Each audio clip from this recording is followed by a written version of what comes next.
Yeah.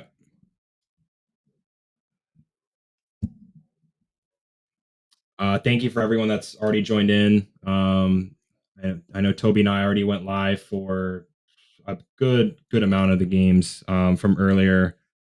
But just gonna do another little watch party. Have some of the updated game day stuff on the screen, but I'll that'll be for you guys. But I'll be watching the game on the right side over here. Just gonna send some stuff out, and we'll begin in 2 seconds.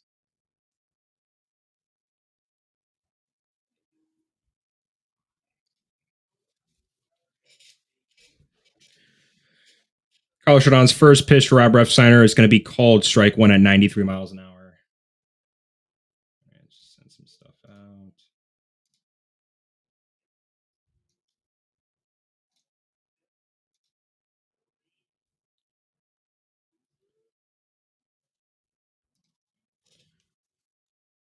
Another strike for Carlos Rodon on the slider. It'll be another interesting matchup.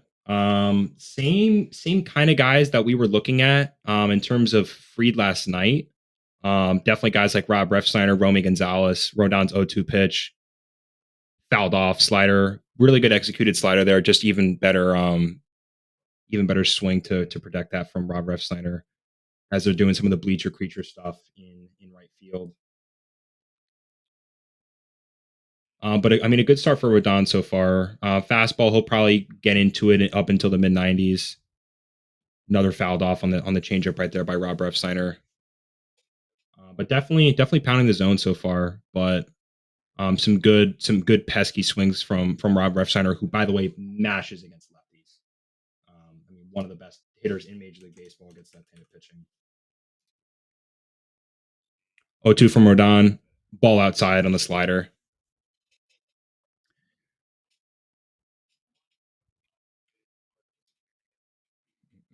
Just pull up some of the stuff on the side real quick.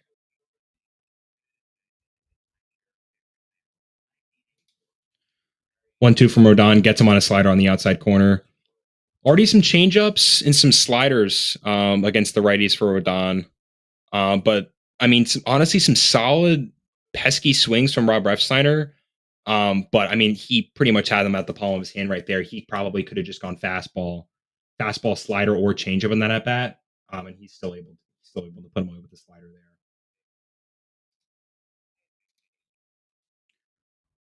First pitch to Trevor Story is going to be a ball outside at 95.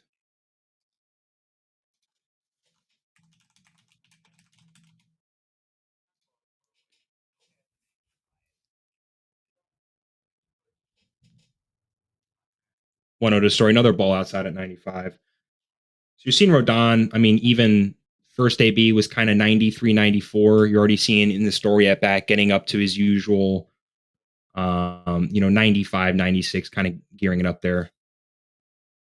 His 2-0 to Story. Fastball on the outside part of the plate. Clips the corner. It's going to be strike one. Also going to pull up some like usage rate stuff on the side, especially when we're going to different handedness hitters, just to kind of see the mixes and stuff like that. 2-1 to Story. Nice slider there by Rodon. Slider's looking sharp early so far, especially on the outer part of the corner. So we haven't seen too much of kind of getting it in and maybe getting like a back foot breaking ball swing, but definitely living on the outside part of the corner and getting those solid clips of the zone. But righties against Rodon are almost unhittable. 191 opponent batting average with 153 Ks is certainly going to play. A nice slider there by Carlos Rodon. That's going to be back-to-back strikeouts to begin his night. Slider looks really good. I know Toby and I were kind of talking about it with the cutter for Tanner Bibee. That was his kind of bread and butter today. It looks like right now Carlos Rodon is really finding success with that slider. In the first one that wasn't on the outside part of the plate, he gets a swing and miss down in the zone.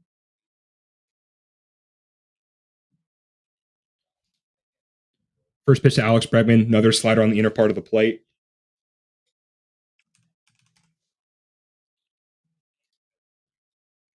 Yeah, and just I mean the different ways that he's able to execute the slider too. Fastball in at 93 is going to get strike two. Carlos Rodon looks very, very settled in the first inning. This is something the Yankees desperately need. In terms of the usage rates and stuff like that, especially to righties, you're going to be seeing more fastballs. Definitely more sliders to left-handed hitters, but he's pretty slider heavy to the righty so far. 0-2 from Rodon, another slider. So that's going to be something to kind of look at. And even in some of the earlier games, we were kind of seeing some guys go differently to the usage rates. Tanner Bybee was very, very, very heavy on the cutter. 1-2 to Alex Bregman, 14 pitches so far in the inning for Carlos Rodon. His 1-2 pitch, the windup. Fly ball, pretty shallow to Cody Bellinger at 94. He's under it, Campton away. And that's going to be the end of the first for Carlos Rodon. Very, very good. Very good. Also, the fact that he's able to locate the slider. Changeup looked pretty good to Rob Reff's slider. And you saw the fastball kind of creep up a little bit. You'll probably see it more, towards the ending part of the games. But really solid first inning for Carlos Rodon in a must-win game for the Yankees. Top 5 velos of the inning: 95, 94.7, 94.6, 94.3, 93.3. 4 whiffs in the inning. But just the key for Rodon is same thing for a lot of guys, is just throwing strike one. And just, utilize the entire arsenal, right? This is going to be a game where you can, look at the usual arsenals he's going to be doing. But we're already seeing right now, it's already heavy slider to the first 3 hitters in the Red Sox lineup. Primarily slider for the 14 or the 15 pitches that he was able to throw. We're seeing so far 53% slider, 40% fastball, and then that one changeup in the left center at bat. So definitely something to follow. It'll probably even out as he works deeper into the game, but nonetheless, the slider looking good this early is definitely a good sign. But the games from earlier, that Cleveland game was just something I don't think really anyone was really expecting in the 8th inning. You kind of saw the Tigers getting something together in the 8th. First and third, no outs. You get a pitch hit situation. Jahmai Jones strikes out. The best hitter in the Tigers lineup against left-handed pitching. He can't deliver.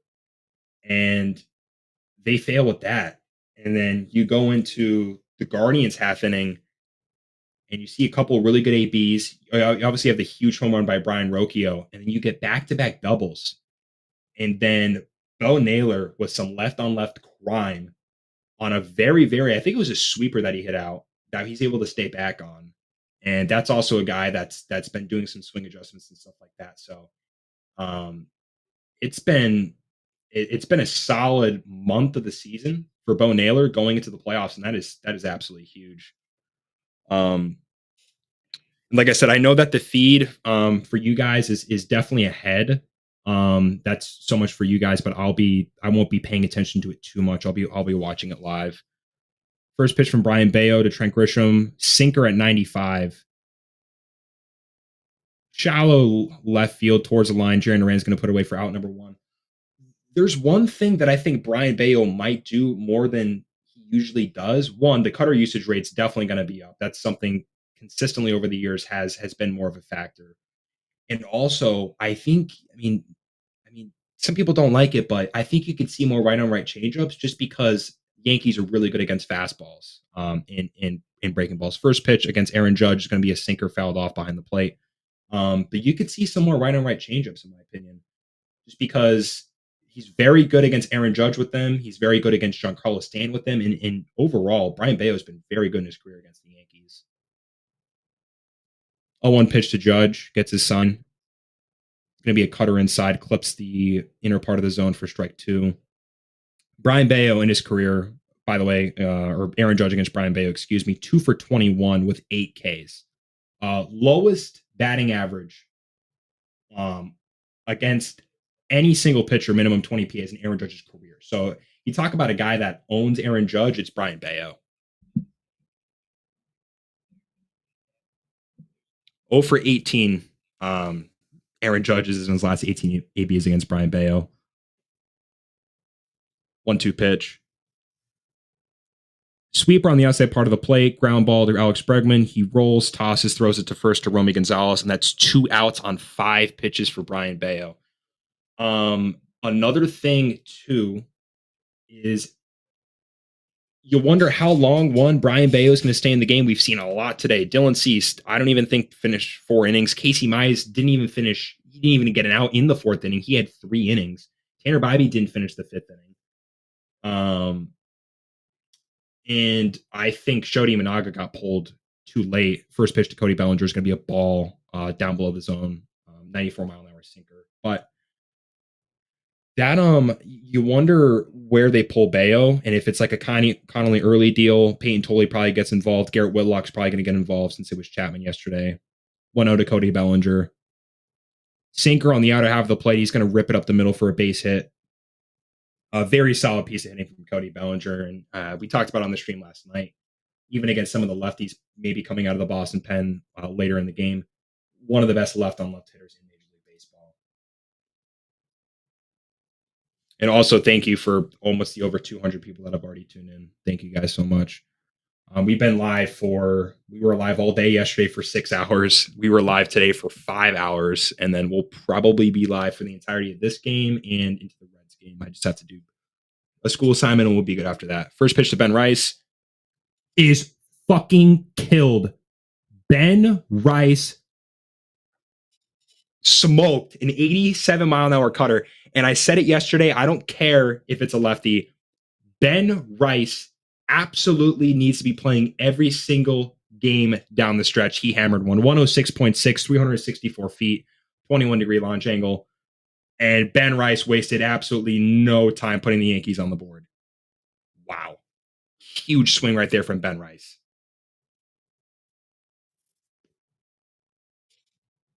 Right into the bat path too, by the way. I mean, I couldn't have just put a better swing on a pitch like that. That is a huge momentum killer right there in the 1st inning. First pitch to Giancarlo Stanton, ball inside, going to be a sinker. Wow, that was awesome. That is the start that you want for the Yankees, especially with stuff going on with Ben Rice should have started yesterday and a couple items like that. That's exactly what you want. 1-0 to Stanton. Nice sinker at the bottom of the zone. Is going to get a strike call. 1-1. Yeah, that was. I'm just going to tweet that out real quick.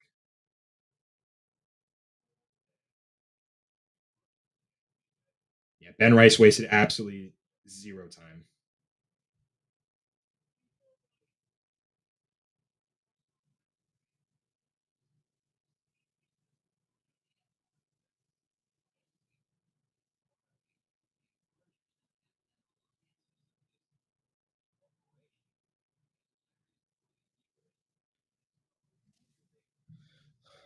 Good sweeper by Bayo, ground ball to Trevor Story, but I mean the Yankees tack on 2 runs, and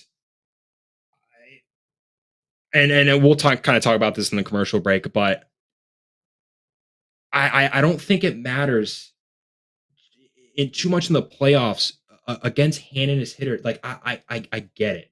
I get it. Ahmed Rosario and Jose Caballero, in terms of the guys that were in the lineup yesterday, other than the guys, like Ryan McMahon and obviously Ben Rice and even Jazz Chisholm Jr.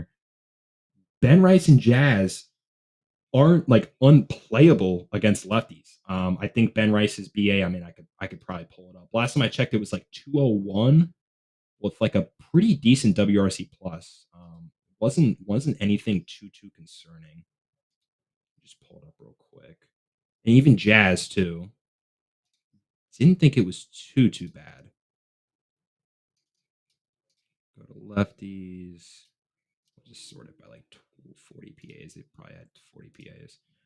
So yeah, Ben Rice in his career, this season against lefties, 119 plate appearances, 104 WRC plus. Yeah, he's hitting 208.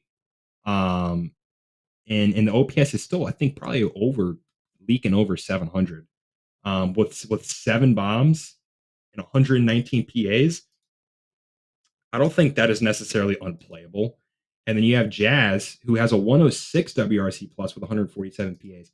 I understand you get guys like, your Austin Slater, your Jose Caballero, your Ahmed Rosario. But at the end of the day, dude, like Jazz is a 4-1 player. And he's been, I mean, a huge factor. So I think you absolutely have to play him, I mean, without a doubt.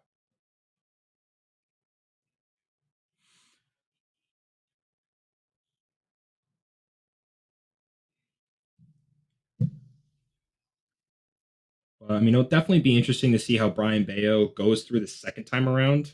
But Cutter to the lefty, definitely. I mean, not an ideal location. Kind of just a cement mixer. Left it a little bit up, and I mean, Ben Wright just pimped the shit out of it. He's so fired up too, especially after yesterday. Um, with him obviously sitting against a guy like Eric Crochet, but wow, I mean, a huge spark.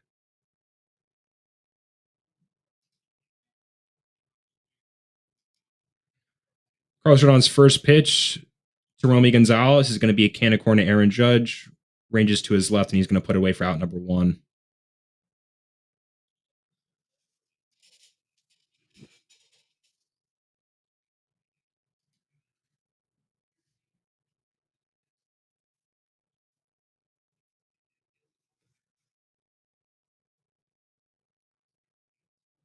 Yeah, I mean, especially with the Jazz Chisholm stuff like going on with some of the media, and people kind of took that a little bit too far, in my opinion. This is as good of a start as you could possibly want. As Carlos Narvaez is going to check in, hitting 241 on the year. First pitch by Rodon. It's going to be a first pitch fastball at 94. Yeah, definitely interested to see how Rodon utilizes this the slider in this game. You could probably expect it to be thrown a little bit more than some of the season averages. Honestly, probably a mistake fastball by Rodon. It's gonna be a fly ball, kind of in the Bermuda Triangle, but Trent Grisham's going to take charge to put it away for out number two. This, if you're the Yankees, this is exactly what you wanted right here. But I mean, you'll be looking for Carlos Rodon not to be throwing fastballs in that location. But I mean, two quick outs. Um, Inning in two thirds so far with 18 pitches, and you've gotten already the big lefty killers out. Especially one via the K is definitely good. First pitch to Nate Eaton's going to be a strike call on the slider. Eaton, honestly, really solid game yesterday too. A lot of the guys in the Red Sox lineup, not the super key guys, had some big games. Second pitch by Rodon, cut on and missed on the changeup.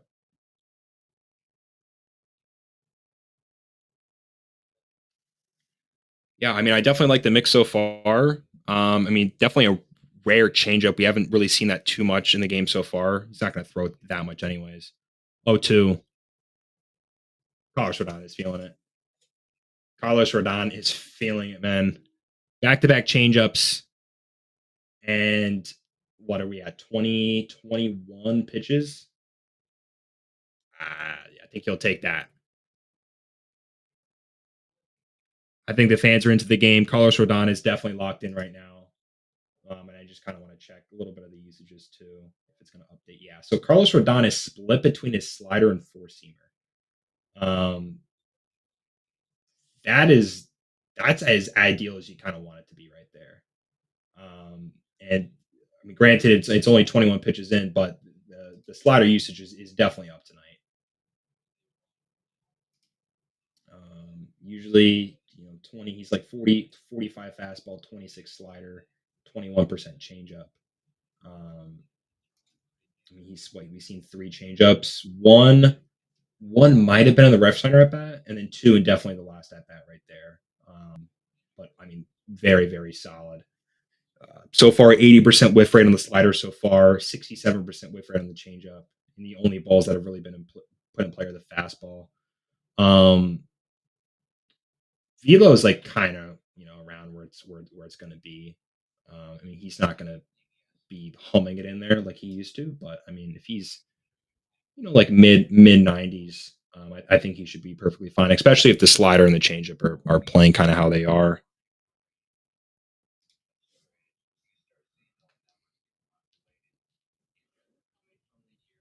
But definitely looking forward to see how Brian Bayo kind of just continues to attack the Yankees lineup.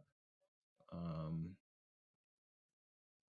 and I mean, honestly, if he kind of falters a little bit, how soon they go to the bullpen. Um, so it'll definitely be something to watch for sure. I don't know if they said already if it was early or whoever was following him up, but um, I mean, hopefully Bayo can kind of just kind of lock in and settle in.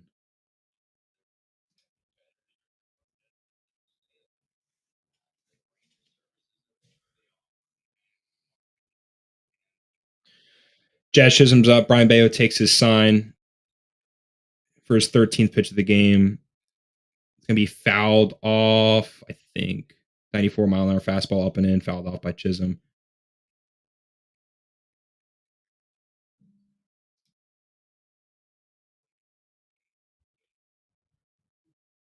Yeah, and I just think, I mean, too, it's going to be a race of two strikes. You're not going to want to see the Yankee hitters kind of fall behind to where they could see some of the off speed and breaking stuff from Bayo, um, to where they're swinging and missing, getting some ground balls. Looks like an easy fly ball to Cedar Rafael. 89-mile-an-hour changeup on the other half of the plate. Well executed pitch, and that's going to be out number one in the bottom of the second.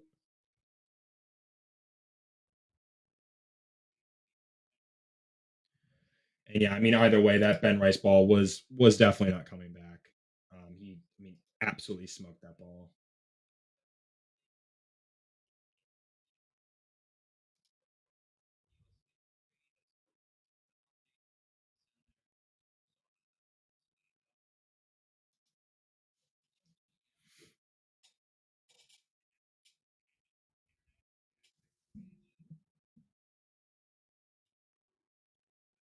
Second pitch to Bayo against Austin Wells. Nice changeup right there.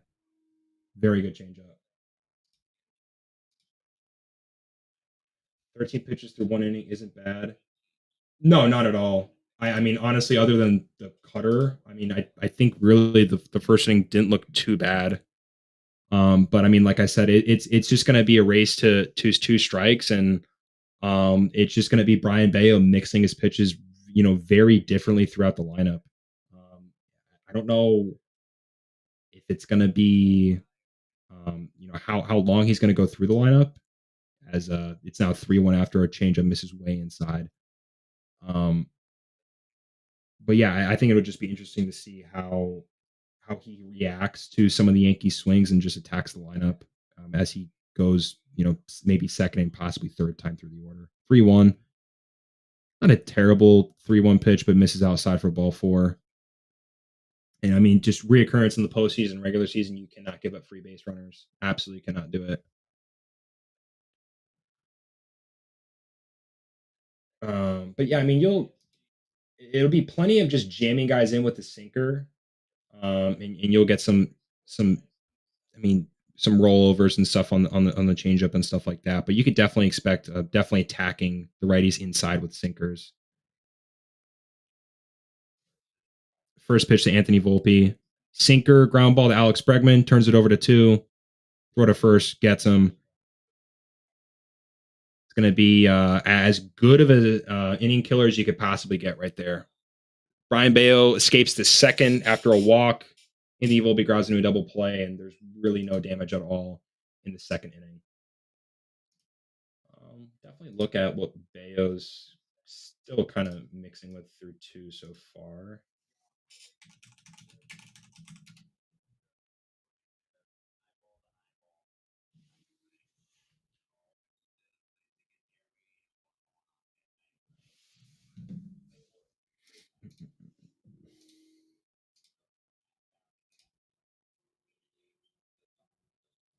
Let's see what Brian Bayo is kind of doing so far. I definitely like the sinker to Volpe though. If he can get that in on guys like Judge and Stanton and just get them to roll over, not as so much swing and miss, but if he can get them to roll over a good amount, I think that's going to be really solid for him.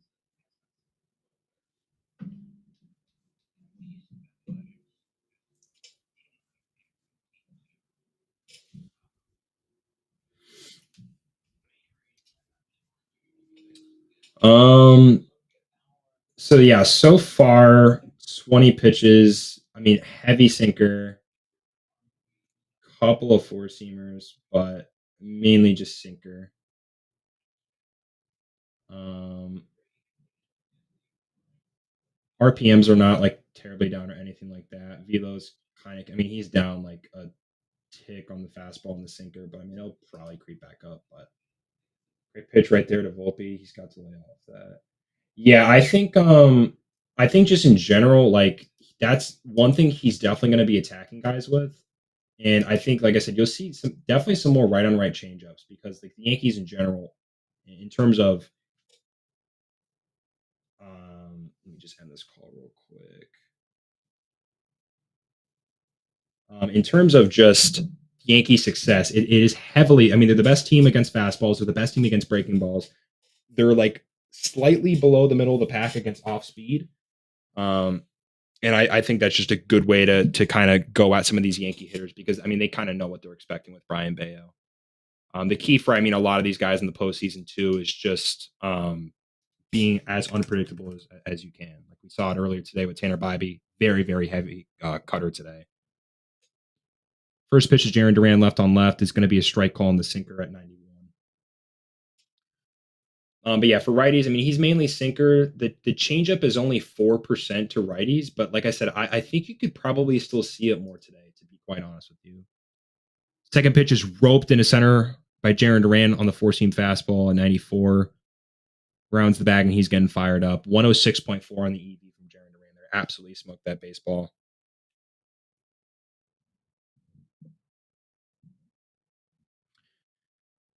Yeah, and it's good to see for Jarren Duran too, because I mean, if you look at some of the stuff at Yankee Stadium, isn't like the best, but I mean, if he can really get going, like this is a guy. I mean, we saw it last year, and we've seen it this year, especially in the second half. Like he could totally turn around a ball game.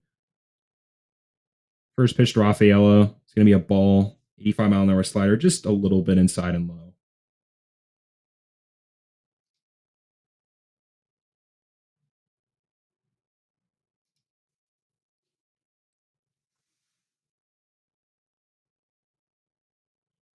One 0 pitch to Rafaela. Foul, just out of play at 94.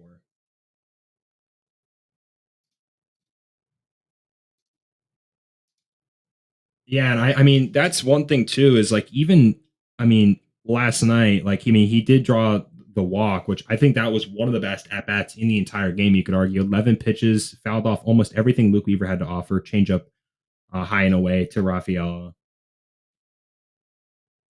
It's going to make the count 2-1. But that was a huge at bat in yesterday's game, in my opinion. And I think that kind of allowed. I mean, what kind of just unraveled a little bit for Luke Weaver. 2-1 pitch, change up down. Can't walk him here. Doesn't matter. I mean, let him hit the ball. You absolutely cannot give a free base runner, especially having Jarren Duran and Ceddanne Rafaela running the bases is not ideal. 3-1 pitch is fouled off right down the middle. He got a good pitch to hit there. Probably something he wants back.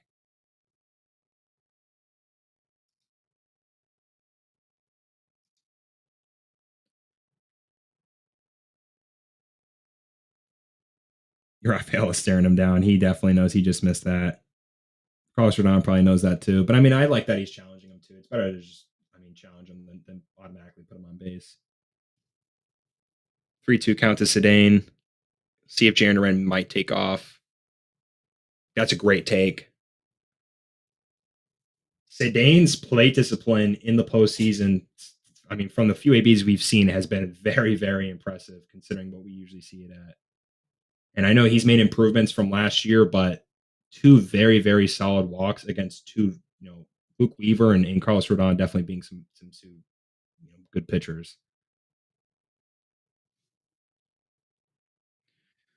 And dude, Nick Sogard absolutely killed the Yankees yesterday. He's getting the start again today.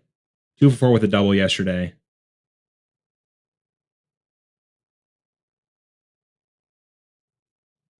First pitch to Sogard. In play bunt. Oh, and he throws it low, and Jazz Chisholm pulls his foot. Great job by Boston to take some pitches and get Boston working. Rodon gets tilted easier than others. No, I think that's a good point too. And yeah, I think not being super aggressive is definitely the key. And like I said, it'll just be interesting to see how he works the first pitches in all these ABs. Like we saw a few fastballs, saw a few sliders. Yeah, and honestly, I think he probably, if he takes his time, he probably could have maybe gotten them. But I mean, bases loaded, no outs. This is, I mean, with arguably the best lefty in hitting lefties in the lineup, and Robert F. Center takes a slider for strike one. Yeah, him and Romy Gonzalez. I mean, two guys to watch against any time a lefty's on the mound. They are insane against them. The WRC plus is like north of 160, 165 for both of them. Rodon's 0-1. Change up in the dirt for a ball at 87.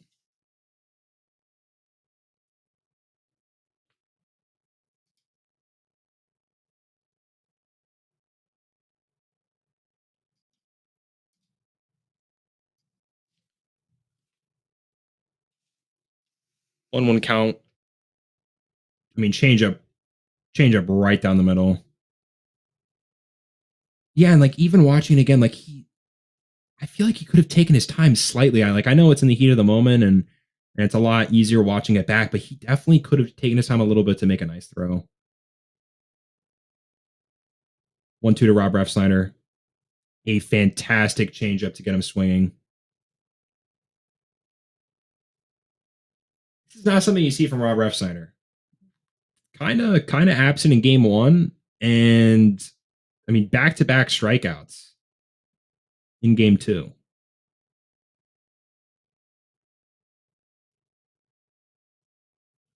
Yeah, I just think I mean the changeup has been very very solid. I mean in the rare instances that we've seen it tonight. First pitch to Trevor Story. It's gonna be a slider that just got away from him, leaked out of his arm for ball one.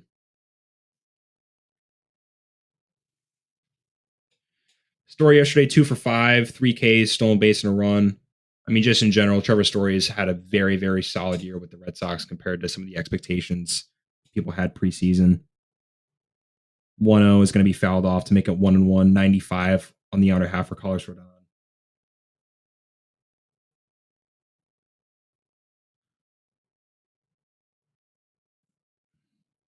Trevor Story career with his base loaded 346 with 4 bombs. Figure he probably does something here. Trevor Story up the middle on a slider at 87. One run is definitely going to score.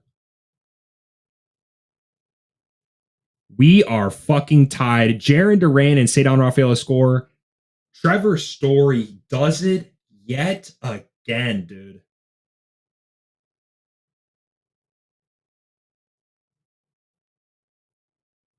I just not a well executed pitch. Slider left it up just a little bit. I mean, it's just too much in that count. That is fantastic for the Red Sox right there. Trevor Story does it again, man.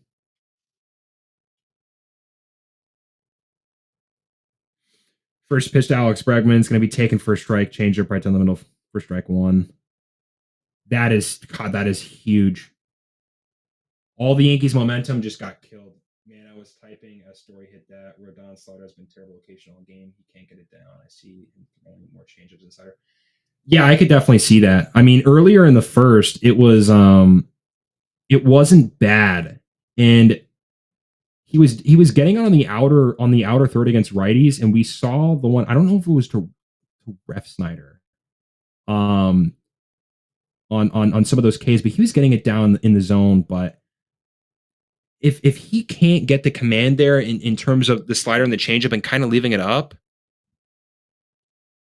as Bregman grounds into a double play, that was some pretty good defense by the Yankees there. But yeah, you'll just kind of have to see how Rodon adjusts. I mean, we haven't really seen the curveball too much. This, yeah, I mean, definitely. I mean, let me actually just see what the usage rate is looking like after that inning.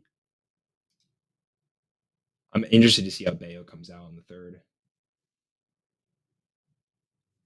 So it's pretty even. I mean, like I said, we haven't seen a curveball from Rodon. You're not going to see it too much at all, but at the same time, we haven't seen one so far. Very heavy on the four seam slider, which we kind of knew going into this. I mean, the changeup, like, you could probably see the changeup a little bit more. I mean, I mean, you could probably see. I mean, it's gotten hit hard one time, but I mean, 60% whiff rate. Um, I think you could probably see it definitely more, maybe the second or third time around the lineup, or the third time around the lineup when some of these other guys get up. The fastball, I don't know. I think it's kind of a hit or miss with what you see in terms of sometimes even velo with Rodon, or just, I mean, how sometimes some of the pitches look. I mean, with the Giants, I mean, he was consistently, dude, like 97, 98. He'd get up to, I mean, I want to say 99, 100 with them. And he had the back injuries and stuff like that. So it's definitely been some up and down stuff, but it'll definitely be interesting to see if he utilizes the changeup a little bit more. Yeah, the first inning wasn't bad in terms of location, but this inning, oh yeah, I mean, 100%. Um, I think that slider in the first inning looked, I think, really good. Honestly, I mean, a lot of them were takes. I will say though on the outer half, and um, but yeah, I mean, you can't be leaving sliders up, and then I mean, same thing with Brian Bayo. If you are going to utilize that cutter, especially going into lefties and stuff like that, you better make sure it's in, because if it's out over the heart of the plate, and obviously the velo on it, and if it's cement mixing, it it's going to get served into the right field seats. So it'll be interesting to see how both of those guys work around those pitches.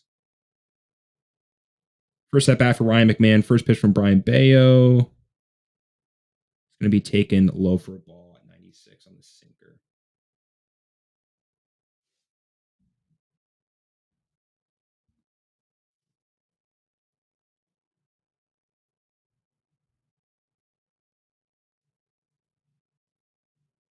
One 0 pitch to Ryan McMahon. Swung on a missed. Good fastball there for Bayo. Good on the outer half, not leaving it leaking over the heart of the plate.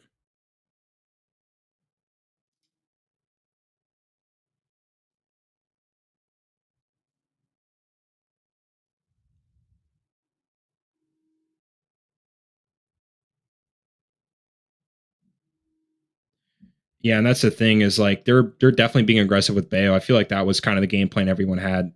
Probably the Yankees going into the game. Um, but if they are going to be aggressive, you're probably going to see Brian Bayo try and just work some different offerings on the first pitch and not be as predictable.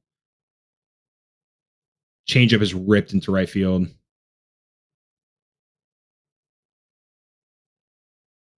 111.8 for Ryan McMahon in his first postseason at bat with the Yankees. I mean, he smoked that ball.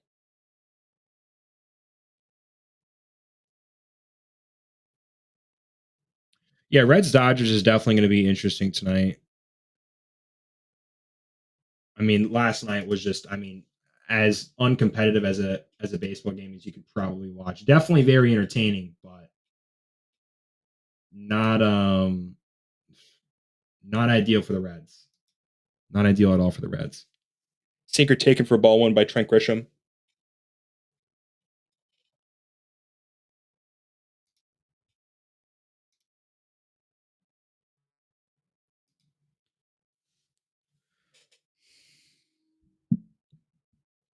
Went out to Grisham. Cutter, nice play.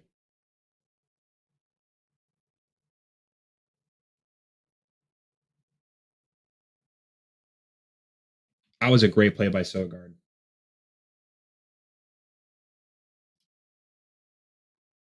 Yeah, good play by Chisholm, good play by Sogard.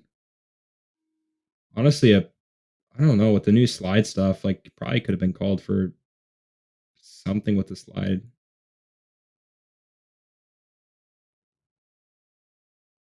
I mean, this will be a huge AB for Aaron Judge. Cutter low and away for ball one. I wonder if he has any changeups to Aaron Judge in this AB. Wow, Justin Wilson is already warming up.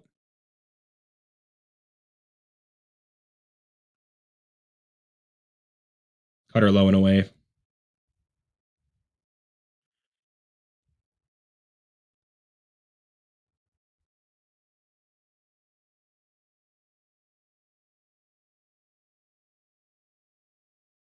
Yeah, Judge just looks more patient too.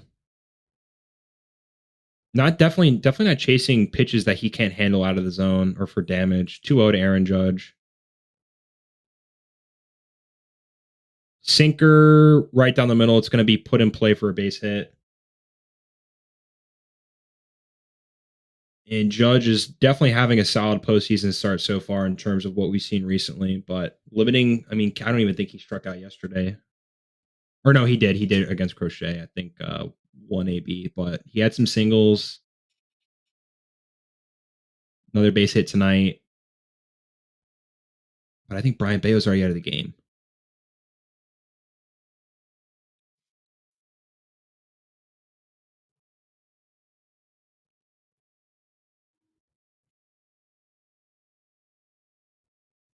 Holy crap. So Brian Bayo, yeah, that's the thing that I was mentioning earlier is every single I guess main starter did not go deep at all. Dylan Cease, I don't think finished 4 innings. Um Casey Mize was 3 innings. Tanner Bybee was 4 2/3. He didn't. He definitely didn't finish 5. I mean, shit, you could probably see the same tonight with some of the matchups. Um, I think it's mainly just a honestly, dude, I need to check the score of the Padres game. I didn't even. Yeah, so the Padres just won 3-0. That was. I mean, once Mason Miller was going in there, I don't know if you guys watched, but dude, Mason Miller was literally just humming 102 like it was no one's business. And I think his first 4 or 5 pitches of the game weren't even fastballs. So I mean, good luck against that, especially when he starts throwing his changeup probably more next year. Yeah, that'll be fun to watch. Um, but Justin Wilson's coming in. Alex Cora definitely is not risking um, anything extreme here. He probably likes his favorable matchups.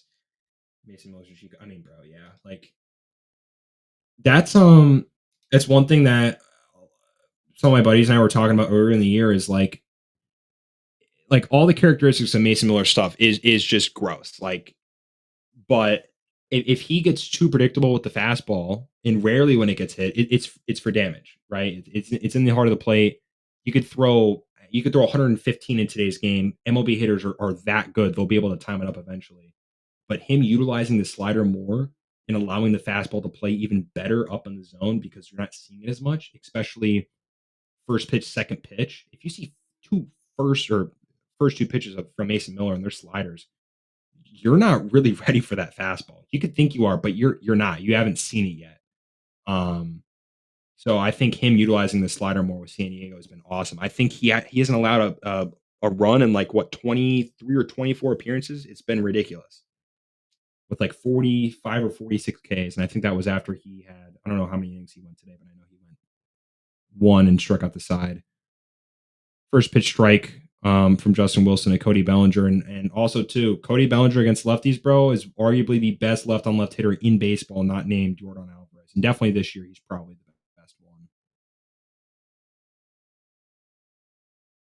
0-1, and Grisham is going to take the base against Carlos Narvaez.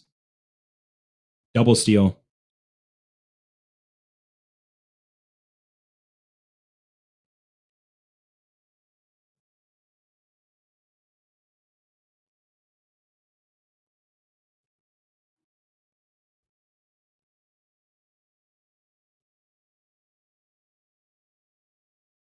Yeah, I was going to say it didn't even look like Aaron Judge was really debating on going, but once he dropped it, it looked like he was almost certainly going after that. Cody Bellinger. That is not a pitch that you want to throw to Cody Bellinger. He got away with one there. Makes it 1-2 with the swing and a miss on the slider.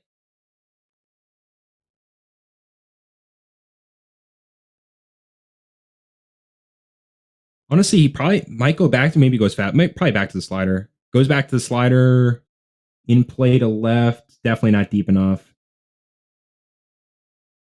Throws it into Bregman, cuts it off. It's gonna be 2 outs.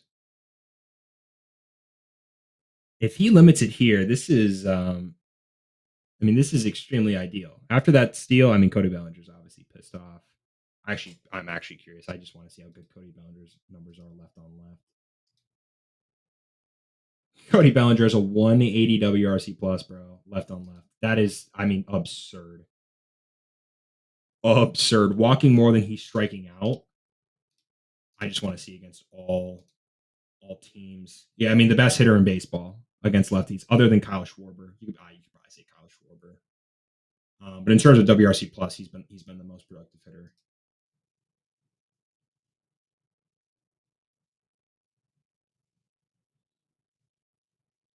Yeah, you gotta pay. Oh God, you gotta play Ben Rice every single game, bro. He's so good.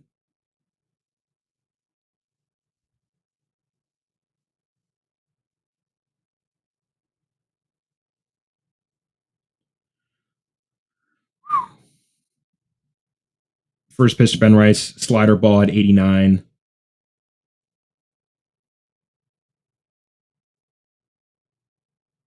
Ben Rice is just an unbelievable regular season, 26 home runs, and we just saw his, 27th technically of the year in terms of overall season, probably 30 minutes ago. Second pitch from Justin Wilson is going to be another slider for a ball taken at the bottom of the zone.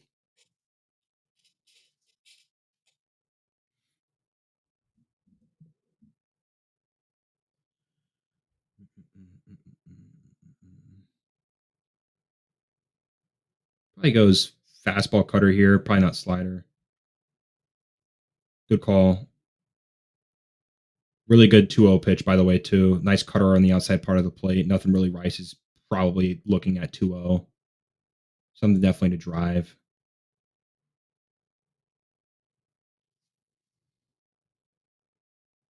2-1 count to Ben Rice after that nicely placed cutter. Wow, rips. Wow. He ripped another one. Bro, Ben Rice is smoking the baseball, dude. I know that's an out, but man, you do not want to be seeing that. And also, I'm gonna grab a drink of water real quick, but also to Alex Cora's credit, bro, uh, ballsy. I wouldn't even say ballsy move, but you could say a little bit of a ballsy move doing it that early in the game. Granted, Brian Bayo was definitely not going around the order 3 times. Paid off. Definitely paid off. No runner scored, and that was on the double steal with Narvaez dropping the ball. Um, and two. I wouldn't say two fly ball outs. A fly ball out to left field to Jaron Duran wasn't deep enough to tag. Um, and then just a line shot to right field for Ben Rice. But real quick, I'm gonna grab some water. I'll be back in like probably 30 seconds.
All right, back. Grab the little strawberry milk protein shake.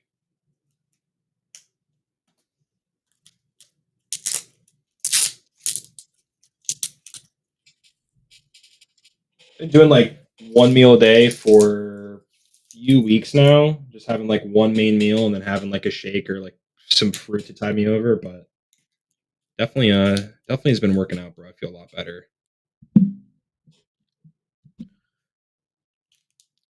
And Carlos Rodon's gonna begin the top of the fourth. The first pitch strike from Miguel Gonzalez.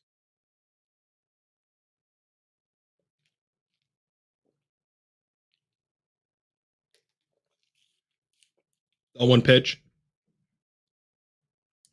Honestly, that's the slider that we were kind of seeing in the first inning. Especially the two, I think, down ones that he had. Not like the backdoor ones that he had, but the two ones that were down in the zone.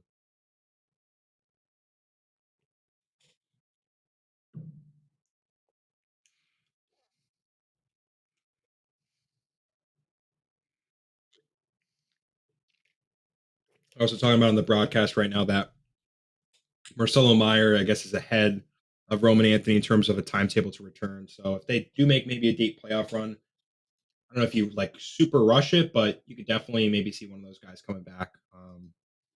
If the Red Sox, or if the Red Sox are able to advance.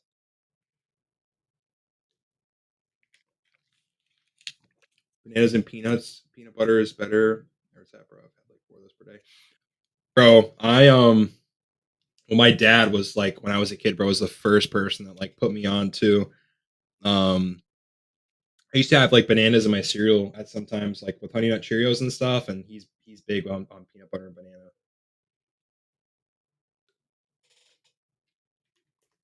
2-2 count. Four seam fastball, shallow fly ball.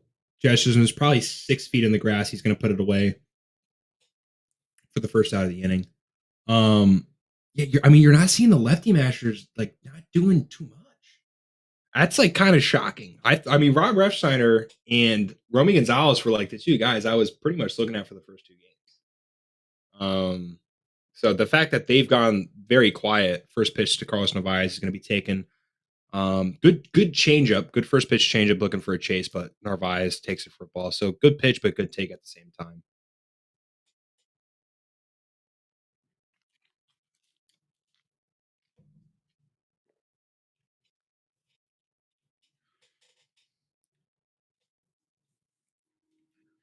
The 1-0 pitch after the changeup to Narvaez.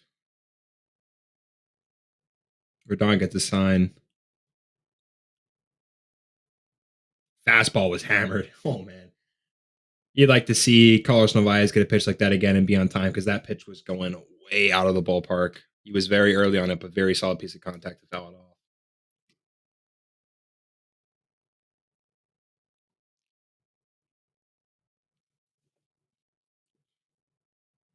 Fastball way outside by Rodon at 96. I'm just interested to see how far is Carlos Rodon going to go?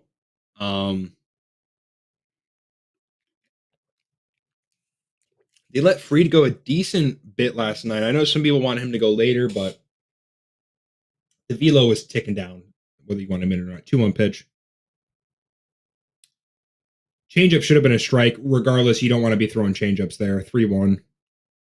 But yeah, I mean, you want to see how the leash on Carlos Rodon that Aaron Boone has, from what we've seen from everyone today. Four-seam fastball fouled off at 95 by Narvaez. So he's definitely on the fastball. That's for sure. But like I said, I don't think anyone's gone past 5 innings today. I don't think so. Unless Carlos Rodon does it, but so far I don't think we've seen a guy go 5.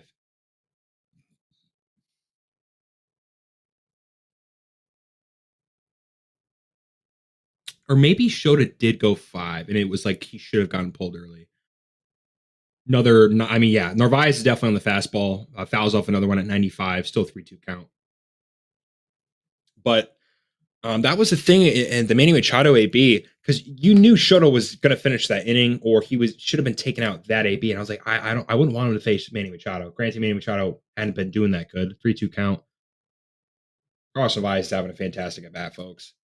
3 fouls on pretty solid fastballs by Rodon in every quadrant of the plate, and then a foul ball and a changeup out of the zone that would probably get a swing and a miss for a lot of guys. This is great at bat so far.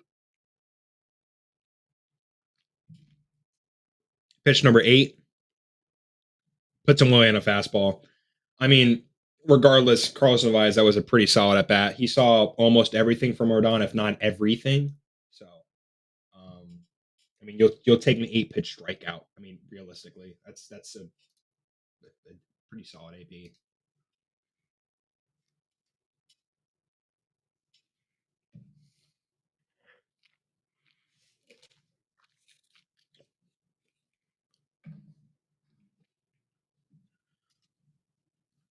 Yeah, another nice changeup by Eaton. That's something that we've been briefly kind of talking about in here is you probably see the changeup usage go a little bit higher.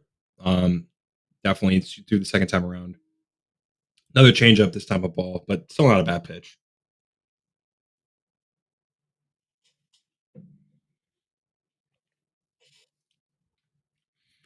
He probably goes maybe fastball here. I don't think he goes another changeup. Probably fastball or slider. Probably fastball though. Fastball in the outer half of the plate. Not a bad pitch, but an even better swing by Eaton. He's going to drive it into right field. Aaron Judge tosses it in. 101.4 mile an hour. hit for Eden. He's had some really good ABs. I mean, today and yesterday, especially yesterday, man. Excuse me. Really good ABs. Very, very good ABs. You're definitely not mad at what he's done so far. I mean, a lot better than probably a lot of people expected. He's been very, very solid in the playoffs so far. Second time Jaren Duran has faced Carlos Rodon. First AB was definitely on him. Sinker at 93. Ball, probably like 4 or 5 inches above the zone taken for a ball. Yeah, Jaren Duran was all over Carlos Rodon on the first AB. Absolutely smoked a single to the opposite field. 1-0 pitch. Nice sinker. Probably could have been a little bit more inside, but I mean, nonetheless, Jaren Duran's going to roll it over to Jazz Chisholm. He puts it over to first, and that's going to be out of the inning for Carlos Rodon.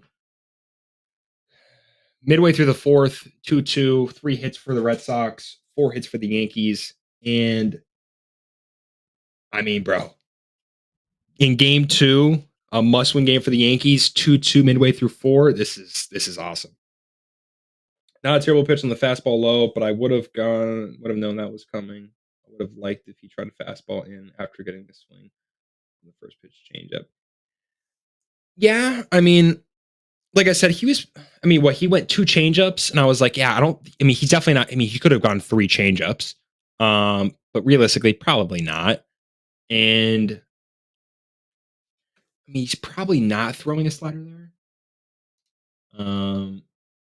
I mean, probably not throwing a slider. I mean, he's like 37 left, 26 right. So I mean, he's more inclined to throw into a lefty, but I mean, obviously, Eaton was up at that, but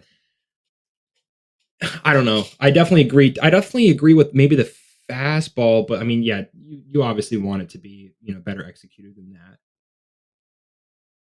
But I mean, regardless, the changeup, like we've been talking about, definitely the second time through has looked pretty solid.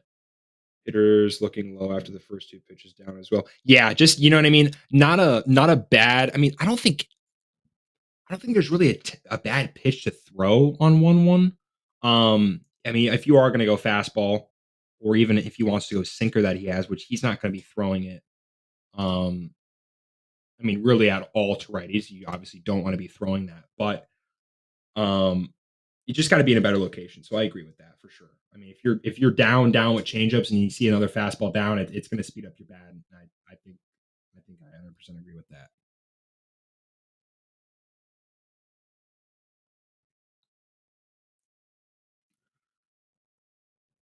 I mean, either way, I think Rodon's been, pretty solid.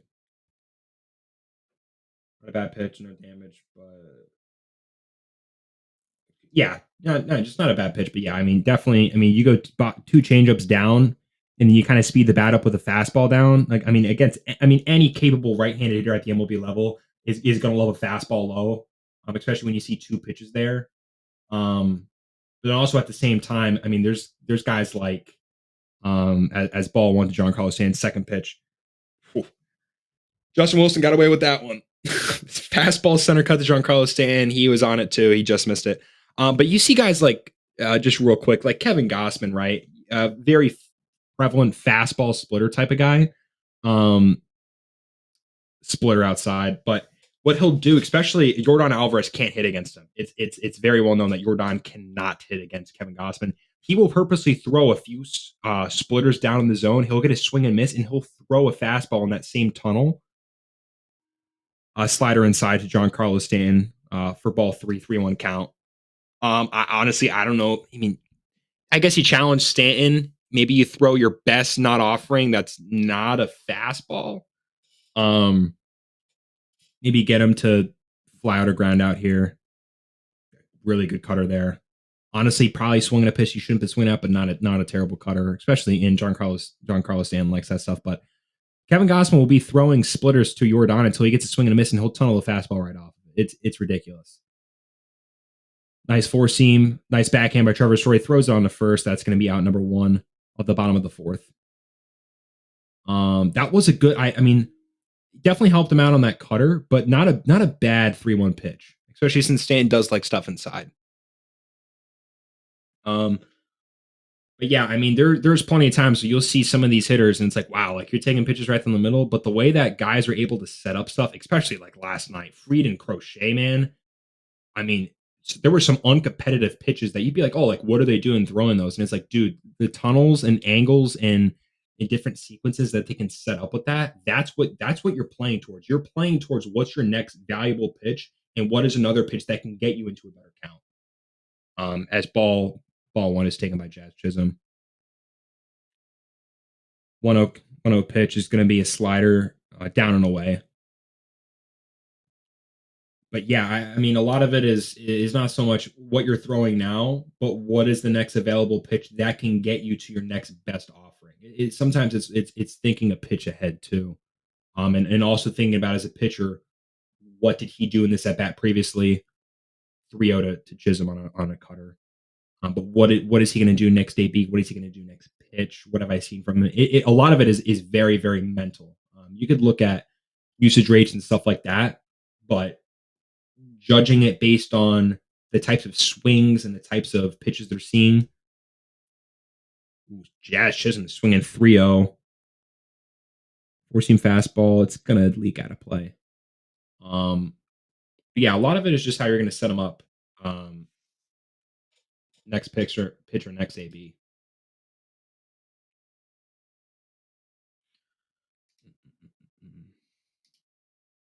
Hey, Jazz swinging 3-0 there. That's I don't know if I was if I'm Jazz Chisholm doing that. Very well executed fastball there on 3-1.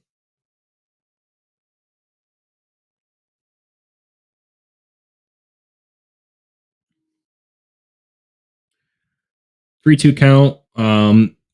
Fastball on 3-0, foul ball to the first base side, and then fastball taken down in for Chisholm for strike two. Another fastball, this time grounded to the right side.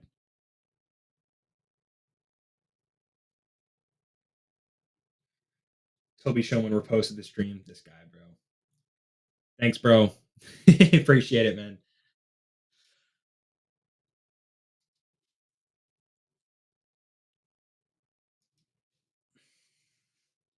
3-2 pitch to Jazz Chisholm. Another fastball. This one should stay in play. That's a good play for Gonzalez to stay with it, especially with the wind, especially getting up towards the bleacher levels with the wind kind of changing and rolling around. As Jack Hughes, New Jersey Devil forward, is at the game. But yeah, I mean three straight fastballs. The 3-0 foul, the 3-2 take, and then that pitch right there, fastball at the top of the zone to get him to foul off. So really good job by Wilson to kind of execute from 3-0 and be able to get an out as he's going to fire first pitch cutter down the zone to Austin Wells.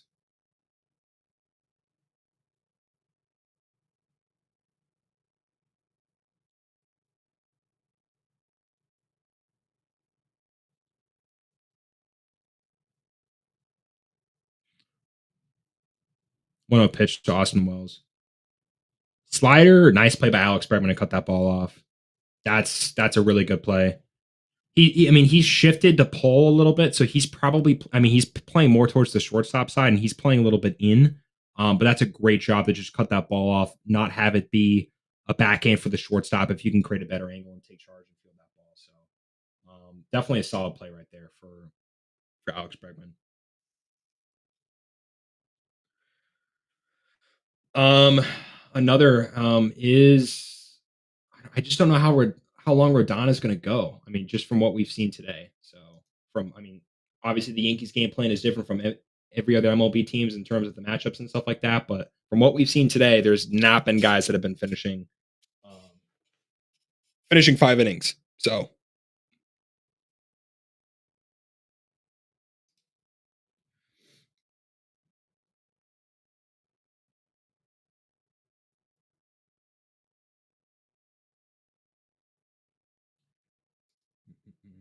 I'm very very excited for Zach Littell and Yoshinobu Yamamoto. That'll be like what does Zach Littell do? Because dude, Hunter Green, man, fastball looked fine, and he was. I mean, dude, Shohei Ohtani in the second AB after the absolute I think 117.7 mile an hour home run, um, took took a fastball like almost down the middle for strike three in his second AB. So the fastball was playing. Um, but bro, like you saw with Tommy Edman and you saw with Teoscar, and I know Andy Pies. I think he might have had a few hits, but I think there was one particular one to him, or maybe it was a line out to center field that the slider was just up. He executed it a few times throughout the game, but that was the pitch that they were crushing. The slider up, the hanging slider. So it'll be interesting to see what Zach Littell is doing tonight, especially with a mix of both hand and his hitters. But it'll be good to see Mike go out there and face. I mean, arguably just the best lineup in Major League Baseball in the Dodgers. I mean, they are just ridiculous.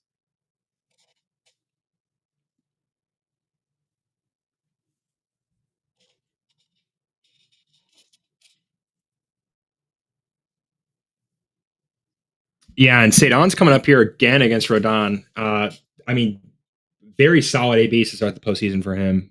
First pitch to Cedon, nice located fastball at the bottom of the zone, slightly towards the inner half of the plate for strike one.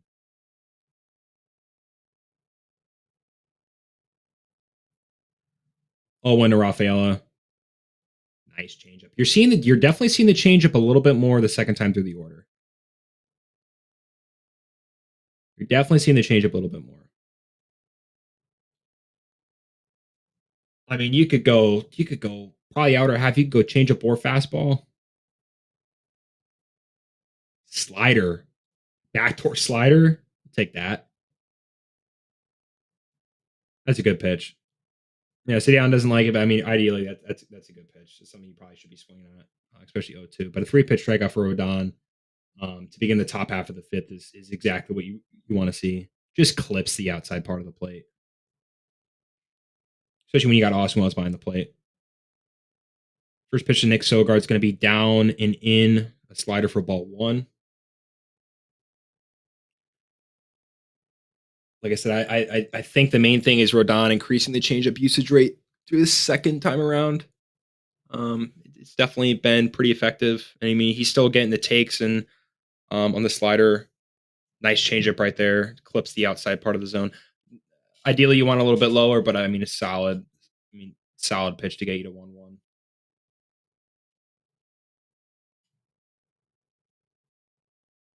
Fastball up at 93.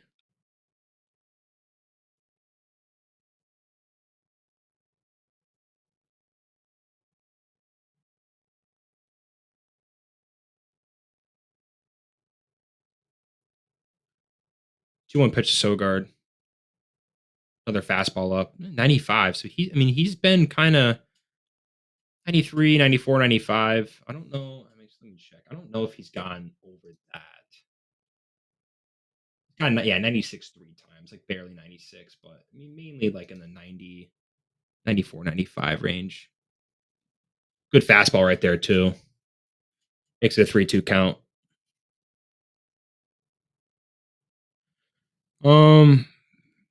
Maybe fastball or changeup. Changeup. Good read by Cody Bellinger there. Quickly, 2 outs.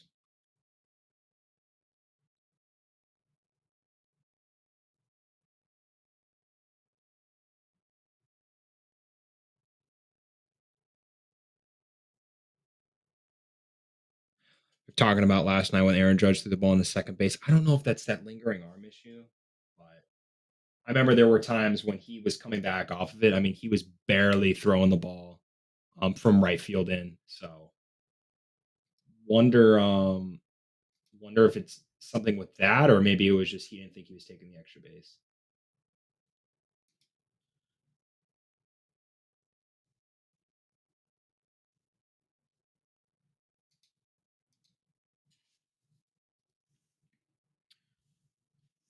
One 0 pitch to Rob Refsnyder. Slider, is that going to stay in play? Aaron Judge, nice play in foul territory. Rob Refsnyder and Romy Gonzalez, I did not think would be absent against the lefties. And Justin Slayton's going to be coming in. So real quick, I'm just going to go to the bathroom and I'll be back for the bottom of the fifth in 2 seconds.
It is good now. Okay, bet. But yeah, I'm definitely I'm gonna get some water, and I'll be back for the top half of the sixth.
Just refresh ESPN real quick. But yeah, I mean, two plays, and I think back to back innings that I don't think will be getting talked about too much. Is Alex Bregman's ability to cut the ball off and create good angles to throw on the run to make those plays. Um, Also, if Don gonna go entirely through the game, over 70 pitches, he ideally could. And also a really good job of Steven Matz there to go from 3-0, execute, I mean, even a solid changeup, in solid sinker to get Cody Bellinger out. But yeah, I mean, Jaron Duran is probably going to tell you he needs to catch that ball. Granted, still, I mean, obviously a hard play, especially given the situation, but um, he's probably going to tell you he has to make that play. But we'll see how Carlos Rodon does in the sixth inning because, like I said, theme of today is pitchers really haven't been going through five, let alone through the sixth inning. First pitch slider, realistically, probably going to be called a strike there. He's going to start off 1-0 to Trevor Story. Um, two, what is he? Three for seven in the series so far. Change up for a ball. 2-0.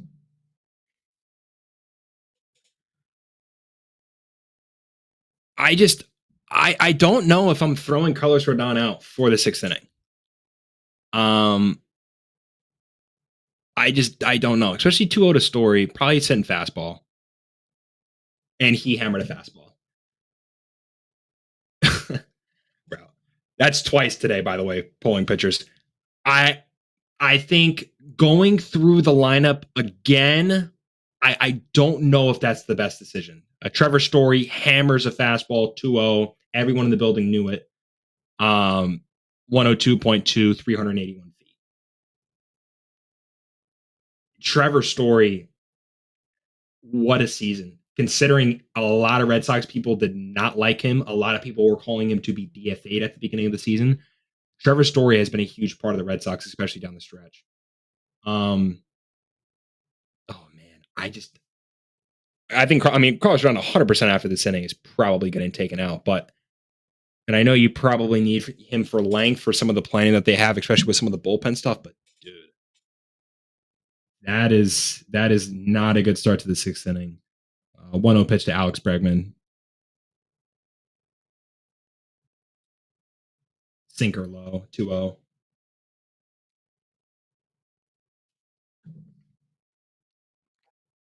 I think they're saying Fernando Cruz is warming up in the bullpen too. Just I don't know.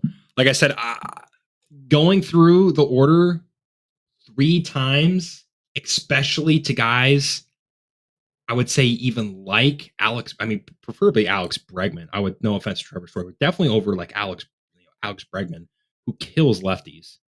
3-0 pitch. I mean, just not competitive.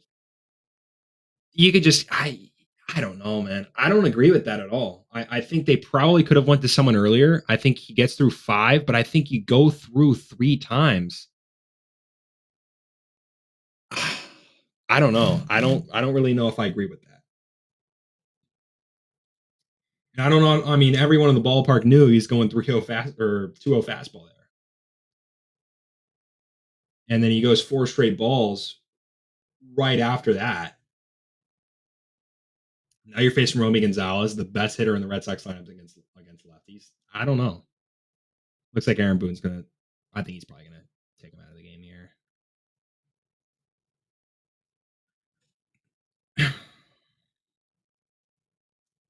Yeah, he's probably taking him. I don't know if he's talking to him. He's probably.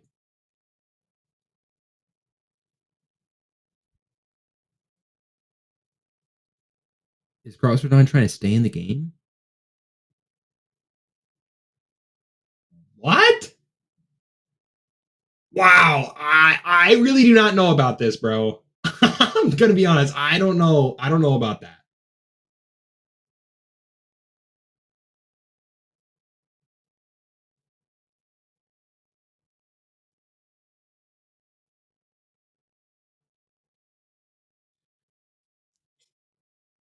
I do not know about this, man. I really don't. First pitch to Romy Gonzalez fouls off a slider. 0-1. I don't know. I know they're talking about on the broadcast that usually when Aaron Boone goes out there, the guys come out of the game. I remember when Garrett Cole was always on the bump, dude. He'd always go out there, and Garrett Cole would always mutter to him he wanted the ball. It's going to be already 0-2 for Romy Gonzalez. Takes a fastball on the inside part of the plate. Garrett Cole would always stay in the game when he would go out there. So um, I don't know. We'll see how the decision plays, but I don't necessarily agree with it, to be quite honest with you. But a good count though. 0-2 to Romy Gonzalez. Oof, good changeup. Realistically, that's a really good 0-2 pitch. You could probably get a swing and a miss on that pitch, but I mean, even better take by Romy.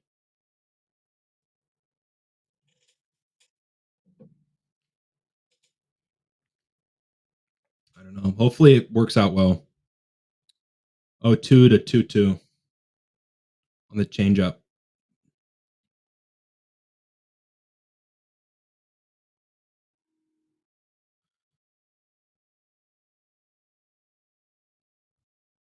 Romy Gonzalez is 0 for 7 in the series, looking to try and get his first hit 2-2 pitch. Oof, pop up on the changeup.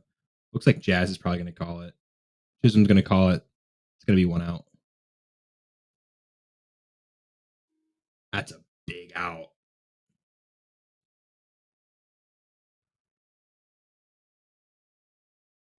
I will say though, if Rodon is able to get out of it, dude, I mean, I'll probably eat my words, but I mean, that would be huge too to not burn the pen during that. First pitch to Carlos Narvaez looks like a ground ball double play. Ryan McMahon, the second baseman Chisholm on the first, and he does get out of it. You know what? That is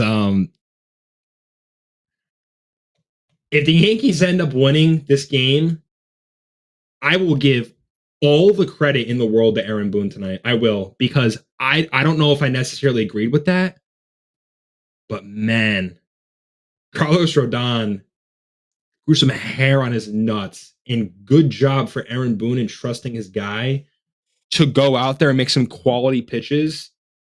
And after the story bomb and the walk, pop up in a ground ball double play. I mean, you'll take that. Um, I mean, that's exactly what you wanted out of Carlos Rodon there. But the fact that he's able to go six and he saves, I don't even know. I mean, depending on what happened, inning could have gotten away. The guy could have gone out there and thrown 20 pitches. I mean, you really have no idea what could have escalated, but that is that is as good as a comeback from a leadoff home run and a walk as you can see from Carlos Rodon. And the pitch count too being effective. I mean, first pitch sinker, inducing that soft contact ground ball on a pitch like the sinker is, I mean, just fantastic. I mean, obviously Carlos Narvaez helps him out a little bit by being a little bit too aggressive, but I mean, just a well executed pitch, and I mean, really well executed after what could have been a really game. I mean, you could say series changing, not even game changing, series changing move right there, but it pays off.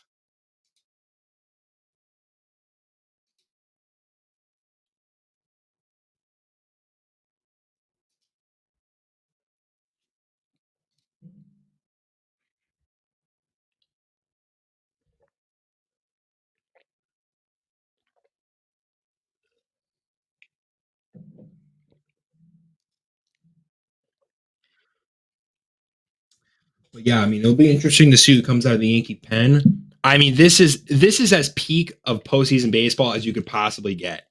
Mid sixth, New York has to win. I mean, arguably the biggest rivalry. I mean, not even arguably the best rivalry in baseball, and one of the best rivalries in professional sports. I mean, this is literally as good as it gets.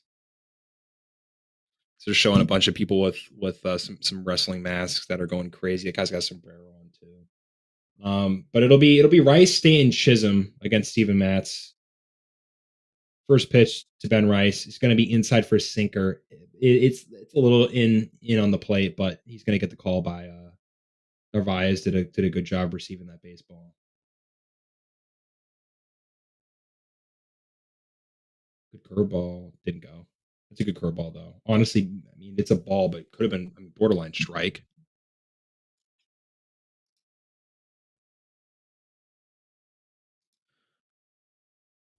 1-1 pitch is going to be a changeup down and away for a ball.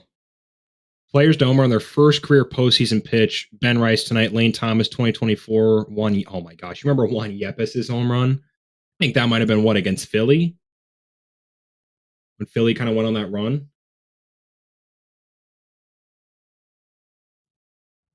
And I know this is a totally different, I mean, lefty. Garrett Crochet and Steven Matz are not comparable.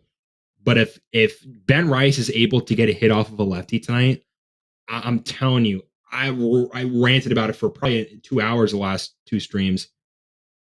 And Ben Rice has a seeing eye single and beats it out. Ben Rice gets a hit against a lefty. Um, it's hilarious. Ben Rice drills a home run at I don't even know like 106 or whatever. Then he has a sharp line out, which is probably over another 105, maybe close to like 110. And then he has an against the shift, the pull shift single and beats it out for a base hit. Ben Rice has done, I mean, almost everything you can do in a baseball game in 3 at bats. Giancarlo Stanton, first pitch, change up for strike one.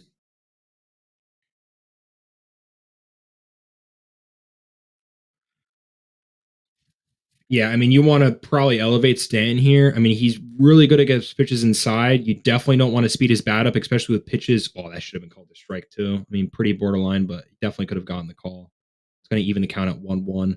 You definitely don't want to speed his bat up in terms of throwing it down in the zone. You probably want to live up and try and get some soft contact in terms of like maybe some off speed towards the outer half of the plate. It's going to be another sinker up and in for ball two, 2-1. But I mean, if you're going to execute a pitch down, it's probably going to be the changeup. I mean, it's got to be way below the zone though. Good changeup on the outside corner. That's exactly where you want to be throwing Stanton.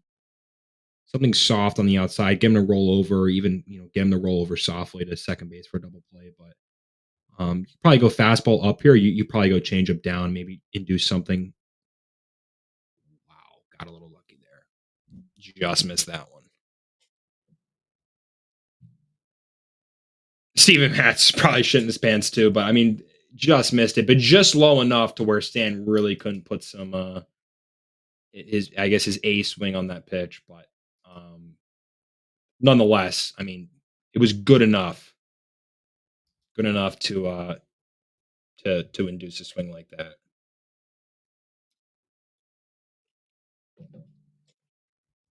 First pitch to Chisholm, really good executed changeup.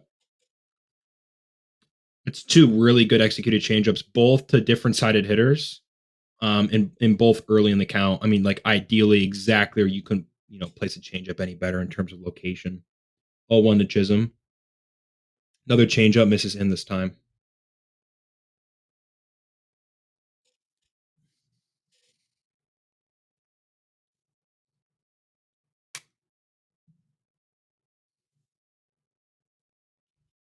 One more pitch to Chisholm.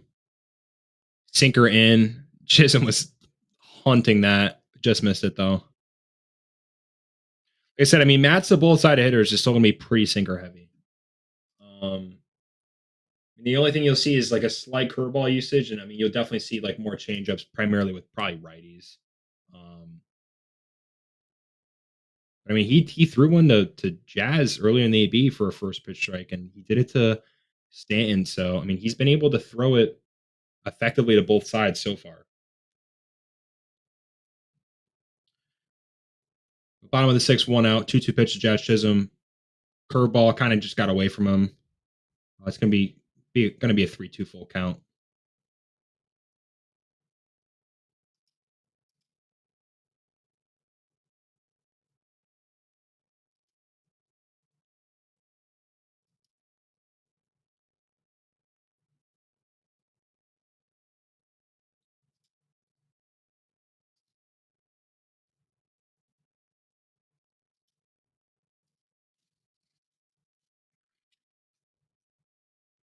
Three-two pitch. That is a nice place sinker. Steven Matz, I mean, nails in terms of the pitch locations. Two really solid off-speed changeups, dotting on both sides to Stan and to Chisholm, and then he follows it up on a 3-2 perfectly executed sinker. That's as good as it gets.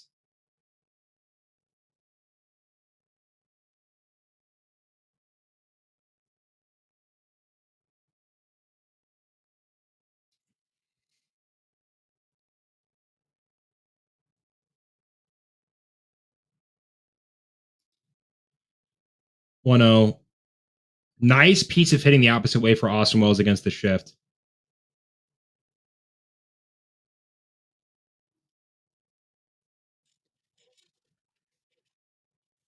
And I mean, there's plenty of times that you could just be burnt from the shift. I mean, we saw it already with Ben Rice. I mean, granted, Austin Wells hit a little bit harder through the hole, but Ben Rice burned burned the shift, and I mean, same thing right there. With Austin Wells was able to get past Alex Bregman.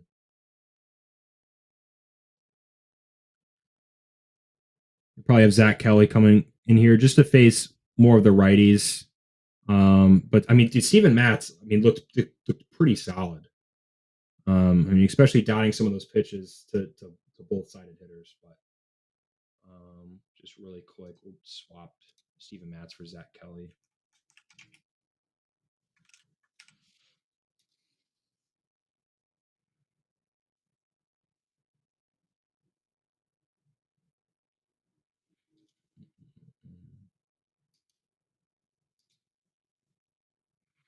So yeah, so it'll be. Let's see exactly.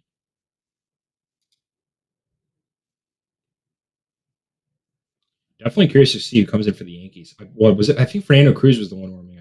I do believe he was. So um, hopefully he deuces some whiffs on that nasty splitter and some ground ball contact. But you'll see some Volpe, McMahon, Grisham, and then Judge, and then it kind of will turn over. In terms of the arsenal for Kelly, for righties, it's primarily cutter, sweeper, four seam, sinker, but primarily cutter sinker, and you'll definitely get that nasty sweeper. I mean, dude, Kelly's able to get 17 to like 20 inches of horizontal break. Sweeper's been absolutely gross. Um, but I mean, the movement profile on that pitch is very very solid.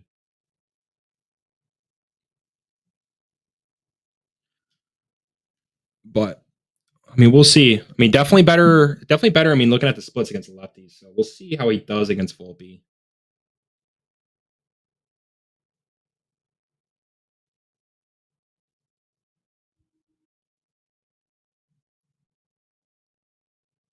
First pitch cutter to Anthony Volpe is going to be taken low for ball one.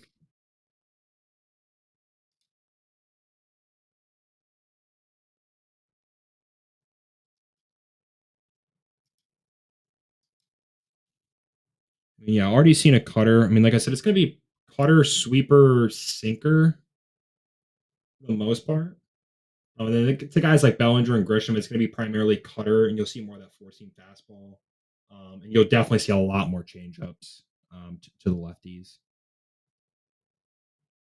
2-0. This is what the cutter. Oh man,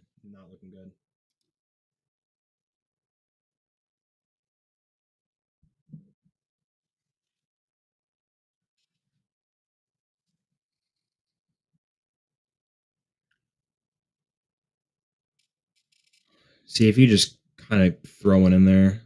Another cutter. Good cutter on 3-0. Just get one over. Could probably go back to it. Yeah, I'd say you probably go. He probably goes back to the cutter if he can locate it, and then it probably sets him up for whatever on 3-2. I took it all the way. That's interesting. That pitch is almost right down the middle. I think everyone knew the cutter was coming on 3-1. I don't know what else really he would be throwing. You definitely don't want to walk the bases loaded there. So Anthony Volpe taken all the way. Certainly interesting, to say the least. 3-2, pitch number 6 for Zach Kelly against Anthony Volpe. Runners on first and second. Got him on the sinker. That was gross. Wow. That was gross. Plenty of some 3-0 like comebacks. That was gross. I think we saw it with Mats, with Bellinger. We just saw it with Volpe. There was one other one in the game too. I just can't think of. But that sinker was gross. Either way, if Volpe swings or not, that is as perfectly placed of a sinker to a right-handed batter as you'll probably see throughout even probably the games tonight. That's exactly what you would want to see. And honestly, just in terms of like Kelly's season, the movement profiles are like pretty solid. The sweeper's ridiculous, bro. Like, you're getting, he's averaging 17.2. With like, a little bit of lift to it. Sometimes you'll see like sweeper sliders and like near like 0 range or like just under 1, but he's got a little bit to it. And then same thing with the four seam. And just the sinker in general, like that pitch right there to Anthony Volpe was absolutely gross.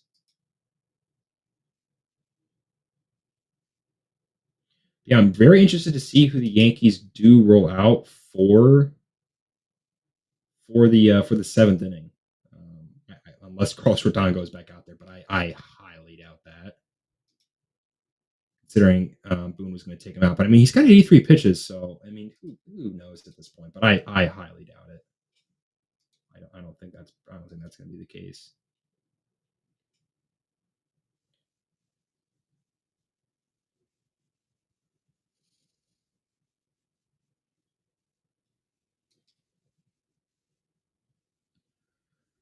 Carlos Rodon is back out there.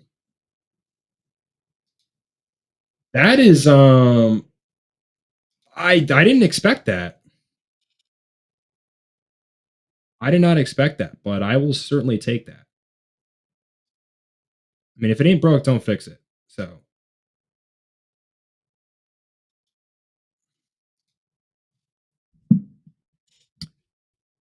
first pitch to Nate Eaton. Not a terrible. Like obviously it wasn't presented well, but not a terrible first pitch slider. Honestly, could have been called a strike if it was presented well by Austin Wells.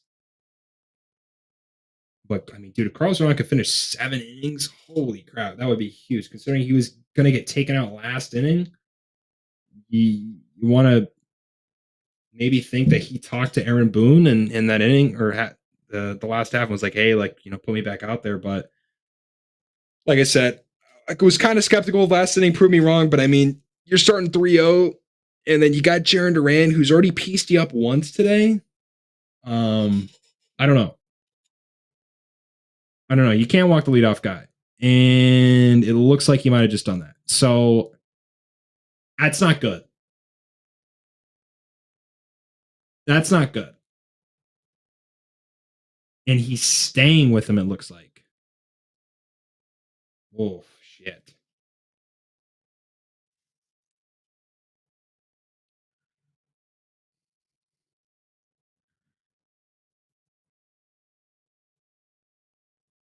You hope this is the last guy he faces.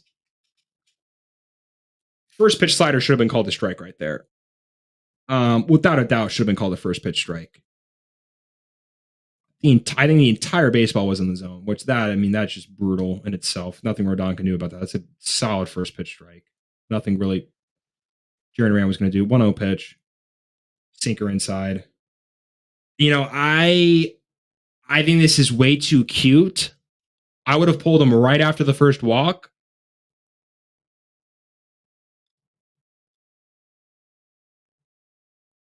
I don't get this.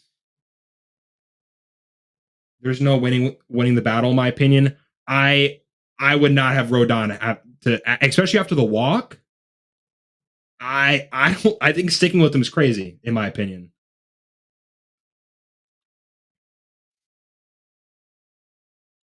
This is as ballsy as you could get.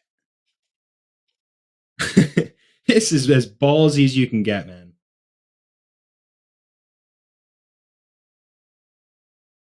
I don't get that. 3-0 to Jaron Duran, and he drills him.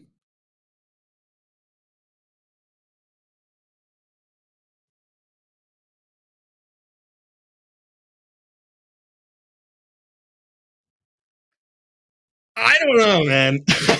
I don't know if I'm rolling, especially after the walk. I get you maybe want to get him out the first one out. After that, I don't know about that. I think you keep him in way too long there.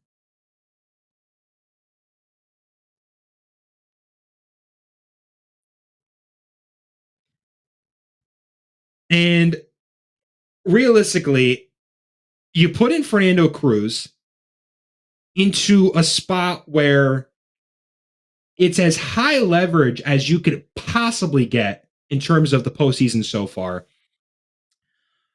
You wonder if he just drops down a bunt at this point. They're probably discussing it. Just lay one down. You'd have runners on second and third.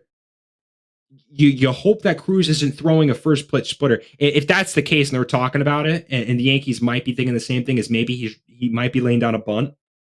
Throw a first pitch splitter. Bond was nervous going live. Down there, I'm not bringing him back out there after this. Yeah, I said the same thing. I think you get too cute bringing him out, and then you let him face the second batter. That's insane. That is insane. I don't agree with that at all. I think that's crazy, bro.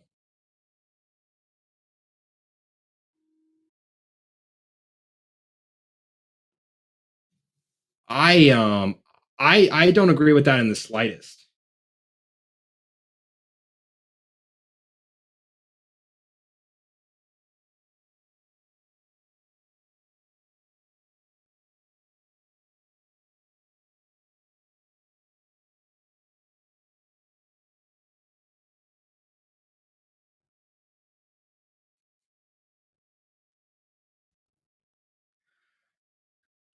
I I don't know. We'll see how this plays out. Um he had to go talk to him. I mean, dude, I'll give Boone credit in terms of the sixth inning. That was ballsy. And Sadon, look at that. Sadon was going to drop down the bunt. I'm saying there's no way that you throw him a first pitch fastball. There's probably everyone in the ballpark knew he's probably going to be laying down a bunt there.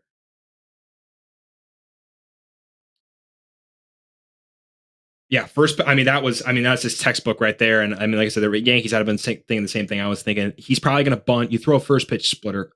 Oh no, another splitter. Damn. That's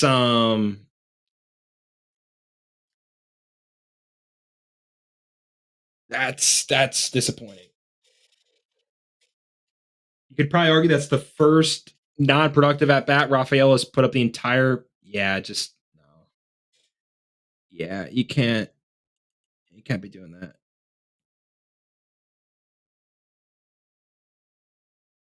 Nick Sogard's up.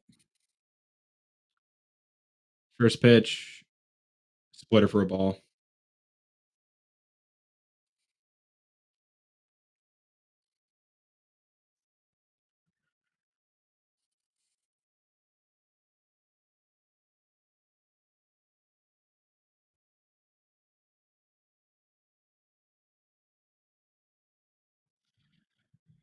First pitch by Sogard is sent to left field. Cody Bellinger's going to be right under it. I mean, dude, if Fernando Cruz gets out of it, that is nails. But I think leaving Rodon is still crazy.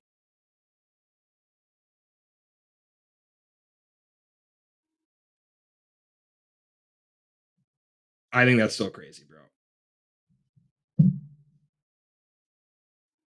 Masataka Yoshida had a huge appearance yesterday. Was the reason the Red Sox won the game. This will be very interesting at bat. Probably expect a shit ton of splitters here.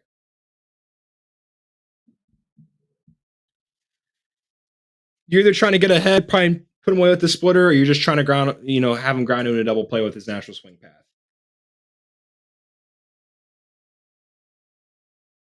Plenty of splitters here. First pitch, taken for a ball.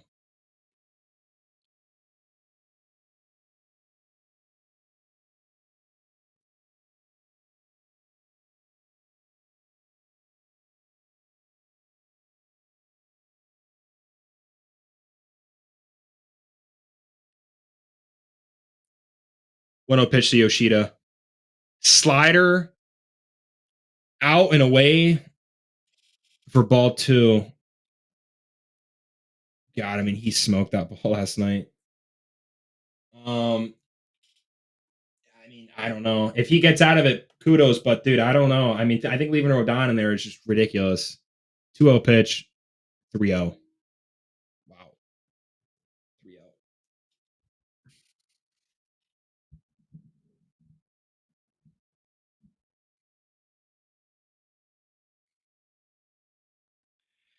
And then you got Trevor Story on deck, who's driven on, I think, every single run. 3-0. Get me over four seam. Good location.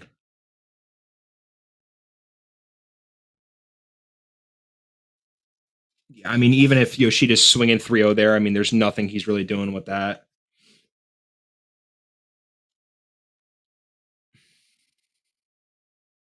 Three-one. Fastball up. Fouls it off 3-2. I mean, biggest pitch of the series so far, without a doubt.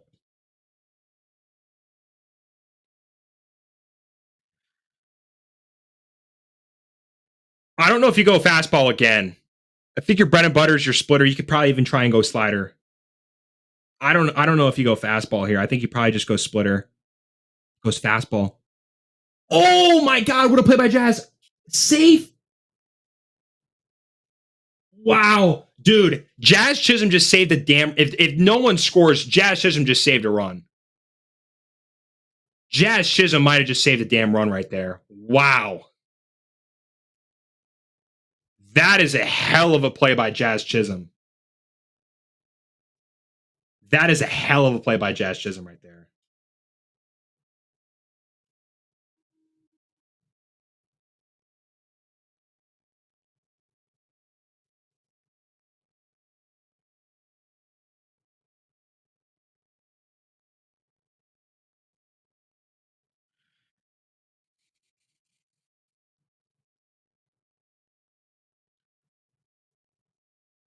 That is an insane play by Jazz Chisholm, bro. I can't get over that. That is a run-saving play.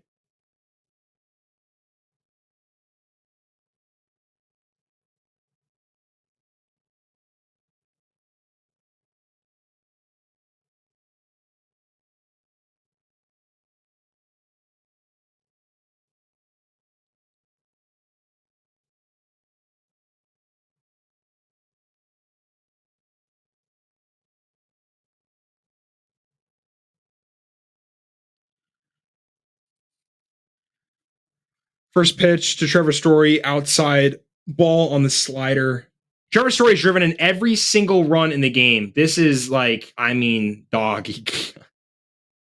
You want to say Trevor Story's got it. I mean, Trevor Story has been very clutch already in the series, but this is a huge AB. Huge AB. 1-0 pitch. Fouled. Slider fastball. I mean, I don't even know.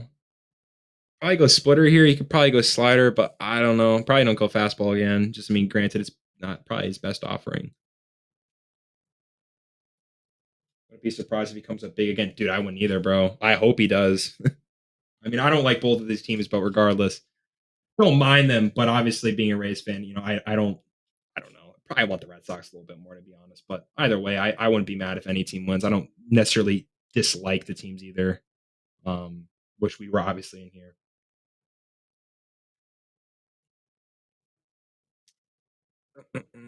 2-1.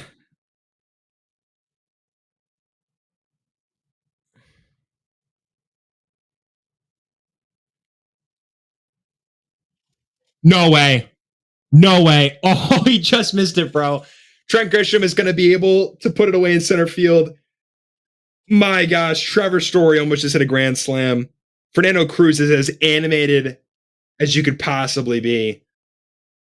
Wow. That was, dude, I'm not going to lie. And for anyone who's actually watching the game and watching me react to it, I thought that ball was gone off the bat. Oh my God, Fernando Cruz is going to blow a blood vessel, dude. That guy is as animated as you can get. Look, is that Yarbrough in there reacting to him? Oh my gosh. That was insane. My lord. That's as dicey as you're gonna get.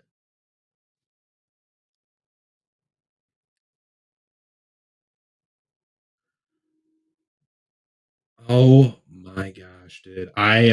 This is unreal. This is awesome. This is postseason baseball as almost best you can get right here. Would have been higher LA if he hit it to corners. That's wild. I mean, bro, just a good swing. Just a great swing. I mean, ideally, like, yeah, I mean, you don't want to go up the middle in terms of the ballpark, but I mean, dude, you want to go up the middle with almost anything. He's on time and he looks fantastic. Dude, 2-minute ad for ESPN. Granted, it's probably the seventh inning stretch, but yeah, this is yeah, he Trevor Story looks really damn good. Really damn good. And one of the Skippers U podcast that I did a few months back, um, when I was still bonding on the Red Sox. I know I was kind of hard on them a few times, but I always still believed in their offensive talent, even without Roman Anthony. But the main guy I had was Trevor Story. And that was when Trevor Story really wasn't doing good. It was the series that he had against the Yankees where he kind of woke up, but bro, he's definitely getting everyday ABs now. He's definitely not dealing with injury stuff.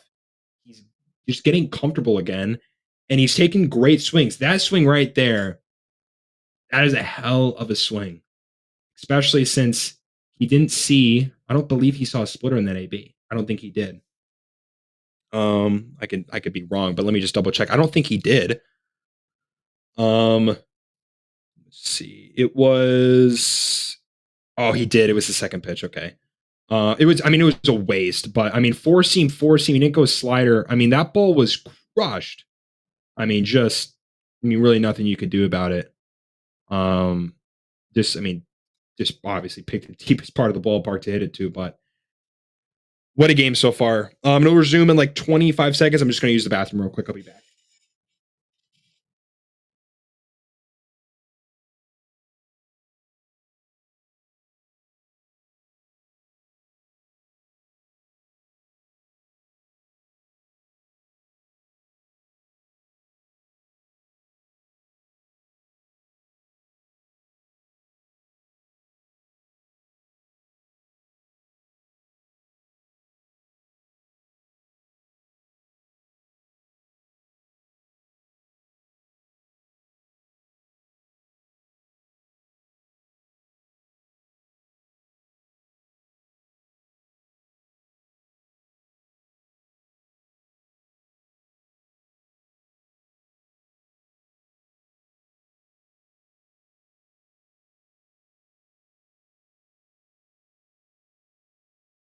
Perfect timing. I've like mastered the bathroom breaks in between these.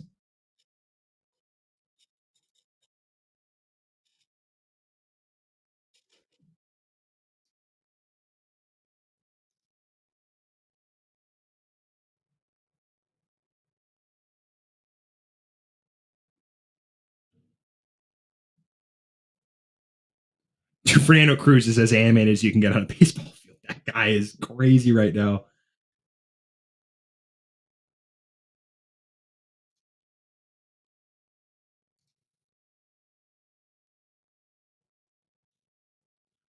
Ryan McMahon's going to lead us off in the bottom of the seventh.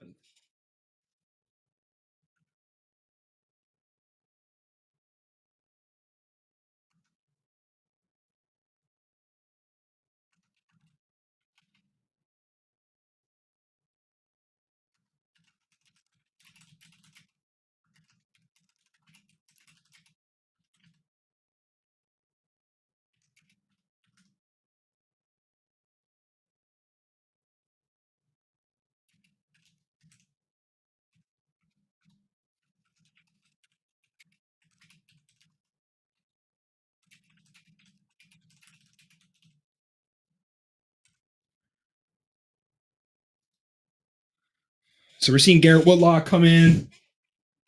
Nice swing and miss to even it out at 1-1. We thought he was warming up yesterday. Nice changeup right there. But he was warming up yesterday with Aroldis Chapman. And I think it was after the 3 straight singles, you kind of saw no one was in they panned to the bullpen. No one was in the bullpen, so it was Chapman's game or not. I mean, just a nicely placed sinker on the hands. Garrett Whitlock is just fucking gross, dude. Yeah, good luck, bro. Good luck. 96 with some run on it on the hands. Good luck, man. Good luck with that. This is just as peak postseason baseball as you could possibly get. First pitch to Trent Grisham. Good first pitch changeup. Obviously not going to get the call, but I mean, if Trent Grisham is trying to, hunt a first pitch fastball, it's a really good way to kind of get a swing there. But I don't mind that at all. 1-0 offering, another great changeup. This time it's going to catch more of the zone. It's going to be 1-1. Really quick, we'll just swap out Zach Kelly real quick.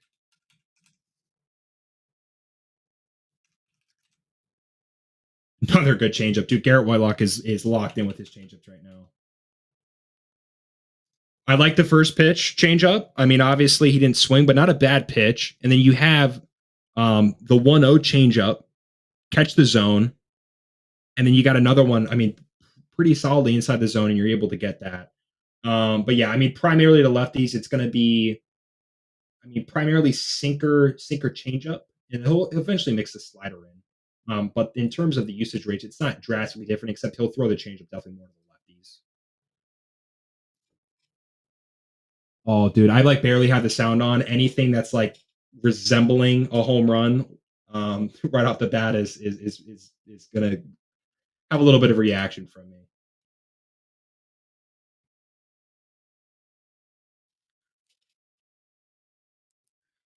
1-2 count to Trent Grisham with 1 out in the bottom of the 7th. Smokes a ball into the corner. Is he gonna get 2 on that? He's got to get 2 on that. Beats it out. Trent Grisham with a 1 out double in the bottom of the 7th. 96.7 mile an hour EV. After seeing some good changeups, dude, that is a fantastic at bat. That is a good at bat.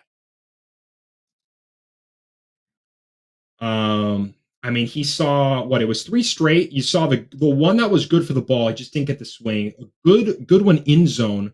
A good one foul. And I mean, dude, the amount of break he's able to get on the changeup is just gross, dude. The changeup is gross. First pitch slider to Aaron Judge. Realistically, that probably could have been crushed. Aaron Judge has had a few ABs tonight where he's gotten some pitches to hit. So you still can't be doing that. And I mean, he's been very, very solid so far in the postseason. Granted, it's still singles. 0-1 pitch to Aaron Judge. Really, really, really gross slider. Gross slider.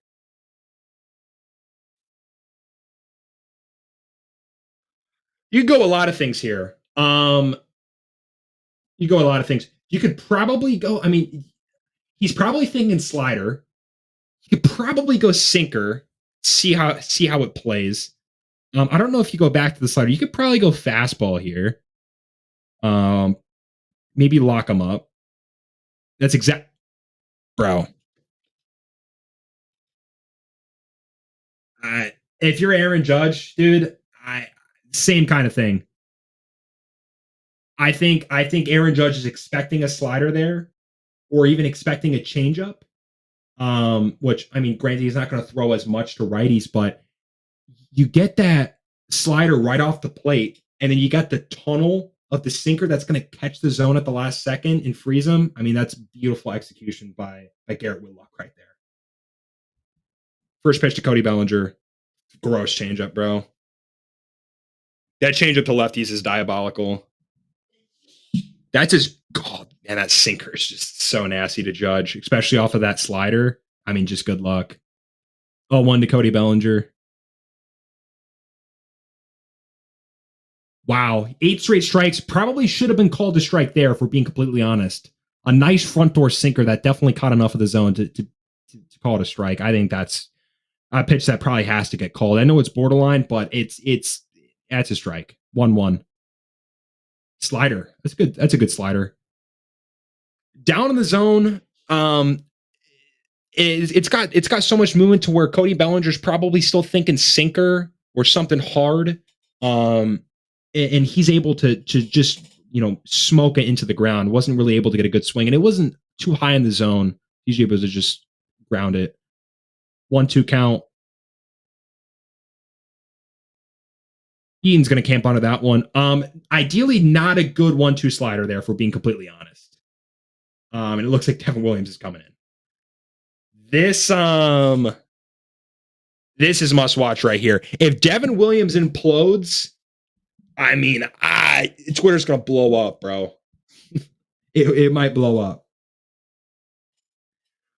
Garrett Whitlock looked nails. I will say though that pitch to the Bellinger, that is a pitch that he probably hammers. For anyone just tuning in, I mean, this is as peak as you could possibly get. For the over 800 people that have tuned in on Toby and I's accounts, thank you so much. For all of you that are still listening, thank you so much. But this is as peak as you could possibly get. Especially, I'm telling you right now, bro, if Devin Williams comes in and blows the game, you're never going to hear the end of it from Yankees fans. You're not going to. And you got Bregman, Romy Gonzalez, and I think Carlos Narvaez coming up. I could be wrong. Let me switch my screens to the actual chat. Yeah, so that's what you're going to get coming up. We'll just switch out Garrett Whitlock for Devin Williams. Garrett Whitlock's realistically not coming back out there. Probably not going back out there for the bottom of the eighth.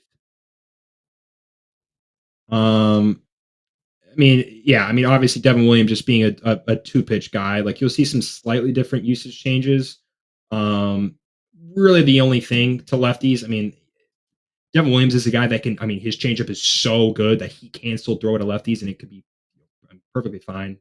I could throw it to both handed hitters because of how effective the pitch is. And I think even last year when P. Alonso hit his big home run off of it, it was like the 5th one he's given up in his career, some crazy. I remember I was looking at it the next day. I was like, you know what? I haven't even seen Devin Williams give a home run on a changeup. Let me just look at it. And I think it was the 5th or 6th one in his entire career of over, I think, 1,100 changeups he's thrown. But I mean, really the main thing, my Savant will load. I have a few tabs open right now. It'll load here. Probably just close one of these out and refresh real quick. So yeah, you'll see 46% changeups to lefties. You'll just see more fastballs to lefties. And you'll see 58% changeups, 42% four seamers to righties. So, I mean, definitely preferably like a 12% increase in changeups to righties, and about an 11% decrease in fastballs to righties. So you'll definitely be seeing, especially the guys like Alex Bregman, you'll definitely be seeing more changeups. Ideally, you don't really know with postseason baseball, but the first one's going to be taken for a ball.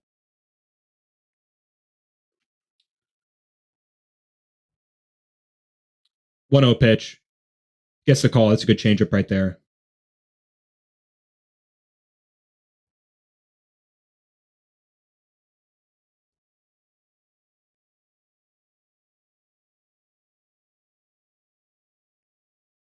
1-1 to Bregman. Fastball away.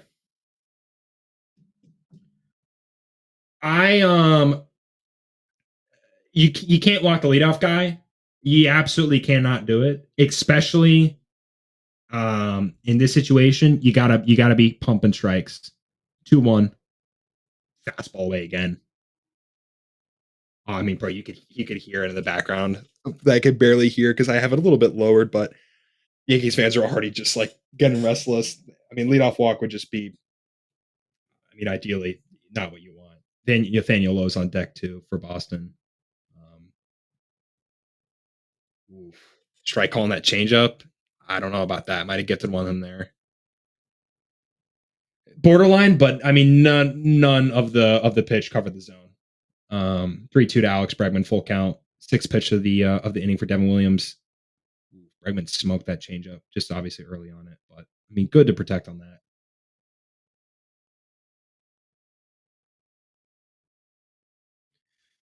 I mean, either way, Alex Bregman to lead off the inning, 7-pitch AB. That's pretty solid, for being completely honest.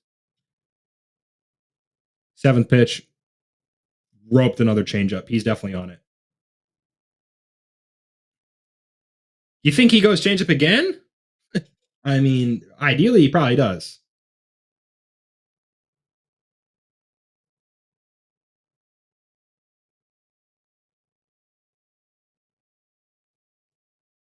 Three two.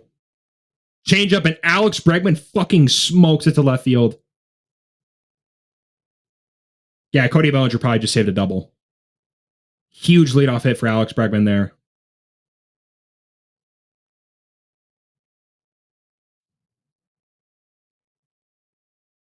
What was that? Let me see. I think that's got to be like 4 straight changeups there.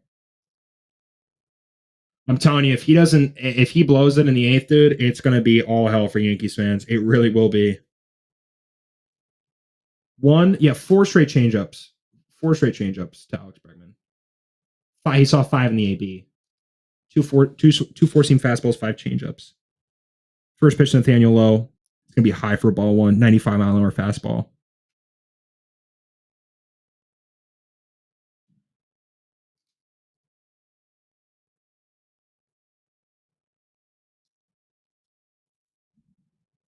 One out count to Nathaniel Lowe.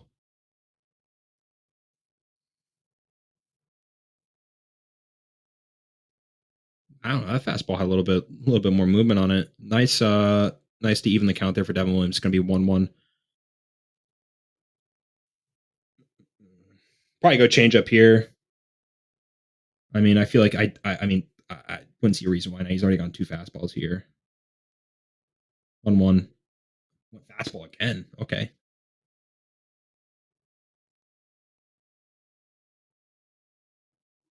What are you gonna get? Four fastballs? I mean, if you're Nathaniel Lowe, you're like, dude. I mean, are you gonna throw me the changeup?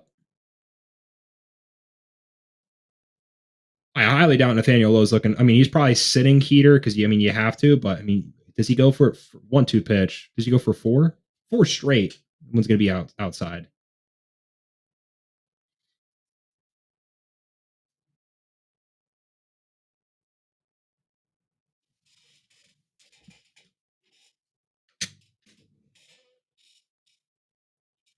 Two. Ground ball to Devin Williams. Throws it over to Anthony Volpe. Nice play by Volpe. And they turn the double play. Wow.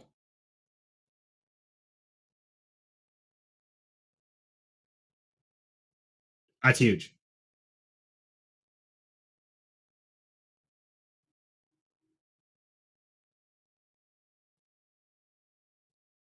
Dude, hell of a play by Anthony Volpe. I mean, dude, he's been playing pretty solidly. That is a great play. Huge double play. Huge double play. Carlos Narvaez's first pitch. Change up ball 1. That's a close pitch. Could have gone either way, to be quite honest, with the way the zone's been.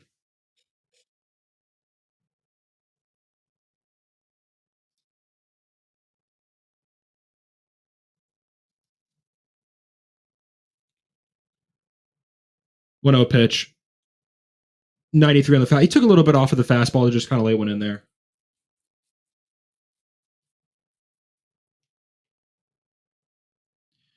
maybe you just go change up here. He's been pretty high fastball usage so far. Another fastball.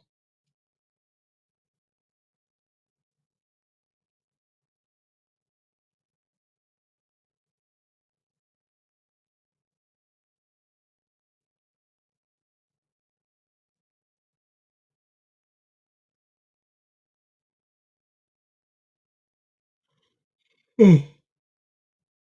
1-2 count to Carlos Narvaez. Plenty of fastballs that we've seen. I mean, does he go to a changeup here? He does. Not like a waist changeup, but I mean, definitely didn't stay in the tunnel for too long. It dropped out of the zone pretty quickly for an easy take, so it's gonna be 2-2.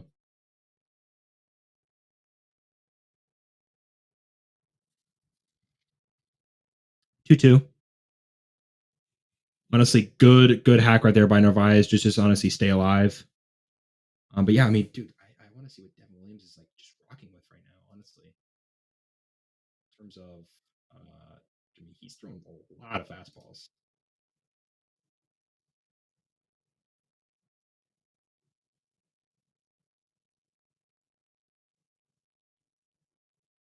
Change up, gross. Carlos Narvaez bat flies out of his hand. And yeah, 53 change of 47 fastball. I mean, he threw his fastball a pretty good amount in some of those ABs.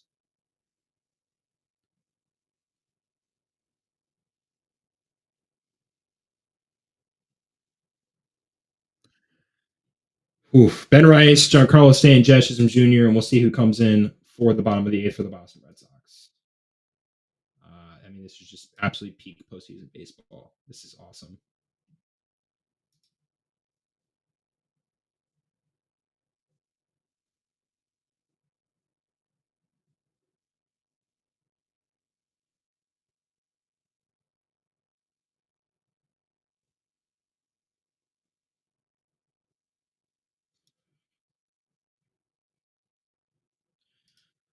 Are they going to show us who comes in? They're not. I honestly don't. I honestly don't know what the Red Sox are probably going to do. I don't know what they're going to do. Well, I mean, either way, this is an extremely entertaining game coming down to the wire. I can't wait to see it, bro. Zach Littell on the bump versus the Dodgers, bro. Dude, that's so awesome, bro. I know if Randy Lancezen is watching, he'll definitely be watching that game, bro. But that is peak for Randy Lancezen, bro. The GOAT Zach Littell against the best lineup in Major League Baseball is peak, dude. Garrett Whitlock's still going to go back out there unless they haven't updated it yet. But it looks like that he's going to go back out there. Still seeing some ads, bro. CD Lamb, Old Spice. Let's get back to the game here. I think this will be the last one. It's not. Looks like Garrett Whitlock's still going to go back out there. So I think that's what's going to look like.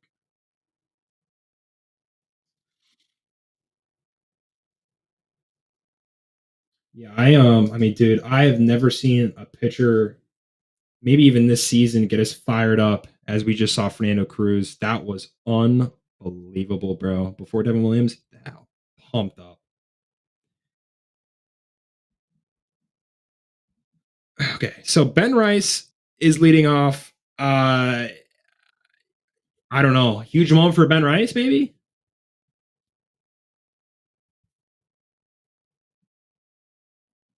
First pitch, first pitch change up. Ben Rice is all over it, but just foul. Um, Ben Rice's EVs 106.6 and 109.4. Just absolutely smoking the baseball. I mean, for all of us even that were kind of like Ben Rice should have been playing yesterday. Probably should have been playing yesterday. Really nice sinker at the top of the zone to get Ben Rice swinging right through that pitch. 0-2 to Ben Rice. Garrett Whitlock looks fantastic right now. Looks really good. Sinker looks really good to both sides. He's been able to get, I don't know if it was McMahon or it might have been Bellinger on the inside part of the plate. Good, honestly, good slider right there, too. Especially 0-2. You don't want to be throwing a hittable pitch, but yeah, the sinker looks good for both sided hitters. in terms of what he's been able to spot with. 1-2. Another sinker in, another really well placed sinker right on the hands of Ben Rice. We saw it too, a backdoor with oh my god, looked like Nate Eaton got drilled by the bat. Holy crap. It did, it hit him in the arm. Man. 1-2. Good slider. Just a better take by Ben Rice, but that's not a bad take.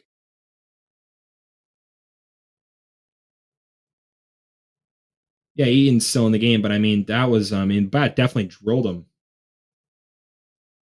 2-2. Changeup is so gross. Garrett Whitlock's changeup right now looks unhittable. He is so gross, dude. God, the way he just turns the ball over and he gets that frisbee movement on it, dude. Dude, just nasty. Right, I mean, right at the last second, it looks like a fastball, looks like a fastball, looks like a fastball, and it's not a fastball. Giancarlo Stanton fouls the first pitch off at 95. Sinker on the outer half of the zone. I don't know. It looks like Garrett Whitlock is just gonna kind of roll through this inning because he's looking really good. Slider, even the way his slider and changeup move, dude, it's gross. I honestly want to see ground ball on the slider right to Trevor Story, feels it cleanly, throws on the first, and that's 2 outs in the bottom of the 8th inning for the New York Yankees. I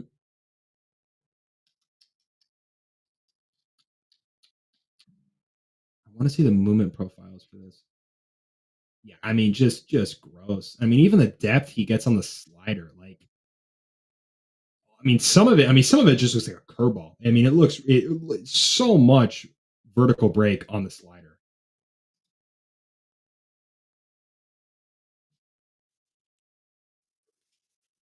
The Yankees are trying to. I mean, first pitch swing, that's 5 in a row. I mean, clearly you don't want to get the Garrett Whitlock's changeup or slider because they've been gross. 0-1 pitch to Jazz is going to be taken outside for a ball on the 84-mile-an-hour changeup. But clearly you don't want to get the 2 strikes against Garrett Whitlock. I mean, and the Yankees obviously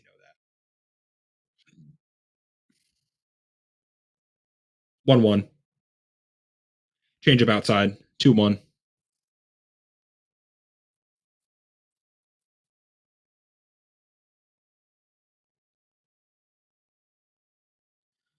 Connolly early is getting the start for tomorrow. That's going to be unreal. Chisholm's going to foul off a changeup. 2-2 count.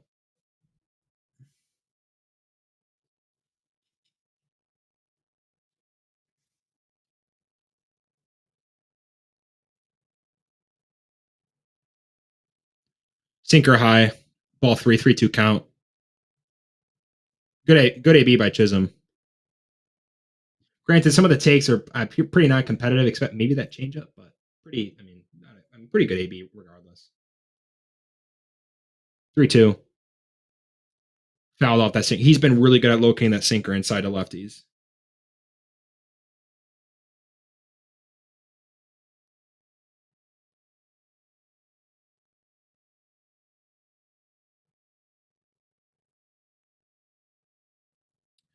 Three two count, 2 outs. Garrett Whitlock's 30-second pitch is going to be inside ball 4 on the sinker to Jazz. It's going to bring up Austin Wells.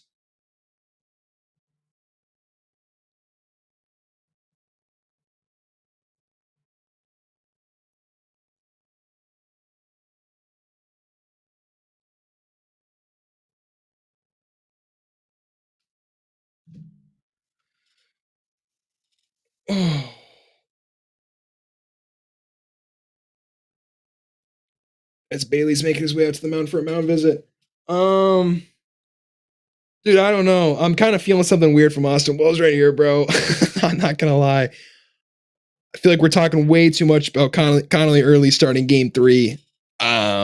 If there is a game 3, but man, this is God, this is just great, bro. Postseason baseball. There's nothing like postseason baseball, man. Nothing like it.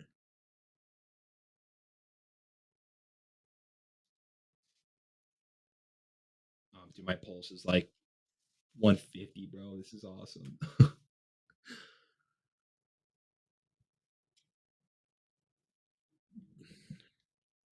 First pitch to Austin Wells, Jess Chisholm after the walk. He's going to pick it over to first base.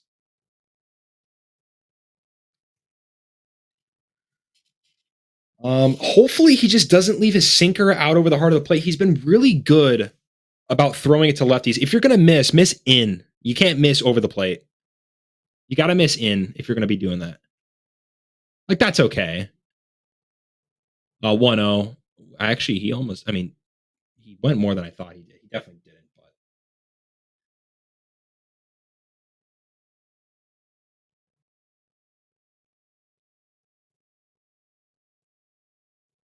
Change up outside, 2-0.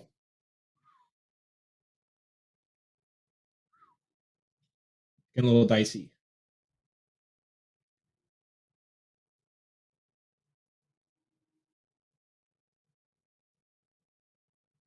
Two zero.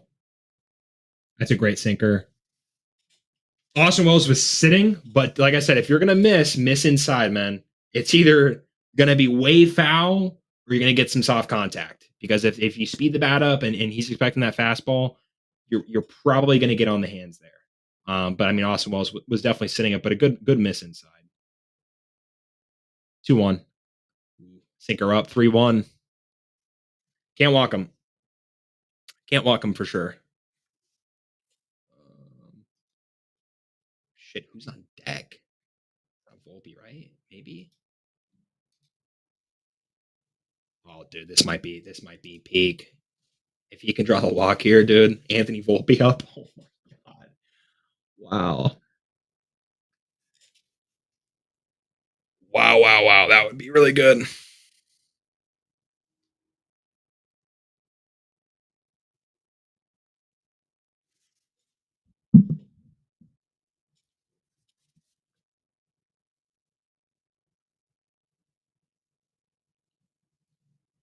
Three two, 30th pitch from Garrett Whitlock. Another sinker in. Like I said, if you're gonna miss in, man, and he's doing that. So I mean,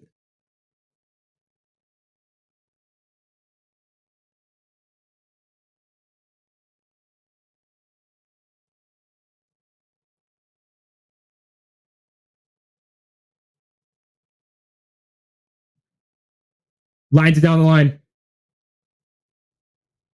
Chisholm's getting waved around. Safe. 4-3 Yankees.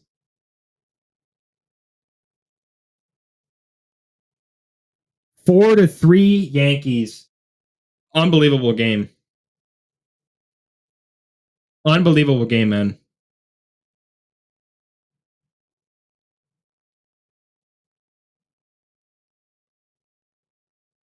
Unbelievable. And honestly, I mean, really not even a terrible pitch. Like, in terms of, like, it was down, but just a really good swing.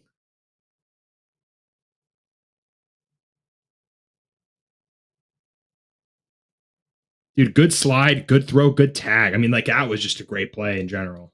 Everything right there.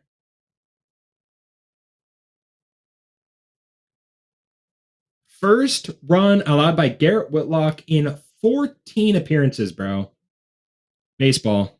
First pitch strike to Anthony Volpe.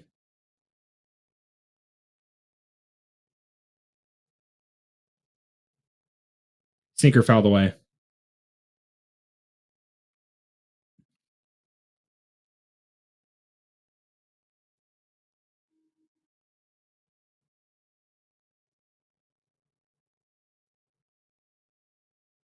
Oh, 2. Slider past Story. Wow.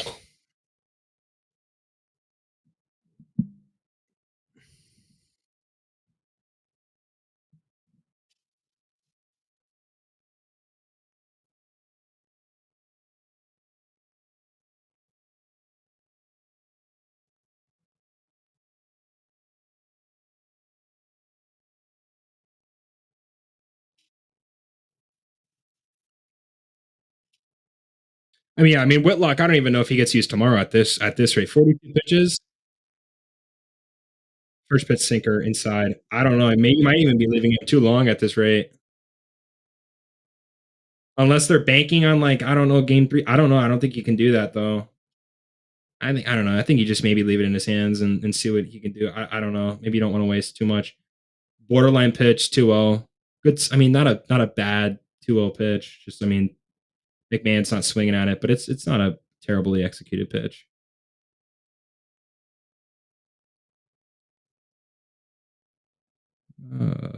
Pitch number 45, changeup. Oh, dude, Ryan McMahon was kind of on that. That's right in the wheelhouse of a lefty. I don't know. I think he just might be leaving him in too long, man. And Jazz was motoring, dude.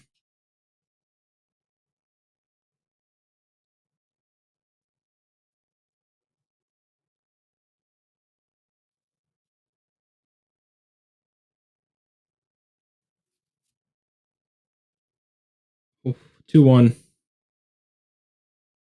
3-1. I don't know. Maybe leaving him in too long. And I don't I mean maybe after this, if he does get on, or I don't know, dude. This is too dicey, bro. This is dicey.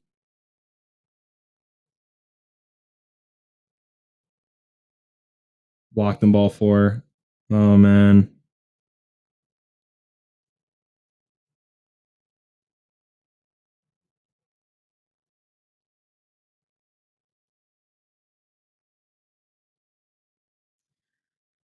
Garrett Whitlock's last pitch, 47. Looked good early, and then the command just kind of got away from him.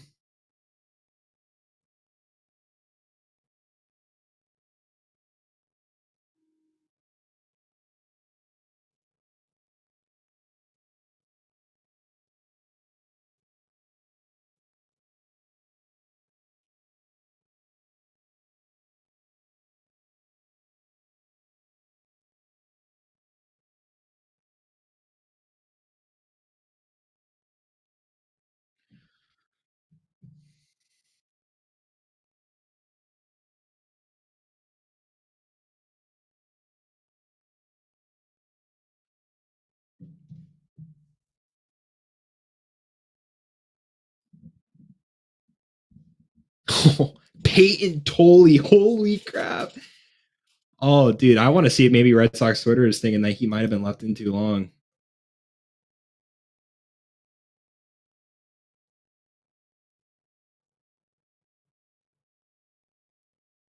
I'm just trying to scroll on Twitter and honestly see what Red Sox fans are kind of thinking. There's so many people just tweeting stuff out right now. It's really hard to keep up.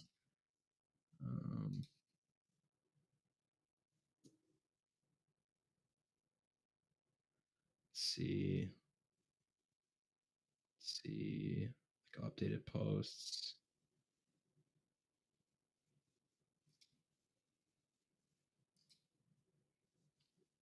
Honestly, just gonna search up the Whitlock and see what people are saying.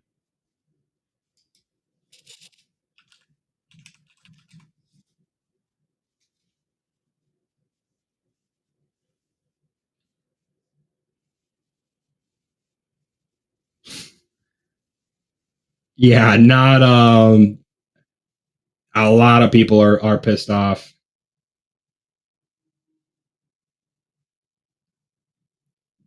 Damn, dude. First pitch by Peyton Toley. Oh, that's got to be called a strike, man. Wow, that's got to be called a strike in that situation. I'm so hyped for this Reds game.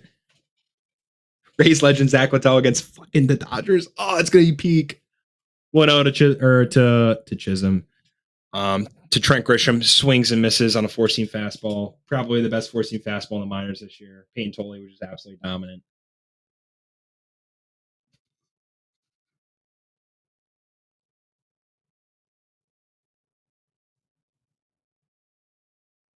Four-seam right down the middle, and you can't hit it. I mean, it's just that good.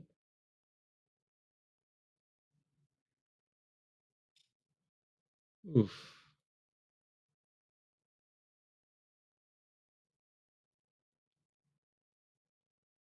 One-two pitch.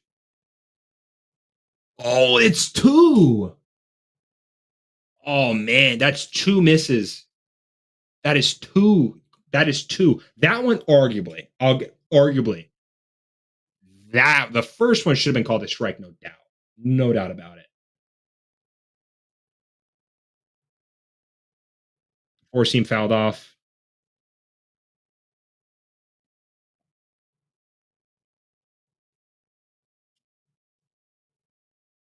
This is oh my man, this is intense, bro. I'm not even a fan of any of these. If it was the Rays, bro, I don't even know how I could watch this, bro.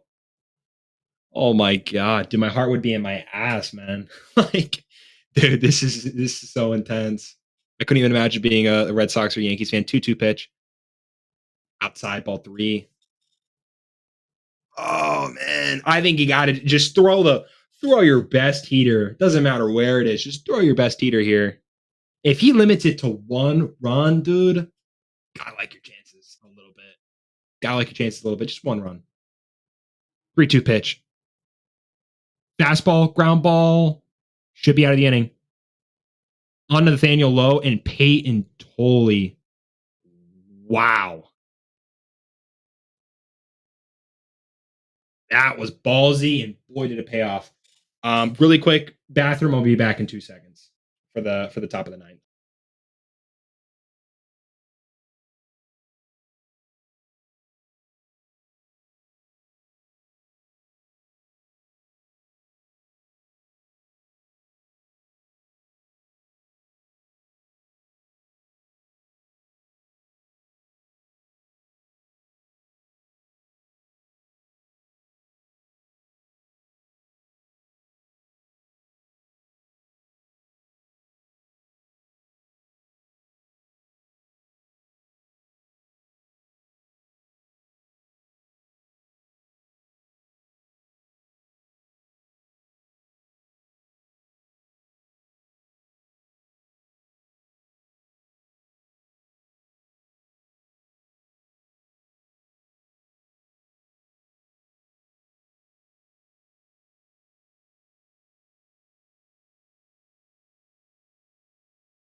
Oh, don't tell me ESPN is trolling right now, dude. We're not serious, bro. We're not serious here.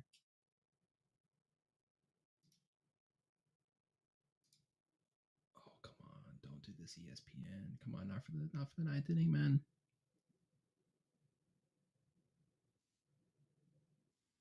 Okay, we're good. Holy crap, that would have been awful, bro. All right, David Bednar in for the ninth. He's been the best reliever for the Yankees in the second half. He's been an unbelievable trade deadline target. And Wilyer Abreu is leading off. Holy crap. Holy crap. David Bednar has been ridiculously good this year. Looks like he did early years with the Pirates.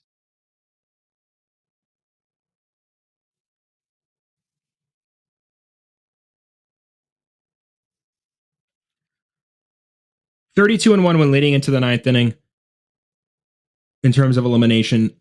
First pitch, ball outside. The only time where they did lose in that was the was 0-1 of the World Series against the D-backs. 1-0 pitch. Paul Goldschmidt, by the way, defensive replacement, I think, at first base. So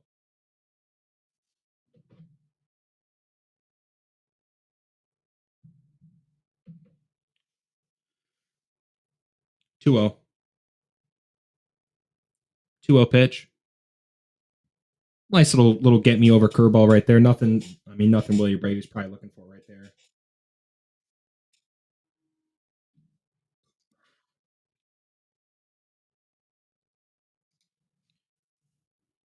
2-1. Wow, sitting heater. He got the heater, and he swung and missed at the heater. 2-2. 2-2.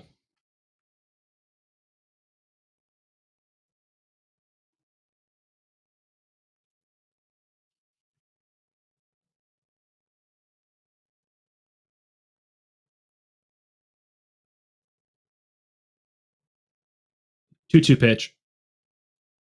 Outside.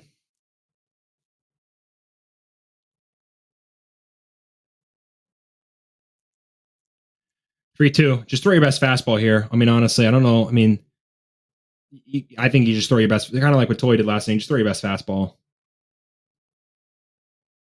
And he did. Top of the zone, 97, swing and a miss. 1 out. Wow. Wow. Dude, I mean,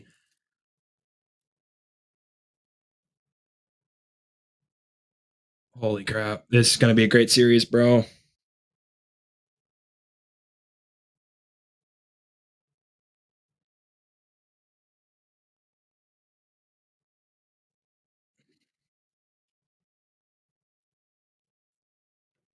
First pitch to Jaron Duran. Curveball in there for a strike. Great first pitch strike there. Nothing Jaron Duran is really looking for.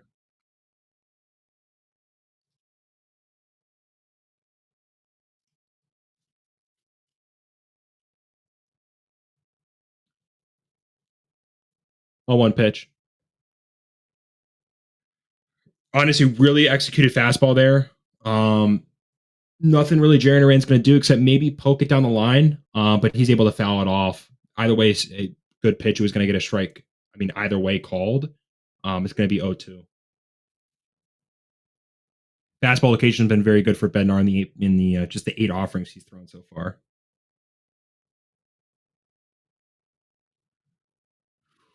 0-2 pitch.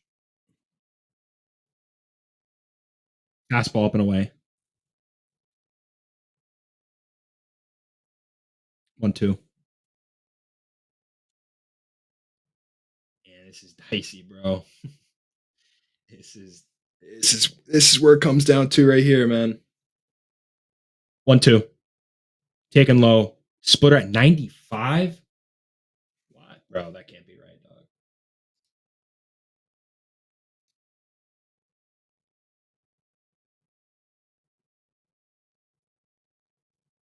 Oh, it's not updated on Zip. I'm like, bro, what? 95 splitter from David Bednar. 2-2. That is, bro. That is an insane take by Jaron Duran. That is a great take by Jaron Duran right there. Holy crap. That is a great take. 3-2 pitch.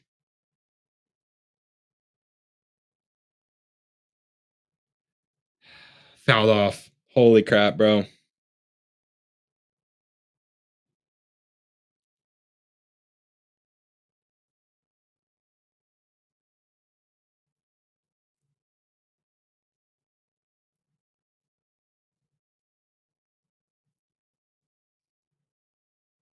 3-2. Locked him up. Locked him up. Front door heater. That's a great pitch. I don't know. I'm not going to jinx it, but it looks like we're heading to a game 3. David Bednar looks really good right now. That is a perfectly placed fastball. Just clipped.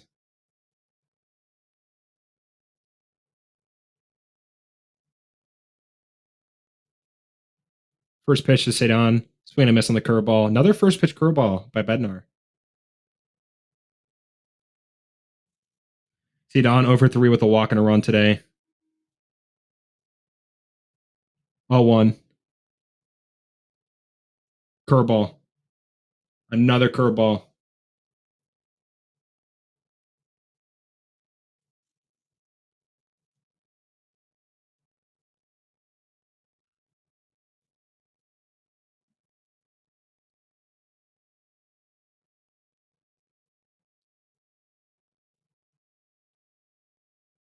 Oh, 2. Fly ball to right field. Oh, bro. He just missed it. Oh, my Lord. I think David Bednar thought that ball was out for a little bit. What a game. What a game. Oh, my gosh. What a game, bro.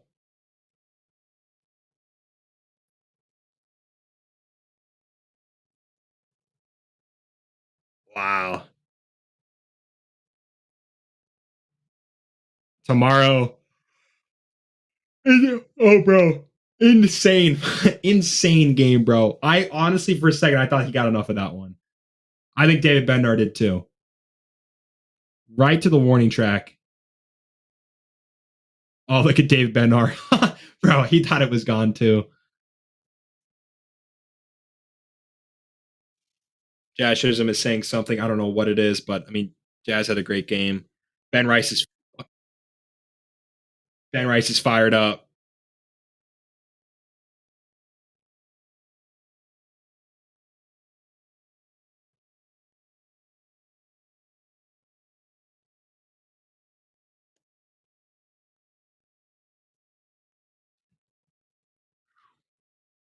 Dude, that is tomorrow is gonna be insane, bro.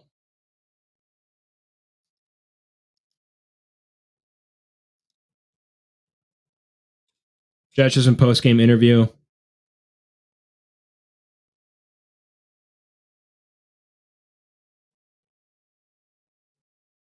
Yeah, bro.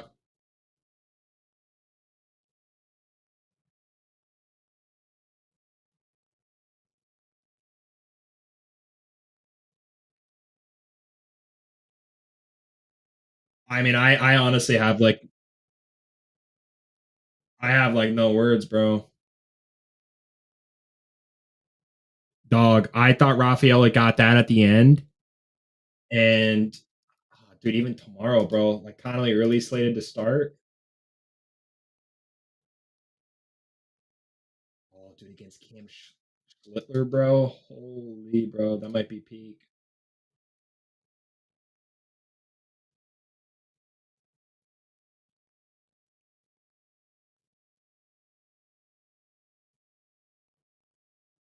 I can hear you, bro. Jazz Chisholm just wrapping up his interview, uh, just saying that he trusts his team and he trusts his guys.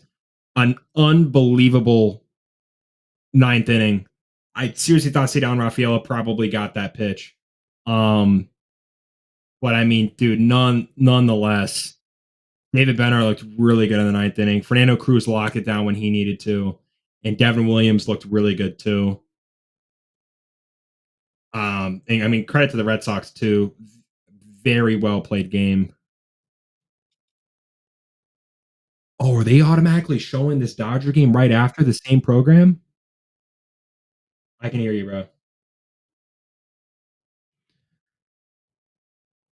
Oh, dude, now I get to watch Zach Littell, the GOAT, go up against the Dodgers, dog. Oh my, come on, bro. I mean, this is as peak as it could possibly get, bro. Zach Littell in the game. Holy shit, bro. Oh man, We're back, bro. We're back. dude, I gotta do this assignment, bro. Low key, bro. You do what you gotta do, bro. I appreciate you holding it down during that whole game. Dude, what a game, bro. What a fucking game, man. Oh my god, I thought Cedon had that homer, man. Yeah, bro, I thought he got that. Oh my god. I mean, dude, there's plenty. I mean, just a quick, maybe even little recap. Jazz Chisholm.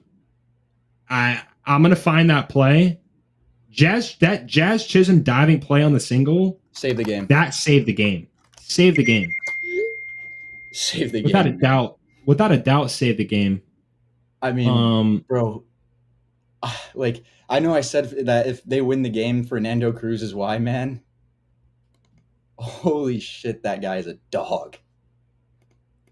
Yeah, bro. I mean, he was like pumping it with the fastball too. But I mean, the sputter is just, I mean, gross, bro.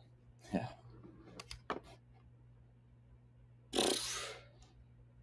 I'm gassed after that game. Oh my god, bro. Bro, I'm hella gassed, bro. Oh my god, bro, that was unbelievable, bro. Dude, we could possibly go 4 for 4 in game 3s, bro. I would love that, man. I'd love to see Littell shove and just outduel Yamamoto tonight. Wow. Are my hopes up? No. Not even, especially after, no, not especially after last night, bro. Hell no, dog. That shit was, I mean, bro. I'm like low key grooving into the stream, bro, and Hunter Green is just like serving meatballs to Shohei Ohtani. I'm like, all right, bro, like GG, man. We're literally GG'd AB1, bro.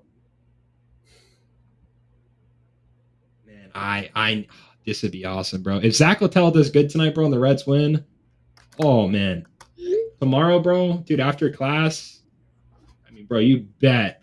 I mean, what time are the games tomorrow, bro? I don't know. I don't even know anymore. If it's all game threes, they're all the same time. Oh, bro, yeah, I'll be back. I mean, bro, definitely Red Sox, Yankees, bro, 100%. And I hope there's a game 3 for this series because that'd be awesome.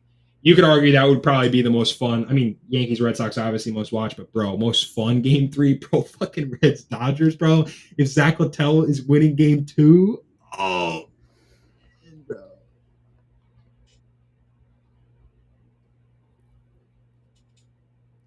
Oh man, like I said, I'm not getting my hopes up, but dude, like, come on, this would be so peak, dude. I just really quick tweet out. We're watching Reds Dodgers, bro. Oh, unbelievable, bro. I mean, we've been live for almost 8 hours, bro. Literally almost 8 hours. I mean, dude, we'll have close to like 18 hours of streaming done under our belts in the last like 2 days from this, man.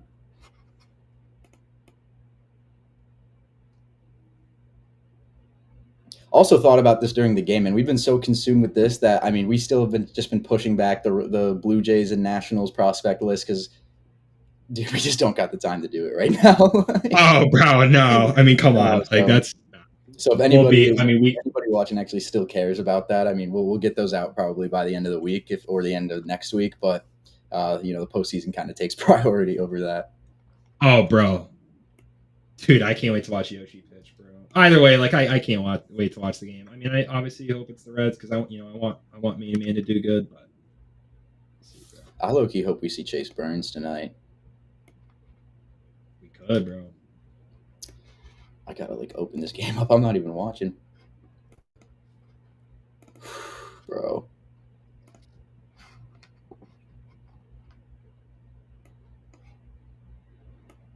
The things I would have done, man, to be in that stadium tonight. Oh, bro, I couldn't even imagine it. That atmosphere looked crazy. What I do want to say, though, is I was ready to say this had the Yankees lost that game, but Trevor's story, man, is unbelievable. Bro, he almost hit a grand slam, dog. First pitch strike for Yamamoto on the curveball to TJ Friedel. But yeah, bro, I mean, that was ridiculous. Another curveball.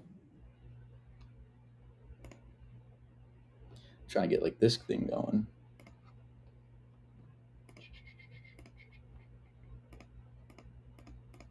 Yeah. Oh, man. 1-1. Just a gross splitter, bro. Yeah. Can I not share my screen and view this? Like, I'm confused.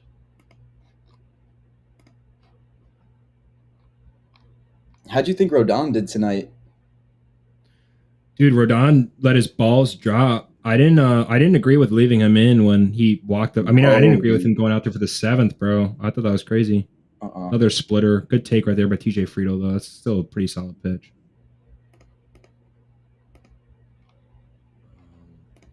Probably in like 5 minutes, bro. I'm probably going to start this assignment. Bro, you go whenever you got to go, man. You're good. What do you think? This is better than what I was last showing? I don't know if you were looking at the stream tab at all. Fly ball into left center field, and that nice catch by Kike out there. That is a good catch. Little tip of the hat from Teo there. Been seeing some great defense today, man. Minus the start of that Guardians-Tigers game.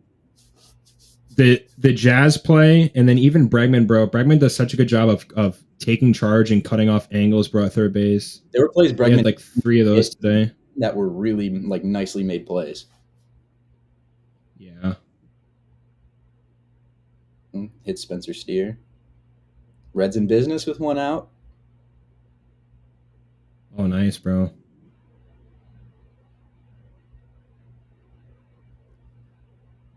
Dude, honestly, an underrated play, though, from the night, I thought, was Anthony Volpe on that double play from Devin Williams. Oh no, bro, that was just gross, dog. Him getting able to find the bag on the way down, bro, and still deliver the throw was ridiculous. Bro's low key just been lights out. Good fastball by Yamamoto, just missed though. 1-0.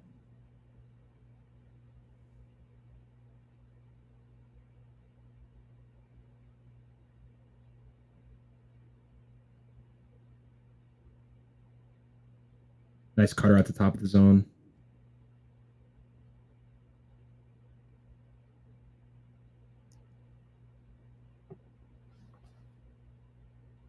I like this view, bro. This is sick. 1-1 to Lux. Oh my gosh, bro. Just devastating splitter, bro. We've seen 2 of those so far.